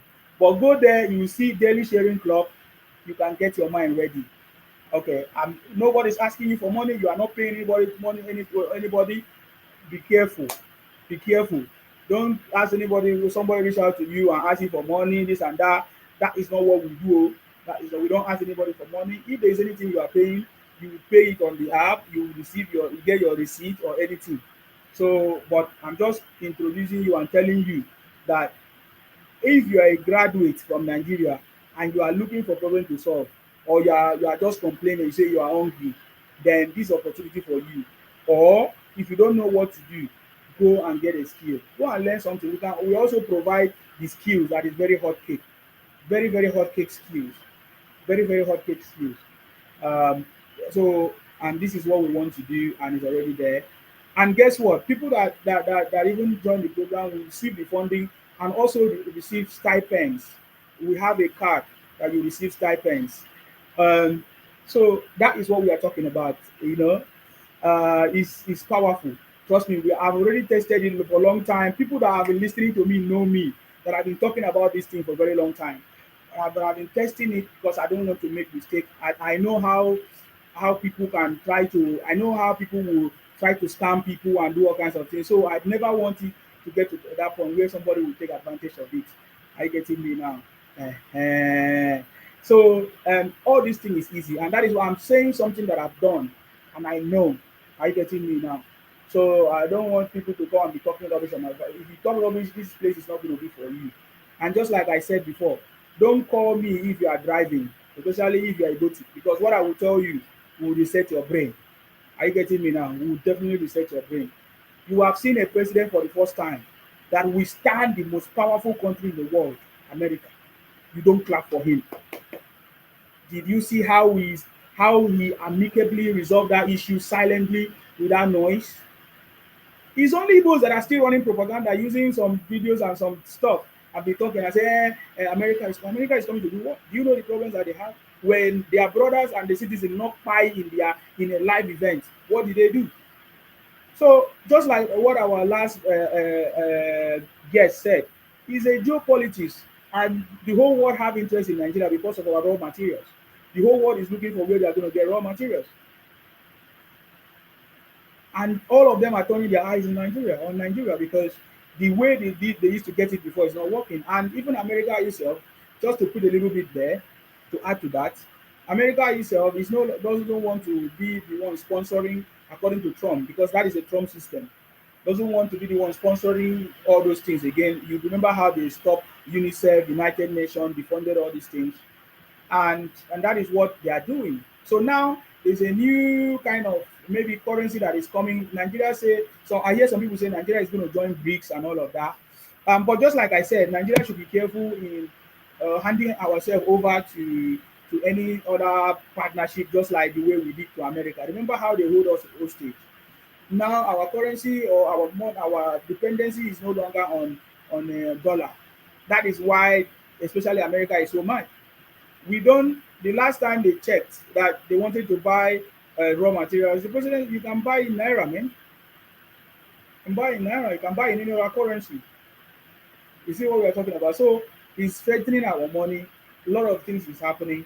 So, but I believe that if some people behave the way they behave because they don't understand, they don't ask questions, and they don't have political education, so we have a part to play. We have a part to play to educate our people. You can't be championing, you can't be championing the marketing our country, and we keep quiet. How many of you? We are more than you. So we need to begin to speak up. If we catch anybody the marketing our country, we need to make sure we put that person in that person's place.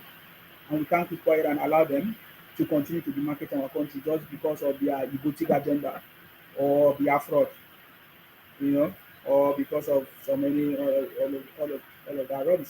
So President Tinubu have cracked the code, taking us out from a third world country very soon from that status. He has cracked the code and he's putting the systems and the things in place. I've told you before. For me, from next year, I'm going to be advocating. Let me say it because me, my ideas, I don't hide it because I know I'm the original. Even when somebody copy it, you will not understand it, you cannot run with it with the same way and vision. From me, I'm going to be advocating if President Tinubu is able to set up the database system, the digitalization database system, every graduate should receive money. It's either you are recruited into the army or you get money to start a business. Simple. And just like they run it in the UK, they have like a startup funding company.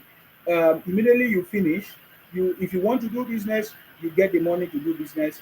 If you want to further, you get scholarship. Already President Tinubu have provided it, and then you can go into the army. Three solution to all the problems. We will never have graduates who comes out and say there's no job. What did I say? I've solved problem in how many seconds? I've just said it because you know why? Because this thing works. It's already working. It's a model working. Now we can now adapt it to our own country. And how do we adapt it? We use our graduates, our NYSC and all of that. Immediately use our digital system, use the BVN or NIN, the new system that President Tinubu is doing. We can verify it so that people will not be paid double. Are you getting me? You can use AI system that can even run it and know if you have been paid before or something like that and get paid. Just pay young people immediately. Just pay young people. There's what money can do. There's something that money can do. Tell me, if not, why is the developed world paying their people immediately they finish? They have a system so that there's a way to cushion the effect of kidnapping and all of because those guys, some of them they say, oh, they don't have work, they don't do this, and they don't have good parents or don't have parents at all. IPOP acquired all their parents or nobody to give them advice, and they become so useless. So set up this system, make sure you pay student money. It's done deal. Tinubu 2031. I've finished. Trust me, the game is over, and there's nobody that can. Anybody that finish school and you have confirmed it is a graduate, fine. If you want to do vocational, of course, we are already aware that vocational school is free. So we need to channel it properly. We need to have a system. Send letters.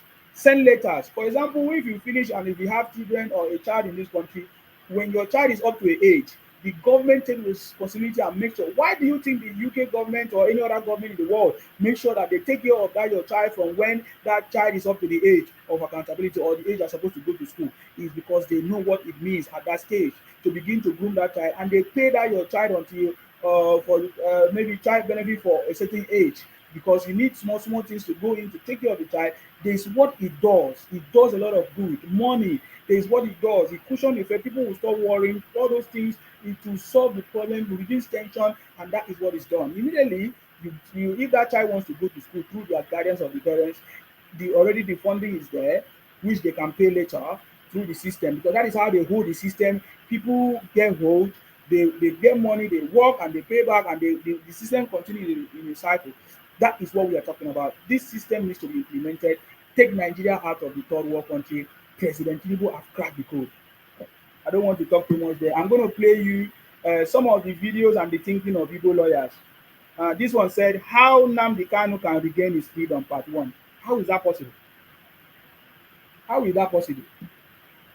And with this, I'm going to end the broadcast very soon. So I'm going to talk about how long the video is. I think it's maybe 20 minutes altogether. When I discuss this, I move because I think I've said a lot of things here. How President Tinubu is have cracked the code, taking Nigeria out of the third world country. Have you ever heard it before? It's happening here. So if you have not supported this group, if you have not subscribed, if you have not joined, please share, subscribe, join if you want to learn more, if you have something else to contribute as well. Trust me, they are going to hear from us. Before we have been silent for some time, we went mute and they thought maybe we don't know what we are doing, but they are going to hear from us. They are going to be hearing things that they have never heard before.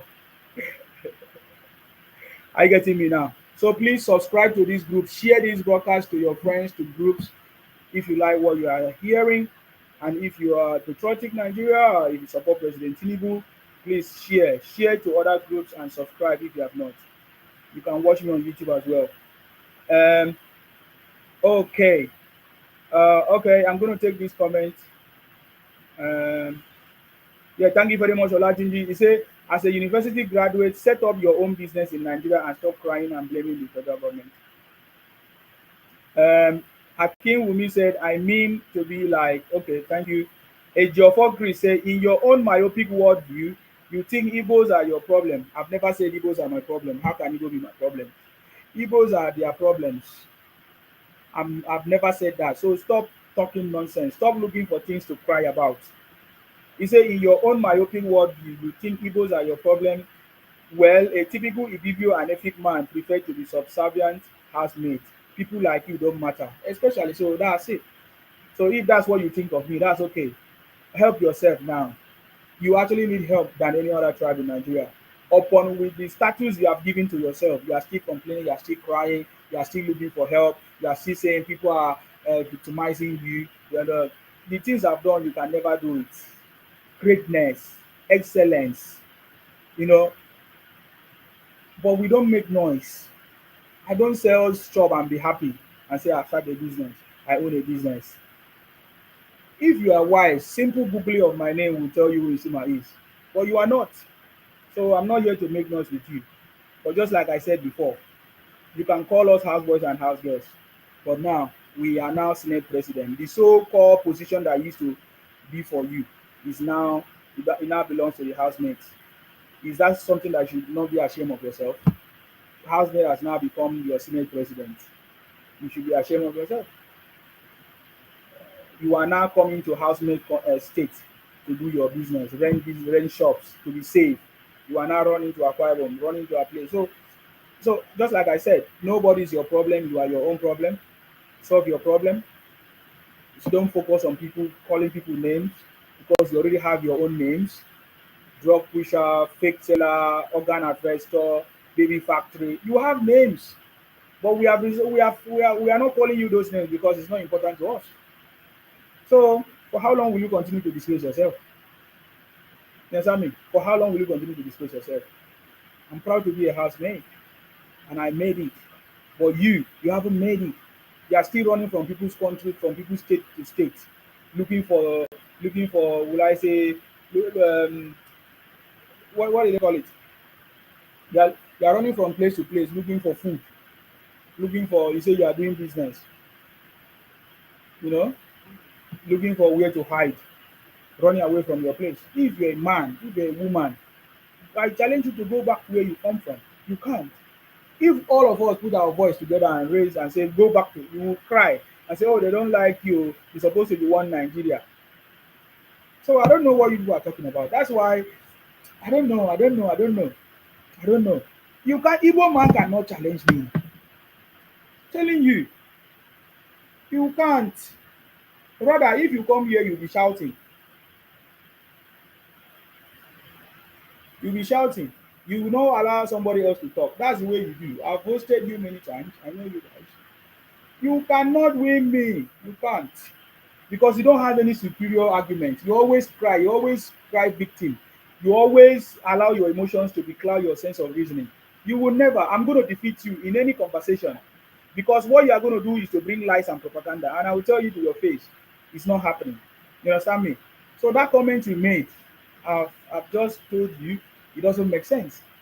You understand me? It doesn't make sense. Igbos were the one that tried to make our people to be houseboys and housegirls because they were majority in the old eastern region. Igbos were the one that stole our resources from Akwa Ibom to Enugu to build Enugu. Yes, they couldn't build it. Yes. So when Igbos took over all the political position, all the judicial position, what else do we need to do? We have to do anything to survive because there's dignity in hard work, and we did it and we survived. You never hear that any Akwa Ibom person is a hardened kidnapper like Evans. You never hear that any Akwa Ibom person is an convicted international terrorist like Nnamdi Kanu.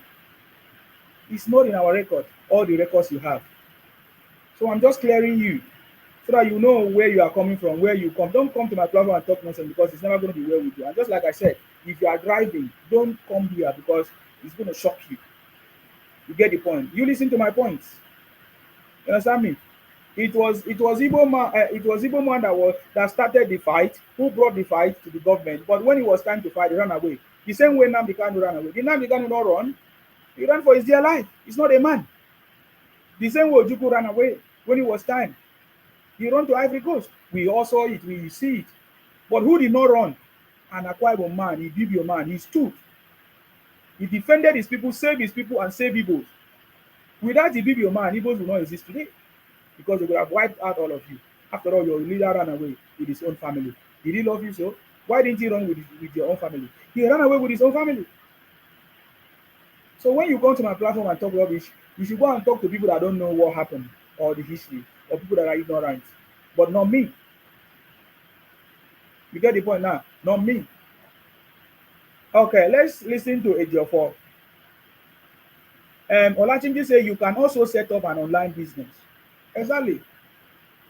Exactly. But they will turn out to be doing crypto, all these scamming stuff in the name of this. They don't want to do genuine, legit business because they want quick money so that they will save money in our water. That's the thing they do. Ejiofor said when APC talked about having structure, a typical example is Igbo business strategy in Nigeria. We are everywhere. How is that a strategy? That is called structure, not working for people and being paid peanut as salary. Yet you are complaining. Yet you say that you are being maltreated or marginalized in Nigeria.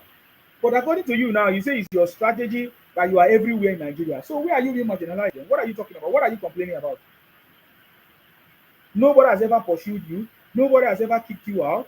Everybody care for you. They make sure there's policies in place. It is you that even refuse to pay tax or to obey the rules of that place. When you go there, you abuse the host. You don't respect the host. You don't pay taxes. You scatter the place with debt and dustbin because of your business. Is it not your business that is scattered everywhere? So what are you talking about? So I don't understand. With your mouth, you just use your mouth to finish yourself. You say Igbos have strategy. You are everywhere in Nigeria. You're getting paid salary. So why are you complaining? It means Nigeria have treated you well. Without Nigeria, Igbos will not survive because in your place where you come from, who is going to buy your business? So it's time for people to begin to recognize this and appreciate how Nigeria have provided support and they have always been there for you. It's just like me, I live in the UK and then I started talking down on the UK. Why should I do that? I can't talk down on the UK. It doesn't matter what they do. For example, we have so many immigration changes and issues. I'm not going to talk down on the UK because at least they still gave us opportunity to be here. We need to understand that part. It's the same way. It's not entitlement for Igbos to be in Lagos. It's not entitlement. It's not entitlement for Igbos to be in Kaduna. It's not entitlement. It's not even a right. It's because we are in Nigeria constitution allow you or say you are one Nigeria, you can travel. They didn't say, you are confused. Most Igbos are confused.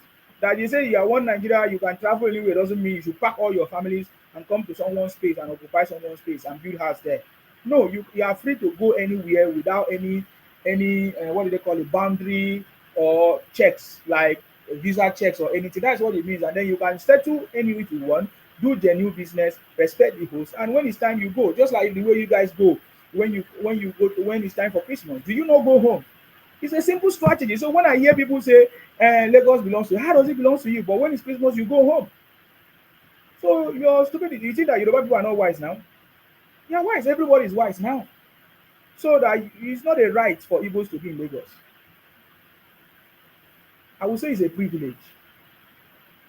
It's not a right. It's not a right for Igbo to be in Akwa Ibom or in Kaduna. It's not a right. It's a privilege because of the virtue or the fact that we are one country.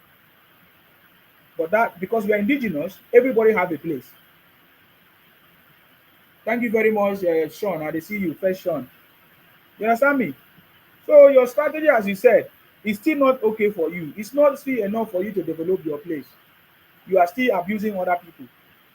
That is what is confusing all of us. Your strategy is to scatter everywhere, just like you said, do business everywhere. No problem. Nigeria has never complained that you scatter to do business. No. What Nigerians are complaining are your criminality, your attitude. Your criminality, your attitude, disrespecting the host, now forming criminal gangs, abusing other people, trying to demarket the country, why you are benefiting from it? That is what we talk about. I getting me now. So nobody hates you. Nobody stop playing the victim game. It's not going to work anymore. It's not going to work anymore. Focus on you. If you are happy doing business anywhere you are happy, that's okay. God has blessed you. That's it. Don't now use it to try to talk down on other people and say your host is lazy. You come to develop their space. It does not make sense. It does not make sense. For example, Igbos are in Akwa Ibom today because the Akwa Ibom is better than Igbo land. Go and see the roads. Go and see the road network. Go and see the gutter system. Go and see the hotels. Go and see the life, the fresh air. It's even you guys that are trying to make it dirty now. Ejiofor say Igbos own the Calabar and Akwa Ibom. You are brothers. It doesn't matter what people like you think. Time shall tell. I don't have to argue with you, just like you said. Come and take it. Come and take Akwa Ibom. Come and take Calabar. Since Igbos own Calabar and Akwa Ibom, you must be thief. You must be criminal. Soon we will send you to Sokoto prison as well. Olajunji said trade deal is the last solution between Nigeria and USA. Just a matter of time. Thank you very much. Sunday Clement say President Tinubu is on the throne. Yes, the city boy is on the throne. I think it's going to be so boring. I could have played this video of this man telling us how Nnamdi Kanu is going to regain his freedom. He did a video of part 1 and part 2. Nnamdi Kanu is not regaining any freedom. He is going to be for life a convicted international terrorist. There is no freedom for him. Even looking at his character, his countenance, his attitude in the court, to the judge, and even Nigeria, why would Nigeria free someone who doesn't value the law, who doesn't value Nigeria, who doesn't see anything good? So where are you going to stay? No, you're a danger to the country. So that's why you guys are quack lawyers, and nobody will hire you people for any job. So I wanted to play his video because I can see that Igbos are sharing it. Talk about it. He says he's an Igbo man. Uh, but it's gonna be boring to me. Let's dive into different things, man. Who are those people that are challenging President Tinubu? Where are they? Where are they today? None of them can openly come and challenge him anymore. Are you not seeing it? None of them can openly come and Atiku cannot openly challenge President Tinubu. They can only hide, commit all crimes, do all kidnapping issues or whatever. They will come and try to tweet. Simple. The same with Obi. Have you noticed that Obi is fading? Can you notice that Obi is fading? Because there's nothing. He's fading to even his brothers because they are the one that were pushing him before. But ever since he exposed himself, that tweet he made, equating himself to Kumi, it's the same. Advocating for IPOP, which are terrorists, and then you are blaming Shekumi. I get me now. So they are just looking for things to comfort themselves. Is that the word? Lawyers are trying to make fake videos for them to comfort themselves, maybe to calm them down. Why Ejimako has gone to Sokoto to see their brother? It's okay. Everything is okay. You understand? Everything is okay. Igbos will be fine. Nigerians will be fine. Everybody will be fine at the end of the day. Because if you notice, you understand me? Thank you very much. If you notice, when they all started, I remember, I can never forget it. I witnessed when they were blackmailing President Tinubu, call him all kinds of. It was still Igbos that did it.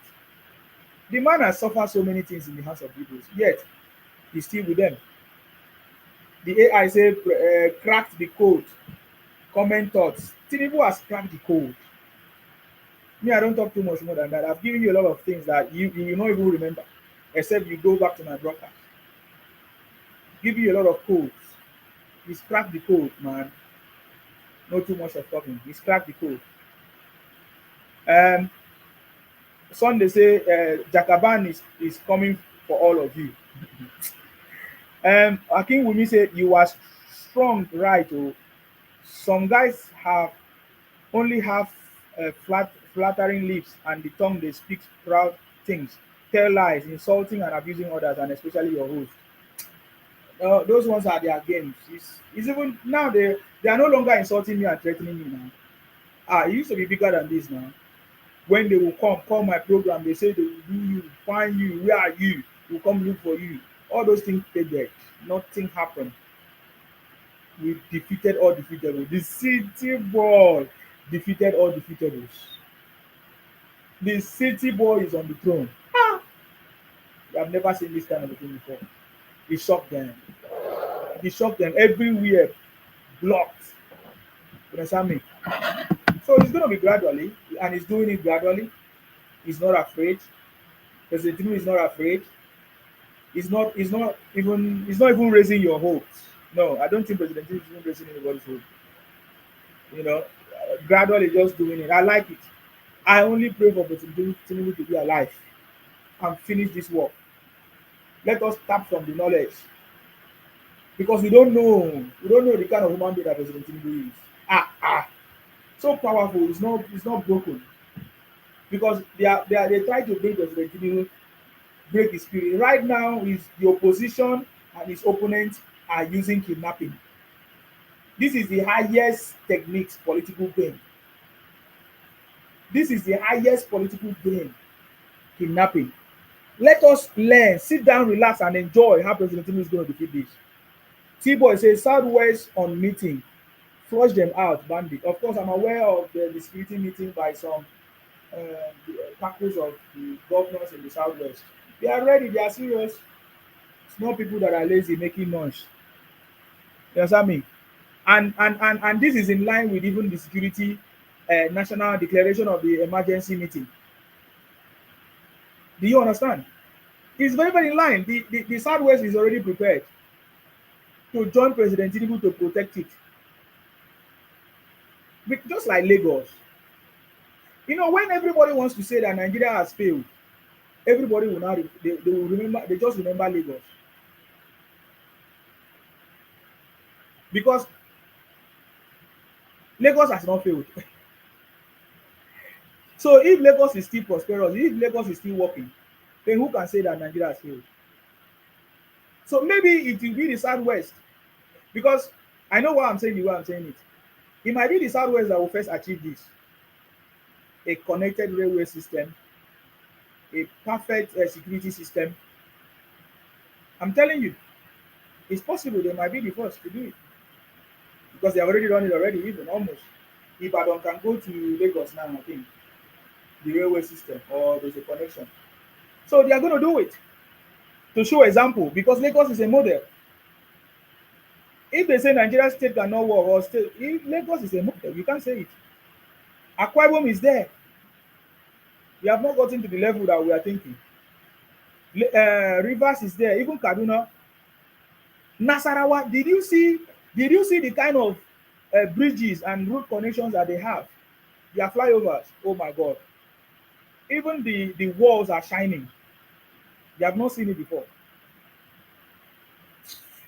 I've never heard people from Nasarawa complain that the government did not come and build so thing for them, and the government did not come and build international airport for them.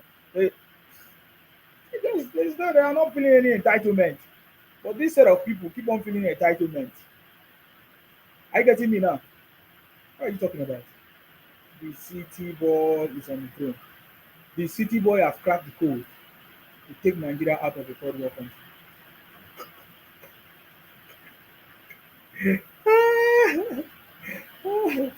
I was looking at the comments of people on that post. See the way the Igbos are mad.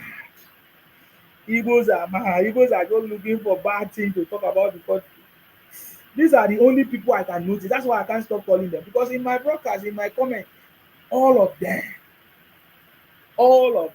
that is the thing they complain about. Say, see this one, how you praising Tinubu? Come to Nigeria and see what is going on. But you told me that you're already spreading across the country, that you are doing business, and you are earning salary, you are not earning peanuts, you are making money.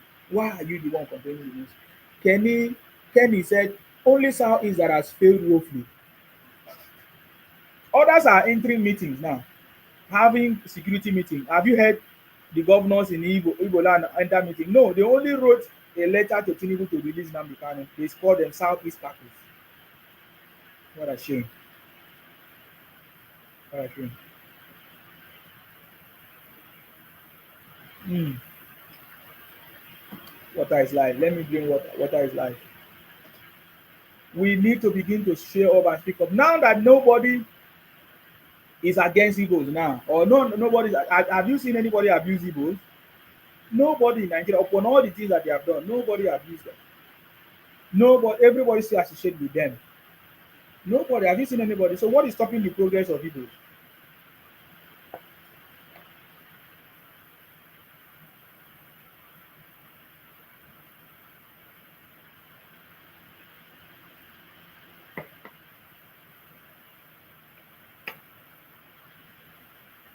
Thank you guys. Thank you very much for sharing. Can you share the broadcast? Like and share.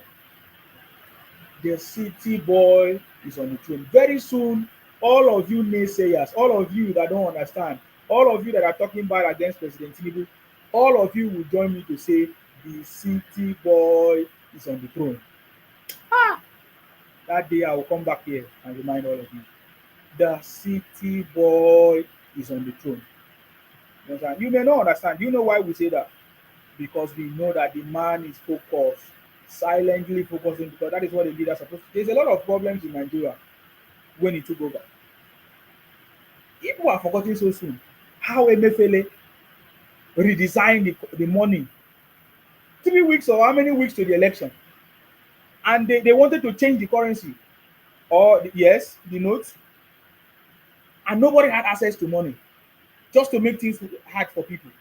Who created the hardship? Was it not Emefiele? Human being. By the way, you know all the properties that they recovered from him. He took the monies to go and buy properties. Man, properties was mad. I saw properties, I say, wow. So that's where they pack out the resources. We are forgetting so soon. No? We are forgetting how Emefiele created a scarcity of our money that caused a lot of confusion, increasing recession, even economic problems. It was Emefiele that caused so many issues to the point that they didn't want President Tinubu to win. So if now they are doing, when he was not a president and they did all those things to him, now that he's a president, that is received a security intelligence every time, and somebody somewhere is trying to do kidnapping, using kidnapping as a business, increasing kidnapping, and you think they're going to defeat President Tinubu. You don't know what you're doing, man. You don't know what you're doing. You don't know what you're doing. You lack information. That person that is now forming a kidnapping business, you don't know what you are doing against President Tinubu, kidnapping people. You don't know what you are doing. You'll be shocked. You don't know what you're doing. I'm telling you, man. And if you're one of those people that you think, oh, Tinubu is not good, he's not doing well, this and that, fine, it's okay. You are free to have your opinion. But allow me to have my own opinion. Go and praise your own president. Go and praise the person you admire. Go and campaign for the person you admire. Make sure the person you admire wins. And that is what President Tinubu said. If you don't like me, don't demarket the country. Because I will come and go. Do you see the intelligence? If because of President Tinubu you are demarketing the country, you must foolish. You must be foolish because you are creating a digital footprint that you cannot erase on social media. You can delete it from your own page, but it's somewhere else on another person's page that I've recorded or saved it somewhere that tomorrow people will use against you. That is why I love this man, President Tinubu. He said it very clear. No problem if you don't love me. Stop demarketing the country because I will come and go and the country will be there. Understand? Just all you need to do is to prepare, campaign, and wait for your own time for election for you to vote in on. He said it. I know you will come and say, oh, you cannot vote it out. He's going to do, what do they call it? Election fraud, this and that and that. If it's easy to do it, do it. I tell you, if it's easy to do election fraud, do it. Why can't you do it and win? By the way, have you guys confirmed that Obi does not have party? Even Atiku self, if not careful, because now I'm aware that there are some sections, ADC, some section accept, some don't accept, some are saying they don't accept his application, his membership application. If many of you that followed me, I think I still have the video on this page. I told you that both of them do not have a party. Do you know who the city boy is? Atiku do not have a party as it stands now. Obi do not have a party as it stands now. I think they still have time, maybe. They still have time. So stop demarketing your country because it's not going to get you anywhere. You are just fooling yourself. Can you imagine going to outsider and telling them about your situation in your family, and then they don't tell you their own? You look foolish because after you finish telling them all your problems in your family and everything, they now know your own, and then you go home. You just look naked. That is what you do when you stay on social media and talk bad against the government. Instead of you to call them out for what they have failed to do and maybe campaign to say, I'm going to take you out, or lobby for them to do that thing, negotiate for that thing to be done, or vote them out. We have given IPOP a very perfect suggestion. IPOP is banned in Nigeria anyway, but at least you can form something else. Since you guys are powerful, change the name, form something else, form a political party, and influence the campaign and make sure the candidate you want win election in Nigeria, in your territory, and lead your people to the place you want, to the promised land you want. Because I thought that is what people wanted to do in Abia State, Alex Uti. How far, Igbos? How far, Icon? Do you see my compass? It's very detailed. This is how many? Almost 5 hours. I'm doing it without getting tired. I can stay here like this and nothing. I get many things to talk because I'm giving you one by one and reminding you that you are your problem. Nobody is the cause of Igbo problem. Nobody is marginalizing Igbos anywhere. Nobody. No evidence that Igbos have been marginalized. No evidence. Nobody is a problem of Igbos. They just lack knowledge, intelligence, and approach. They thought that violence is going to be the answer to everything. Because that is what they just lack. Because I asked you, I remember newly when Labour Party won, Alex Uti, you were telling us that how successful Alex Uti, what he was doing. Now, how far? We are not even hearing any story of any massive thing that he has done anymore. Nothing. Only the bus stop that you guys were celebrating. The last time they say the road he constructed, flood came, flush everything. It's even the worst. Even became the worst in Abia State. So how far? Who is helping you? The problem that you guys have are internal problems, internal leadership problems, and trust among yourself to hold yourself and build yourself. If we were to be Igbos that have 5 and speak the same language, we could have done a lot of things. We could have done a lot of things. Because you guys are getting a lot of money, getting money where it is not so. That is the truth. You have just failed, but the city boy is on the team. So I think President Tinubu are able to address this issue. Uh, the issue of this insecurity, declaring nationwide emergency security emergency to address this issue, and I think he has done a well thoughtful um, thinking, yeah, policies or strategy for this issue to be resolved.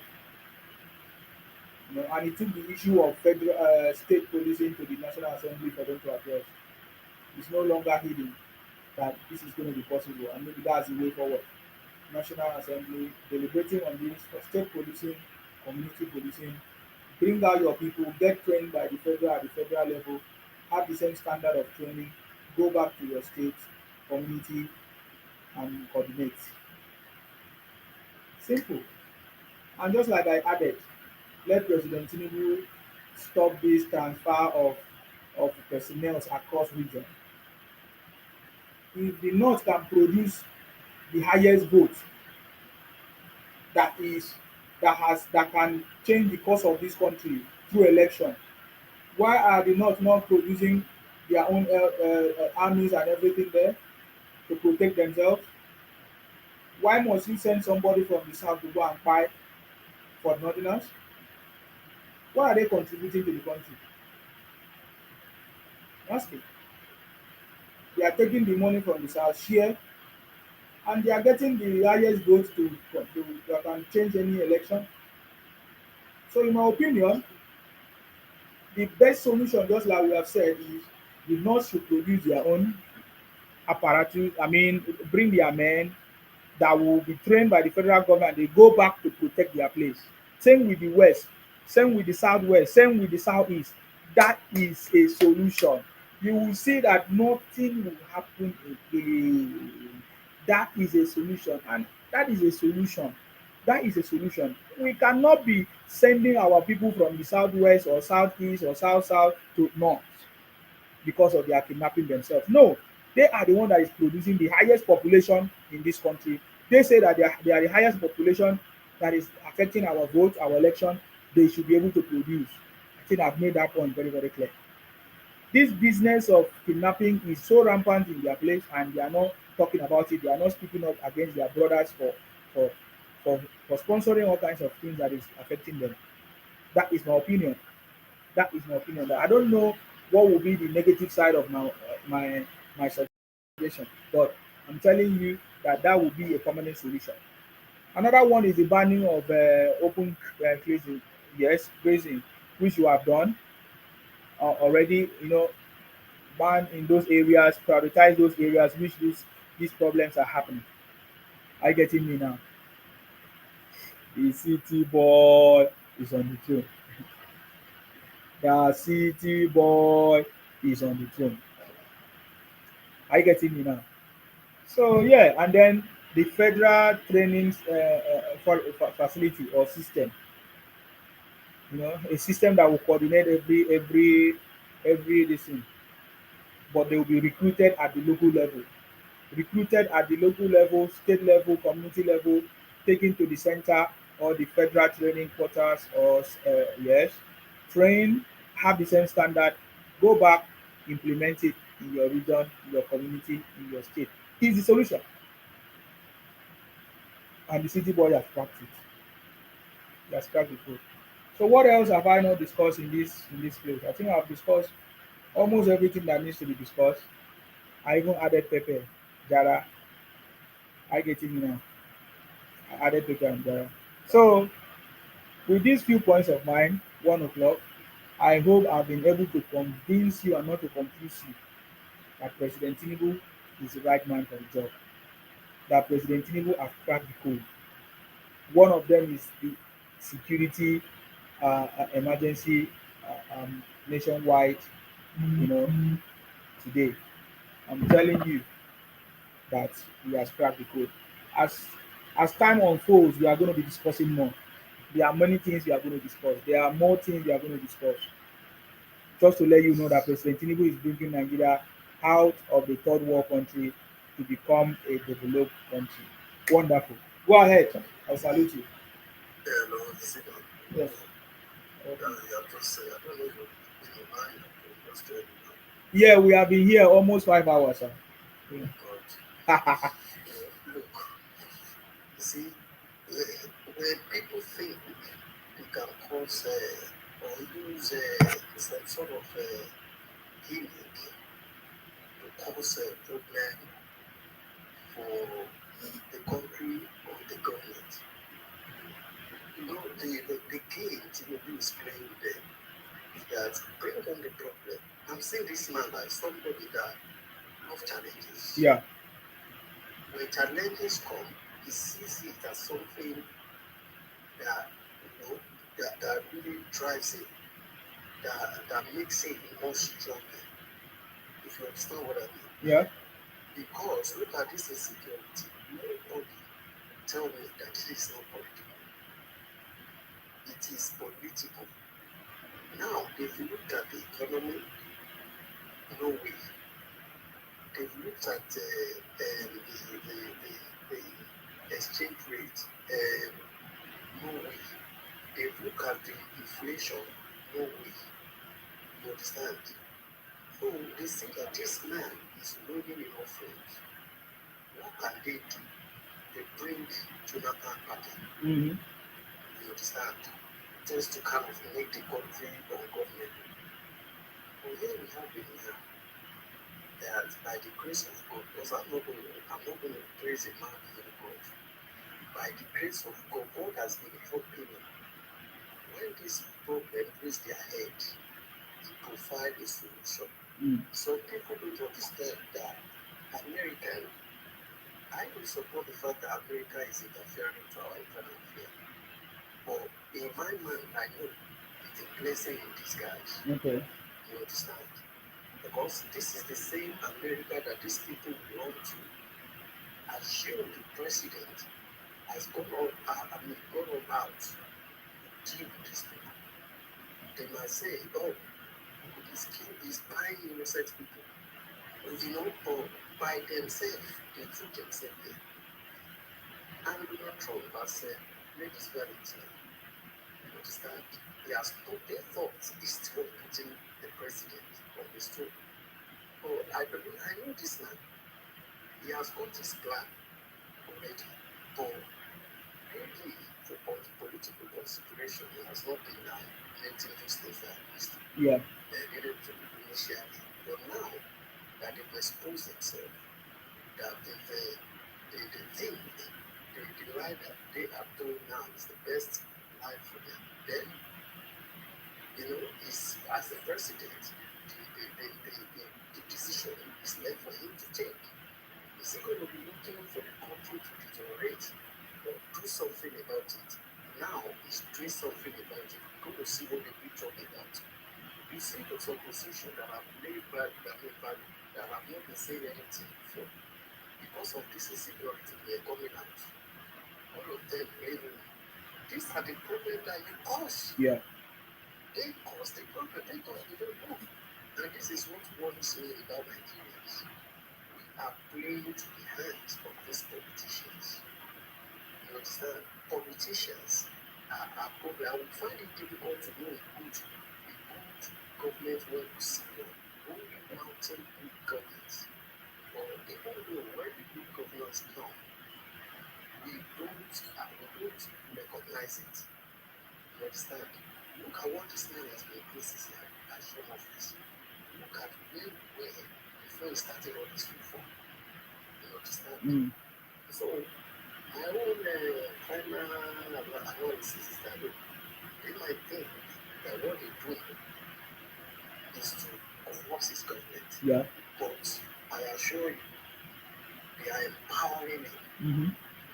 This morning, this is what I was thinking in the car when I was driving. I said, this man is a different thing. You understand? You know, that is why I saw from that. It seems as if he loves challenges. You understand? He loves being challenged. And every time he's challenged, there is always a solution. There's always a way for him to carry out his more critical reforms. Like you said, look at the police, now the police department of police. You understand? There is a electoral reform going on. You understand? So all these things, when they come to fruition, you see a new Nigeria. That is, if people accept, because some people in their head, the definition of good governance is different. It's somebody that all his life is dependent on a reputation. If this is a government that wanted to create a job and make its economy more fair, standard, and reliable and sustainable, they don't know. They don't understand it. You understand? Why should we be importing what we can produce in the country? That is laziness, for God's sake. Now it's like you are taking your own money to empower other countries that are producing all these products.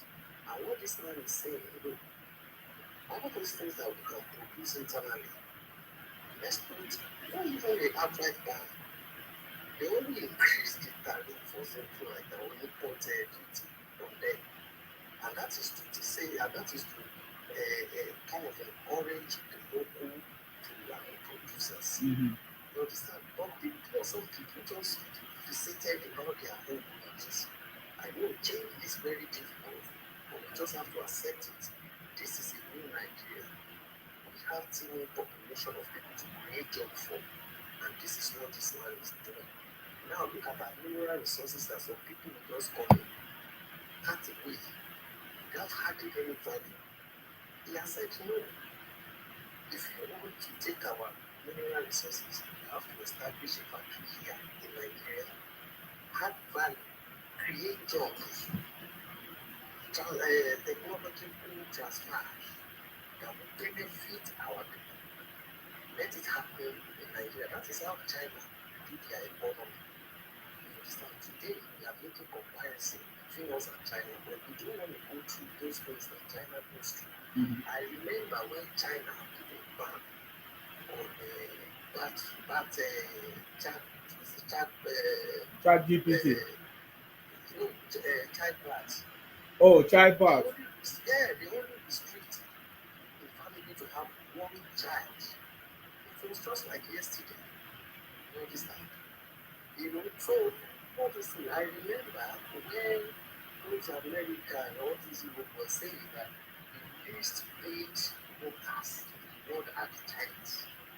But they did that deliberately so that they can create wealth for themselves. Now, if you look at the money take home disposable income of China now is enormous. You understand? They've suffered, but Nigeria don't want to suffer. They just want everything on the platter of gold. But we are dealing with a different thing. This man will never succumb. He believes in his vision and he's going to see it through. And by the grace of God, he will see it through. I'm not supporting any candidate blindly. That is not the kind of person I am. I support somebody that have the capacity, the ability, and the sagacity and that courage to make things happen.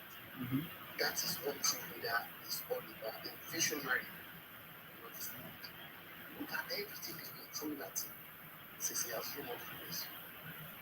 For a leading leader president, you will say no. Because everything we are doing revolutionary right now.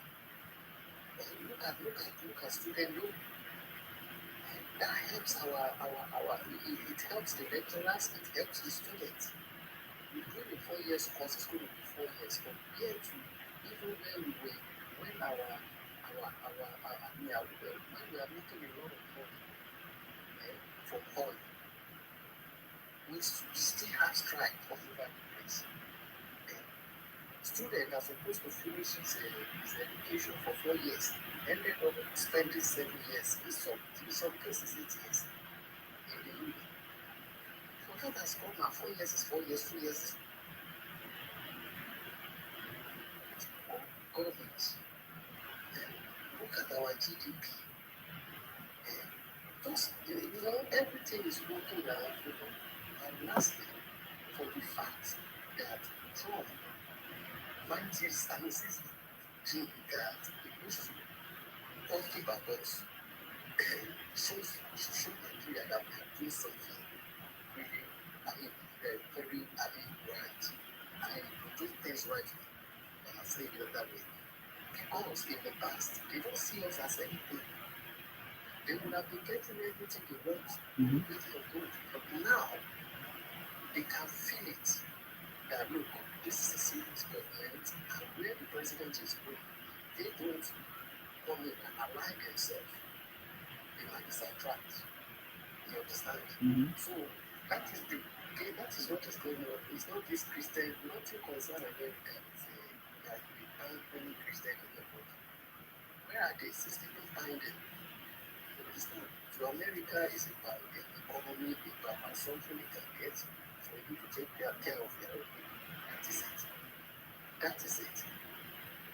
And the better, the area, our people understand better, this land should be protected at all costs. Because if we don't protect it now, at the end of the day, power goes to the hand of these hyenas. Then we know the difference between light and darkness. So I really applaud you for what you do. You do a great job. You're spending time out of, you know, limited time that we have to work for the country. I can say that nobody is paying you because that's what they say. They say they pay somebody. You understand? Yeah, the same thing. Somebody like me, if I come on here and build this company, they thought I'm supporting you. I'm supporting this policy. You understand? And I have every right to support him as a person. Mm-hmm. You understand? If I think his right is company is convincing enough to be supported. So, I don't play politics blindly. Politics that doesn't have value, that doesn't take cognizance of nation building is not politics. It's not politics. We should learn and be a smart people that the world wants us to be. Otherwise, we will just finish ourselves without something. You know. Thank you very much. Thank you very much for your contribution, sir. I really appreciate you. Thank you very much. Thank you, thank you, thank you, thank you, thank you. All right. Okay, guys. It's been 1 hour. I'm just going to end this broadcast very soon. Did I say it's been 1 hour? It's past 1 a.m. I'll read these comments. Talk say Jagaban for a reason, and that's on YouTube. Thank you very much for that. The one for a reason. I think we may say, frankly speaking, you are honest and sincere in all what you say and do. When people are determined to find fault, they cause a snare of overspeeding. Thank you very much. Okay. Your say, I feel ashamed when I hear some people who should know better kept trying very hard to defend a president that failed to lead when it matters most. Look at how everything in the country has turned out. Did you hear that? What happened? You feel ashamed. You say this is a Joe 4 Chris. This is on YouTube. A Joe 4. You say you feel ashamed when some people who should know better kept trying every hard to defend a president that failed to lead when it matters most. Look at how everything in the country has turned out. What has President Tinubu failed to lead? You didn't tell us. Ejiofor keeps saying, given the choice between Tinubu and Atiku, any Southern will prefer Tinubu if he has shown the will to confront the North by going forward with full restructuring or outright regionalization. Okay, fine. Now you are talking something. If you are talking about the president to go face the North and do things, you don't know what President Tinubu can do. So calm down. This is just how many years now? It's not even up to 3 years yet, and you are still making noise. Can you do what President Tinubu have done in the space of 2 years? You understand me? Thank you very much, Neji. So if you are talking about restructuring, full restructuring or outright regionalization, as you said, it's something that we can talk about. So that does not mean that President Tinubu has failed. He has never failed. I remember when President Tinubu did fuel subsidy, you guys said that it was too quick. He did not consider the consequences. So President Tinubu is taking his time, doing everything gradually, making sure he fix things that needs to be fixed, that needs to be there before a regional system comes. I don't know if you understand that, but you may not understand because you want to argue. That's okay. Ejiofor say for your inconsequential audience, oh, my audience are inconsequential. It is imperative to inform them that the best way to stop the jihadists is to demand for breakup of the country so that every part can have their army and economy. Even before the jihadists came, you have already kpai your people. Over 6,000 people kpai during the operations of Nnamdi Kanu and their group, allegedly, according to the information. And why I say 6,000, but Oju Sokalu say over 30,000 people died in the process. And we are talking about jihadists. Is Nnamdi Kanu not more jihadist than the jihadists? Or Ibolani, is he part of the jihadist plan? So you keep talking about things that does not make sense. You understand me? You keep talking about things that have not made sense. Your rhetorics, the same rhetorics of Nnamdi Kanu, same rhetorics every day, every week, because you are just looking for what to cry, what to use as excuse. Look, mention the things that you feel should be done and how you feel should be done. Simple. You understand me? So breaking up the country is not a solution, in my opinion. Breaking up the solution is not a solution because the South people are going to lose a lot.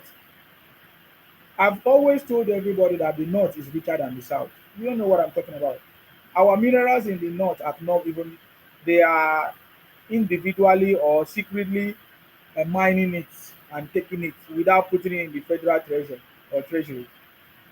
So the South is going to lose. I'm telling you, the South is going to lose. The South is going to lose because the North, they have a lot of minerals. There are plenty now. We want to talk about it. That is very expensive. That is needed even right now in this our century right now. I'm telling you. So if you don't know it today. So when you keep talking about break up, if it's easy to break up, why don't the Southeast break up? If it's easy to break up, ever since Igbos have been talking about Biafras, 1967, why una never go by una self? That's why you are looking for who to steal. So if you practice the breakup, let us see. Can Igbos practice the breakup by not even coming to the south south or any other region? I'm asking, can Igbos practice the breakup? So I need to end the broadcast to Nej. Nej, I'm very sorry because my time is up. I need to end the broadcast. Guys, follow the page. I'm doing short videos and other videos so that when I come live, we have a lot of things to discuss. You understand me? He said, you have just shown you are empty in reasoning. Is it only minerals that make a country flourish? Can you imagine this guy? Just talking nonsense. You keep talking nonsense. I talk this one, you talk this one. What is your point? You are not making sense. You keep saying jihadis, jihadis. Is that your reason why you want to break the country because of you are afraid of jihadis? It means they are more powerful than you now. They are very foolish. So you cannot protect yourself. No wonder instead of now trying to protect the people, you were find yourself. If jihadis is you think for your mindset is the reason why you want to break the country, then we don't want to break. You can go. You that want to go should go. Since you're afraid of jihadis. It's simple. I'm giving you that we are not afraid of jihadis or anybody. You understand me? For us to defend ourselves, we defend ourselves from any criminal. So if that's what we are saying, so but if that's your point, then suit yourself. We are not dividing the country because of that. Say you want to be president and it's not going to be possible. Looking at the way the Nigerian structure is and the way you guys are behaving, Igbos, you understand me? Igbos cannot get presidency because you guys are not respecting other people. You are not apologizing, and you cannot become president alone. That's the point. So all the religion has to be involved for you to be able to get presidency. So guys, I don't have much time. I really appreciate you. Thank you very much for the opportunity for us to come together and spend a lot of time. I know it's not easy. Thank you for those people that gifted me. Thank you for people that shared. And we are fully ready for anybody that is coming to invade our community or anything. Okay? So I want to say thank you very much and continue to pray for the president because he's the right man for the job. He has cracked the code and he's going to take us out from the third world country status. Um, and he's doing it already, addressing the insecurity issues. Um, I get it, So may God bless you. Let us continue to pray for our president for more knowledge, wisdom, and understanding, to use knowledge and wisdom to follow evil men and to follow his enemies or opposition. He will continue to use wisdom, intelligence that surpasses their own. That is our prayers, guys. Remember, Tinubu till 2031. Nothing can stop him.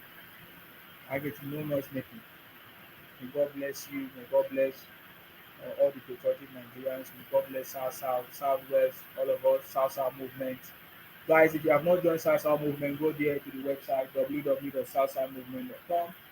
You might not see it on the TikTok, but watching me on YouTube, if you see that, go to www.southsidemovement.com and join what is coming. Are you getting me? Nobody can stop us because we are determined and we know what we are doing and we know what we are doing. I get you now.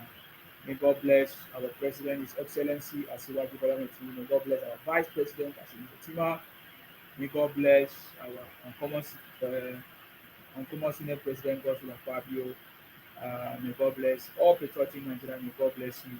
And may God bless the Federal Republic of Nigeria. Guys, thank you very much. Of course, you know my name. My name is Akarawa Nsima, the first son of Ibu.